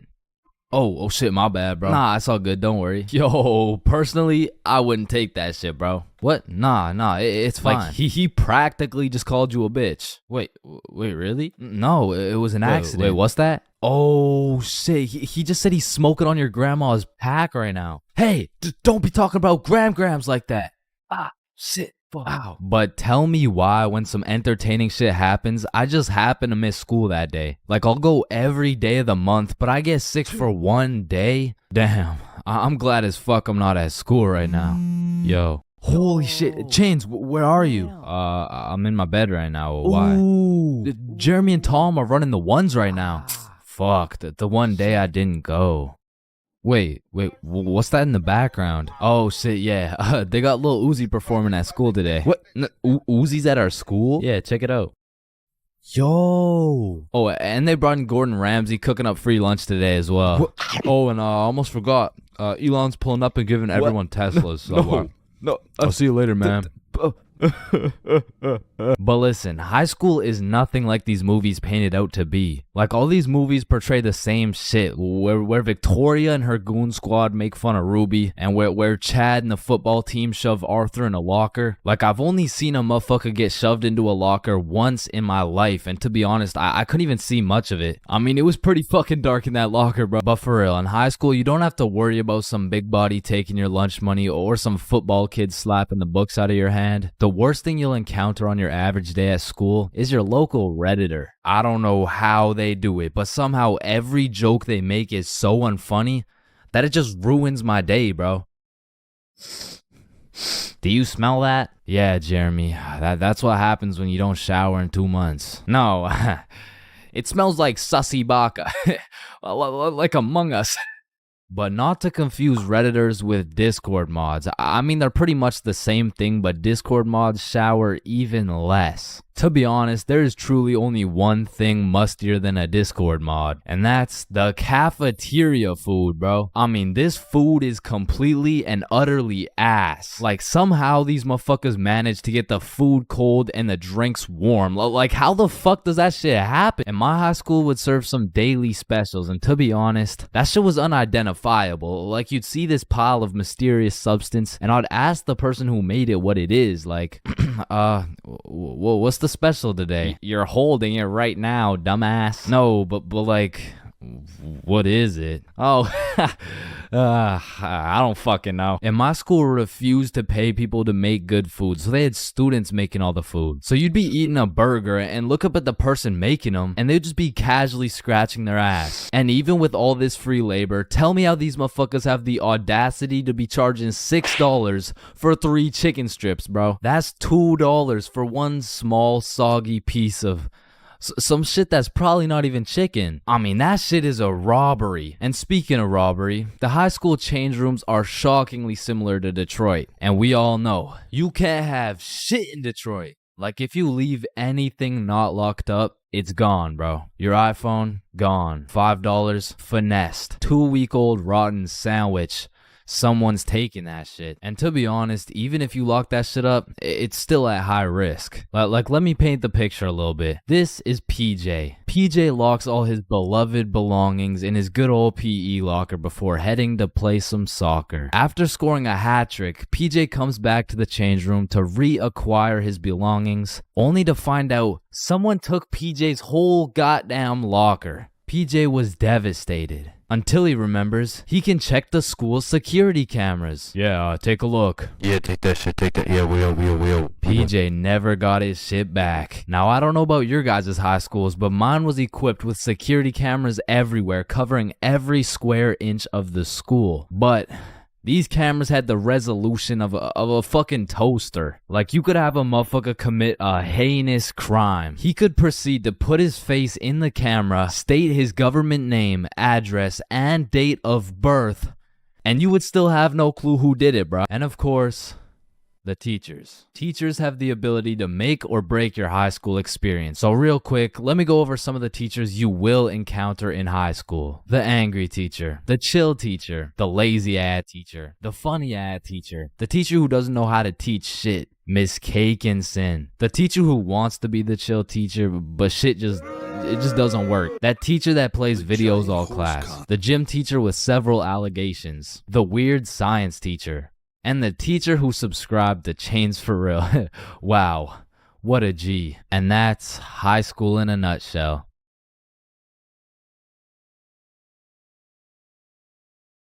High school bathrooms have to be one of the most unorthodox places in the entire world. Walking into the bathroom, you have absolutely no clue what to expect. And honestly, that's the best part. I remember one time I had walked into the bathroom, to take a piss. And when I had opened the door, I was not surprised to see some motherfucker getting his head shaved bald. And these dudes were so casual about it too. Yo, what's up?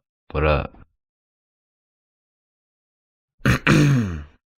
And it's cool and all to be able to be entertained while you're trying to release your bodily fluids. But I mean, sometimes you just want some peace and quiet. Because you truly never know when something like this can happen to you. And that is precisely why I'm scared to ever shit in the school bathroom. And listen, my school bathroom has always been bad, but these TikTok trends that keep popping up made the bathroom situation so much worse. Yo, look at this TikTok. That's kind of funny. 1 week later. Damn, someone took the soap dispensers. Who snatched the blow dryers, bruh? Where the fuck did the urinals go? 1 hour later. Hold up. Who hit a lick on the bathroom? These TikToks had the school announcements like, "Guys, I'm begging you, stop with the devious licks." If you see anyone hitting a devious lick in the bathroom, report it to the office immediately. And I'm not gonna lie, this trend was low-key pointless. Like, once you go home, the fuck are you gonna do with the broken blow dryer, bruh? But there was one TikTok bathroom trend that was fire. So, what is the square root of pi? Chains. Oh yeah, can I go to the bathroom? Be quick. Am I tripping or did I just hear? Yeah, bro. Bathroom functions are a 10 out of 10 TikTok trend. Hey, man, if you're still in high school, I recommend trying it. Anyways, I've obviously never been in the girls' washroom before, but I be seeing way too many TikToks filmed in there. Like, is it just a normal thing for girls to go to the washroom while other girls are just in there hitting the renegade? Like, I wouldn't know, but that whole situation seems a little bit awkward to me. Wait, renegade. And when it comes to most public schools, the washroom is like the black market of the school. So there's always some dude trying to sell you something. Yo, you need anything right now? I got that Gandalf OG, that Alaskan Thunder, some purple monkey balls, got those Girl Scout cookies. Hey man, just give me a second, I'm kind of busy right now. I got that Sour Diesel, that Granddaddy Purple Deluxe. Trust me, this stuff will blow your socks off. And every once in a while, someone will bring boxing gloves. All of a sudden, the school bathroom turns into the octagon. People are getting knocked out, dropped, and getting hit with the guillotine chokehold. But as soon as a teacher walks in,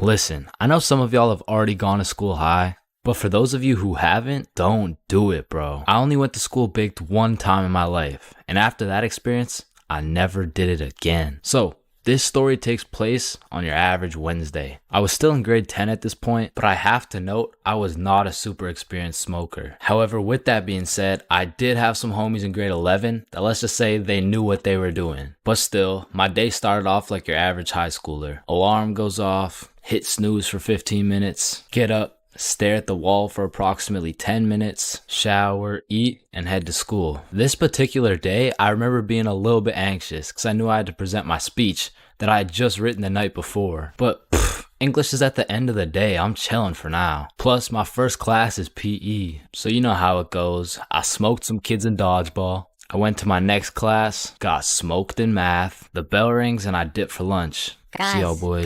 The Peace out, man. I do. So I link up with the gang for lunch, and we kind of mob around the school for a minute, but we end up just chilling in this forest right outside our school. And this is when one of my experienced friends whips out that Zaza. We'll just call him Jimmy for now. Jimmy just asks everyone, "Are you dudes trying to smoke?" "Yeah, for sure." "Hell, yup."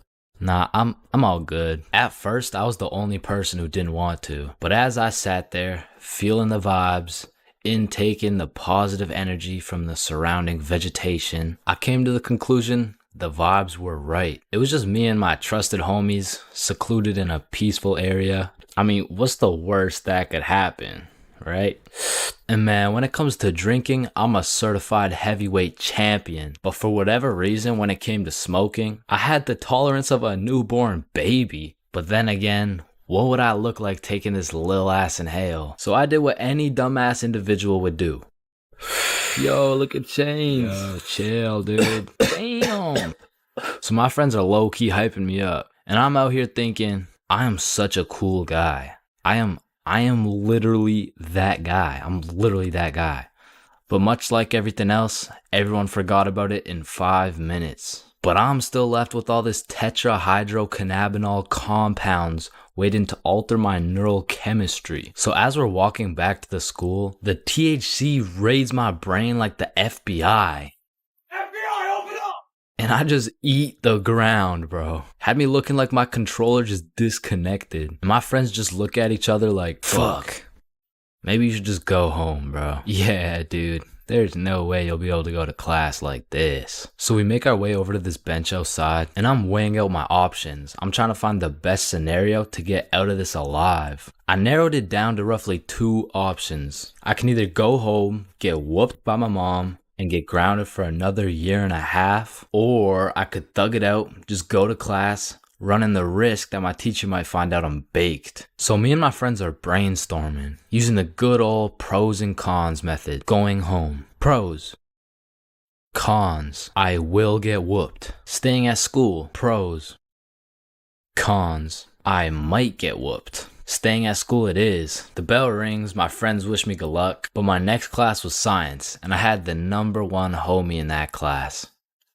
Bob. So Bob is just being a W mans. He's absolutely carrying me in this group science experiment while I'm literally passed out sleeping on the desk. The bell rings, Bob wishes me good luck and dips. Now I'm all on my own, but I just got 1 more class. I'm almost done. What class do I even have again? Oh yeah, English, right? So I make my way to English. I sit down. All right. So today we're doing our speeches. And my English teacher was the type of teacher who loves to catch people lacking and just put them on the spot. So of course, he sees me on another planet and decides to call me out. Chains, how about you go first? I'm not prepared. Just get up there, bud. Okay. All right, whenever you're ready. Chains, you can start now.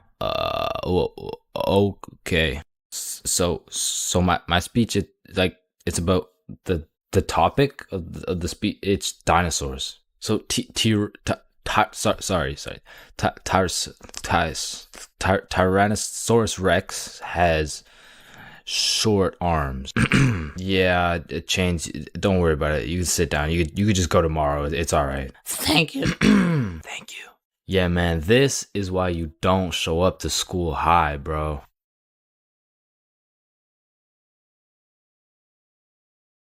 My first time eating magic mushrooms. Now this story takes place on a spooky Halloween night. And of course, when you're young, Halloween is about dressing up and getting candy from strangers. But as you get older, you grow to realize the true meaning of Halloween is to commit as many devious and malicious crimes in one night as humanly possible. Like when me and my homies first transformed from some young, innocent gentlemen into some unethical and deceitful delinquents, we planned out some criminal activities for our first teenager Halloween. Yo, trick-or-treating is for nerds. We're gonna drink alcohol and smoke grass. Woo. Yeah. That is so teenager. So you know, we drank our drink and we smoked our grass. Man, I sure could fuck up some Reese's Pieces right now. Not gonna lie, some Skittles would be fire. Alright, fuck it. So we threw on last year's Halloween drip and shamelessly went trick-or-treating baked as fuck. Trick-or-treat. Aren't you guys a little bit old to be trick-or-treating? No, but we got our candy and we went back to Billy's crib and the munchies took over. I mean, we fucked that shit up so fast that we changed costumes and we spun the block. Trick-or-treat. Oh, didn't you guys already come here? No, there's a snake in my boot. So all Halloween, me and the gang pretty much just ate chocolate. But by the time next year rolled around, okay, this Halloween is going to be the best Halloween yet. But how can we top last year? Yeah, we already smoked grass and ingested alcohol well underaged. Cause I got these. This dude Billy whips out a handful of shrooms. And honestly, Billy didn't even need to convince us, cause me and Bob were trying to have the best Halloween ever. So we split it up and we all downed a sizable amount of magic mushrooms for our first time. And let me tell you, there are many smooth ways to consume some magic mushrooms. One being the pizza technique, as well as the good old PB and Shrooms Sammy. However, we had smoked and we had drank before, but magic mushrooms were completely out of our expertise. So we just choked them shits down raw. And it was strange. It tasted like I just ate earth. If earth was dry as fuck and like chewy. But about 20 minutes after eating the shrooms, Billy has a genius idea. Okay, hear me out. We go trick-or-treating, collect some candy real quick, and come back. So when these mushrooms hit, we can be eating good. Okay. Wait, then we need some costumes. Okay, I do have 3 costumes, but like just don't ask any questions, okay? Why do you have no questions, bro? Now let's go get this bag of candy. So we're mobbing around the neighborhood in some gangster Teletubby suits. And we roll up to the first house like, trick or treat. Oh, you guys are so cute. And we were banging out house after house. But after about 4 houses, I started to notice my Teletubby mitts were looking a little suspicious. But I didn't have time to think about the psychedelics that were potentially invading my brain because I had bigger priorities. Go cop some Halloween candy. Trick or treat. Trick or treat. Trick or treat. But as we walked up to the 8th house, I was undeniably tripping balls. Cause as I looked up at Bob, I just started uncontrollably laughing my ass off. And Bob's shrooms must have kicked in too because we were both just hysterically laughing at each other for no reason. But then the door opened and I saw this tall ass bald dude with an unconceivably large smile on his face. I mean, the shrooms made it look like his smile was just unproportionately big and I just assumed it was a Halloween mask. Man, I love your Halloween costume. What costume? Oh, holy shit. We need to get home ASAP. So we're making our way back home, tripping balls in our Teletubby costumes, and I'm just seeing the stars falling out of the sky. Then out of nowhere, Billy yells, "What the fuck is that?"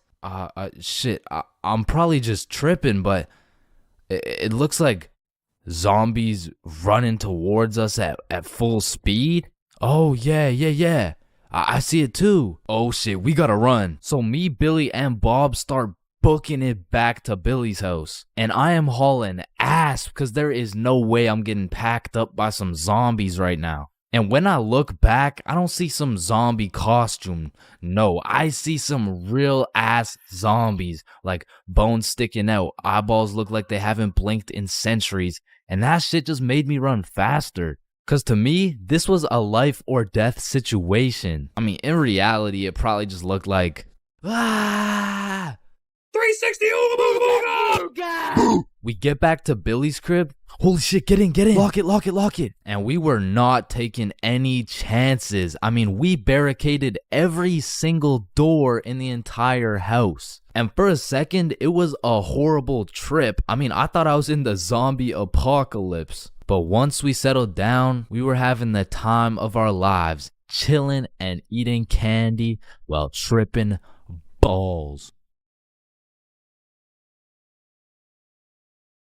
Booga booga! Man, you could be the 47th president of the United States and you'd still get flamed at school. It's just inevitable. It could be your haircut, your clothes, and bro, even when there's nothing to roast, somebody's gonna try and spit out some bullshit anyways. Hey, yo, why does Carl's face look like Spider-Man's left nut? Yo, it's so true. Why do you know what his nuts look like? And bro, when I was in middle school, all my clothes were hand-me-downs I got from my neighbor, and this motherfucker just didn't want to see me win, bro. Cause I was getting fucking piles of V-neck shirts and jeans that didn't even fit. And not only did my neighbor have no drip, but dude was 10 years older than me, so every fit I made was just a decade too late. And pulling up to school and that shit had me feeling like a rotisserie chicken, the way I was getting cooked at a 360-degree angle, bruh. But my fit wasn't even the only thing that was outdated, because my phone looked like the first phone ever created. And it acted like it too. I mean, I would have to click the screen 5 times and then send a prayer to the heavens just to turn that shit on. And only real G's know the pain of having to whip out an old ass phone around someone else. Like, I remember this one time a girl came up to me and asked if she could add me on Snapchat, and when I gave her my phone, my shit crashed, bro. I think your phone just ran out of battery. Oh no,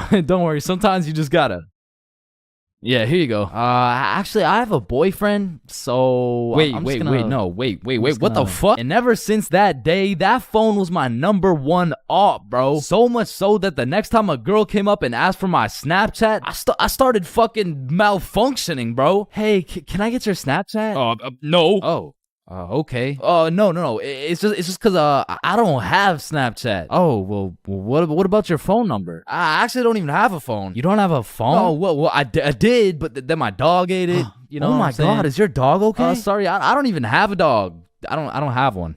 Then who ate your phone? Fucking I did. Wait, was that? Nope. Like, I do appreciate all the hand-me-downs, because without them, I would be walking through the school butt-booty naked. But to be honest with you, if it was a choice, I would have rather been butt-booty naked, because these V-necks were straight girl-repellent. Like, there's birth control, there's condoms, and then there's V-necks, bruh. Well, shit, I mean, you could still pull a lot while wearing a V-neck, but it's just like... It's just gonna be dude. And just when you think I couldn't have been more roastable, my mom will be like, oh, sweetie, you need a haircut. No, please, mom, no.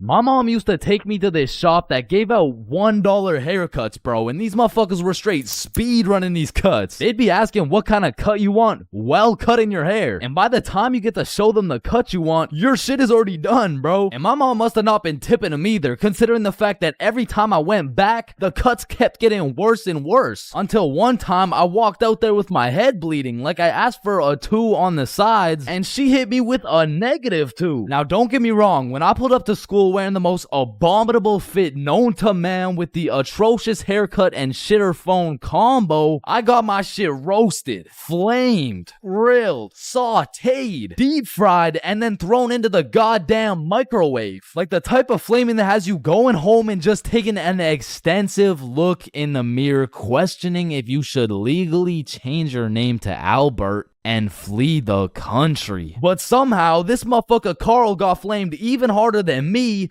just for being Carl. Like, whenever a friend group is created, there's just one dude selected to be the punching bag for the entire group. And you know, I feel bad and shit, but like... it's better Carl than me, bro, so I'm gonna slip a few jabs in if I have to. Yo, what the fuck is Carl eating, bro? Oh, hell nah. Wait, whoa, Chains is eating the exact same thing. Nah, what? Your shit looks like it tastes like cardboard with honey mustard. Wow, how did you know? Like, Carl can't even get a little chuckle out without getting crucified, bruh. Damn, he's fucking that shit up. Looks like he hasn't eaten in weeks, bro. Oh, hell nah, Carl. I know you're not laughing. Yeah, no, I'm not. You're built like SpongeBob Round Pants. You look like a malnourished Santa Claus, bro. Like, god damn, that's a face only a mother can love. What did I do? Now, getting roasted around your boys is tough, but that pales in comparison to the pain and embarrassment of getting roasted in front of your crush, bro. Yo, Chains, what did you get on the science test? I'm not gonna lie, I got like a 76. I'm surprised you're not smarter with that big ass head of yours. Good one, Joe. No, like for real, your shit is massive. Well, like the sheer amount of brain you could fit in that bitch should make you Einstein. You look like you should be pulling 10,000 IQ plays right now. You look like you got the solution to world hunger somewhere hidden in that big ass noggin. Like how do you even stand up straight with that absolute cranium for a head? But I remember this one time I got my shit flamed so hard in front of an entire audience that I was brought to tears. But I mean, I was 6. I was 6 years old, and the day was December 24th, Christmas Eve. So my mom brought me and my brother to this improv play, and as we sat and waited for the show to begin, this little elf walked up to us like, hey, do you guys want to be a part of the show? Yeah, let's do it. Okay, yeah, I'll do it. And once the show began, they called me and my brother up to the stage and asked us a very simple question. So, what do you guys want for Christmas? Oh, I want a Minecraft sword and a creeper stuffy. And, what about you, little man? And as I looked into that crowd with dead silence, my brain stopped braining, bro. Hey, don't worry, it can be anything. Shit. I want, Just, kid, what do you want? I wanna... Man, I wanna... I don't really know what I want. Yo, who brought this fucking dumbass on stage, bro? Get the fuck out of here. Now I'm paraphrasing. I mean, I was 6. I don't remember exactly what he said, but that's what it felt like. And as we walked back to our seats, I was super embarrassed. But as the show started, it was actually pretty funny, and people had probably forgot about it by now. But 10 minutes into the show, a character walks on stage with some goofy-ass buck teeth. Yo, this guy looks stupid as hell. Oh, shit. And this dude proceeds to absolutely cook 6-year-old me with no remorse. Hey, what's your name? I don't know. What? Okay, how's your day? Day? Day? What the fuck is a day? I don't know. Well, what do you know? No, that's just it. I don't know. I just don't know. Shit, I don't think I know anything. And that shit had the whole audience laughing harder than ever. And as I looked around, my brother was laughing and even my mom was laughing. And it was this very moment that I had hit rock bottom. And at the age of 6, I realized I would be put on this earth simply to suffer. And it made me cry, bro. I cried in the middle of this theater. Then the next morning I woke up and it was Christmas. And under the Christmas tree, I saw the best gift of all. It was a Bob pocket tee from ChainsClub.shop. That's right, it's brand new. You can wear it around your homies. You can wear it at school. You can wear it around your mom, your grandma, your great-grandma, maybe not your great-grandma, but damn near anywhere else, and Bob will be posted in your pocket the whole time. Wow, what a perfect thing to get someone for Christmas, am I right? yeah, I'm right. Yo, Chains, I'll pay you $5 if you pull that fire alarm right there. Oh, Yo, run. Chains, do you know why I've called you into my office today? No. You see, that little stunt you pulled has led you to a 1-week suspension. God damn it. What does suspension mean? It means for the next week you are prohibited from coming to school. Fuck. What does prohibited mean? Chains, you can't come to school for the next week. Hold up, so you're telling me because I pulled the fire alarm, I don't have to go to school for a week? Yes, it's a suspension. You are...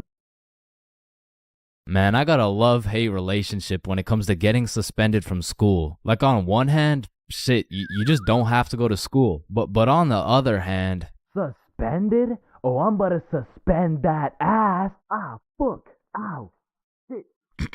Alright, I don't recommend getting suspended. That shit is not worth it. But how do I know? This story dates way back to grade 7. It was a cold winter day at Stickman Middle School. In fact, it was freezing cold, and this gave Billy a great idea. Yo, the pond behind the school is frozen. Let's go fuck around on it. Oh, I'm down. Okay, bet. So after school, we got a group of 5 homies, and we headed over to the frozen pond. Now, to paint the picture, behind Stickman Middle School was Stickman Elementary School, and behind Stickman Elementary School was this frozen pond, meaning we had to walk through Stickman Elementary School to get to this pond. But nonetheless, we walk up to the pond and instantly I see this big red sign that says, "Hazard, do not step on ice." Guys, the sign says do not step on ice. Man, fuck the sign. Watch this. Oh shit, look, it's sturdy as fuck. Yo, fuck. And even though Billy's dumbass fell in, the ice was actually pretty sturdy. So you know, we're gliding around, eating shit, hitting the meanest ballerina spins you've ever seen, and eating shit. And we were having some good old harmless fun. In fact, our grade 7 selves were having the time of our lives on this frozen water. That is until Oh, what do you guys think you're doing? We were just walking on the ice. Did you guys not see the sign? What sign? I could have swore I put a sign right here. Nope, no sign at all. There was no sign. I have no clue what you're talking about. Okay, but you guys have to get off the ice. Well, why? Nobody's getting hurt. Yeah, we're safe. Okay, it's your choice. You're gonna regret this. So we continued with our ice skating antics for approximately 10 more minutes. Until the same lady came back up to the pond, but this time she was equipped with a Sony Alpha A7 mirrorless digital camera with the extendo lens. In other words, she was quite literally about to catch us in 4K. But at least she doesn't know what school we go to. Hey, what school do you guys go to? Not Stickman Middle School. Absolutely not. No, definitely not. Fuck, she knows. We had to think quick. How are we gonna smoothly get out of this situation without getting in trouble? So we called a boys' emergency meeting. We huddled up and discussed our best plans to get out of this situation. And after combining all of our genius grade 7 brains, we made the ultimate plan. If we started mooning the camera, it would then be illegal for her to take pictures of our middle school cheeks. I don't know how this became our best option, but regardless, we put the plan in motion. I mean, me personally, I got a little shy and kept my pants up, but some of the boys were out there going crazy, looking more caked up than Summer Rae. And after a little while, the lady must have decided it wasn't a great look to have a camera pointed at some 12-year-old cheeks, and she left, which means the plan had worked flawlessly. Now, the next day at school, I had completely forgot about it, to be honest. But strangely enough, while I was sitting in math class, I hear the little class phone start ringing. Hello? Oh, yes, he's here. Oh, okay. Yeah, I'll send him your way. Thank you. Chains, Mr. Principal wants to talk to you. And at this point, I should have picked up on why I was being called to the office, but I had complete faith in our foolproof plan of mooning this stranger that the thought of being in trouble didn't even cross my mind. That was until I walked into the office to see every single one of the boys sitting in Mr. Principal's office. But mama didn't raise a snitch, so we started capping our asses off. So, what did you guys do after school yesterday? Nothing. I played Fortnite. I was doing a homework. Don't play stupid with me. I got a call from Mrs. Principal over at Stickman Elementary. So tell me, what were you doing on the pond yesterday? I wasn't there. It wasn't us. I don't know what you're talking about. I don't even know what a pond is. I see. Well, I've got evidence. And as he shows us this undeniable evidence, you can see this dude Billy's cheeks in the corner of one of the pictures. So I slowly look over at Billy, and he looks over at me.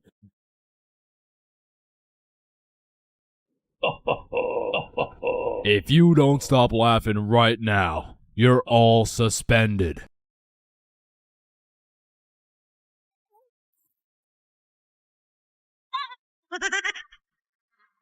That's it. You're all suspended. And as I explained the situation to my mom, let's just say Mama Chains was not happy.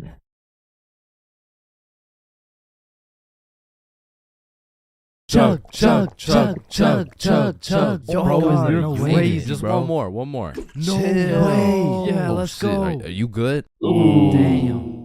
Blacking out drunk. It's not a fun experience. In fact, it's on the list of the top 3 worst things to experience, ranked just below giving birth. Now, if blacking out drunk is so bad, you may ask yourself, why do so many people do it? And truthfully, there are only a few reasons why one would inflict such a brutal pain on their liver. The first reason is impatience. Some motherfuckers just can't wait the 15 minutes it takes for alcohol to kick in, so they slam back one too many shots. And when that shit hits, that shit hits. Or secondly, peer pressure. I mean, to be fair, you will look cool as fuck for those 3 minutes where you're down in a bunch of vodka, until you're lonely, gurping into the toilet, reconsidering your life decisions. Or because it's yet another Valentine's Day, you will spend locked away in your room, drawing little stickmen on your computer because you get absolutely zero bitches. Wow, so relatable, am I right? But if you've never been blackout drunk before, let me explain what it's like so you'll never have to experience it. Phase 1 I like to call smooth sailing. This is where you got a few drinks in you, but you're still chilling, or as many like to say, you're tipsy. But say as you're observing your surroundings, you make an astounding discovery and find out the function has Hennessy. That shit will take you straight to phase 2. Sauced. At this point, you're just drunk, bro. You're doing some fuck shit, you're saying some fuck shit, and Lord knows you're probably thinking some fuck shit. Some symptoms that you're in phase 2 will include sunglasses appearing on your face, the sudden urge to steal traffic cones, hitting the nay-nay, staring in the bathroom mirror for 10 minutes and saying, damn, I'm drunk as fuck. Now, it's at this phase whether you decide you're gonna have a cool, fun night, or if you're gonna end up looking like Nate Robinson. Like when you're offered more alcohol, don't drink that shit. I repeat, do not drink that shit. Hey, do you want some of my drink? Fuck no. Do you want a sip of my— Aw, shit. You done fucked up. That's the type of shit that will have you in phase 3, which I like to call, shit, I don't feel so good. Ugh. As you can tell by the name, this is where shit starts to go downhill. You go from having a jolly old time to quivering on the floor with your liver fighting for its life. And this is the moment when your memory starts cutting out. You can remember some things here and there, but half of the night simply vanishes. And to be honest, that's gotta be for the better, bro, because I don't know if you wanna remember the pain of being in the downwards dog position while vomiting your guts out. It's not a fond memory. But to get to phase 4, god damn, the function would have to have a lot of fucking Hennessy. In order to get this drunk, you gotta be going through some shit. You gotta be in Spain without the S. You gotta be in Champagne without the sham. You gotta be going through some cock and ball torture without the cock and ball part. Or you gotta make a pretty big miscalculation, bro. Either way, you ingested enough alcohol to kill several farm animals, and this is roughly what you're gonna remember. Nothing, bro. You're not gonna remember jack shit. Pretty much 30 seconds after laying eyes on that juicy bottle of Hennessy, you teleported into your bed with a crazy headache and no recollection of what the fuck just happened, which takes you straight into stage 5, grief. You go on your phone to ask the homies what happened last night, and the very first thing you see in the group chat leaves you frightened, appalled, in disbelief. You thought I was feeling you? No. That nigga munch. Now, I don't know what gremlin takes over your body when you're blackout drunk, but there is no reason I should be throwing my shit back like Ice Spice.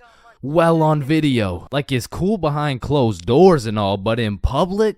The fuck? And I understand that consuming enough alcohol to make you forget the night completely has horrible effects on your body and kills an unholy amount of brain cells, but like, that's really not even the worst part, bro. Like, my brain can take one for the team, but my dignity, if I see one more video of me dropping that shit to the floor, I'm done, bro. That's it. You wake up the next morning not remembering a single thing, but as you see more videos, read more text messages, collect more data and evidence from that night, you begin to piece together the puzzle of a night that should not be remembered, leaving you in grief. But that's not all, no. Phase 6 is pain, cause you don't even want to feel the extent of a blackout hangover. That shit will have you feeling like you got hit by a bus. And shit, you might have actually got hit by a bus, you wouldn't know. Shit will have you feeling like one of those musty old chihuahuas. Now, I don't know exactly what it feels like to be one of these things, but all I know is you don't want to be one of those musty old chihuahuas. I mean, it's not fun waking up all shaky with a throbbing headache and the urge to just stop existing.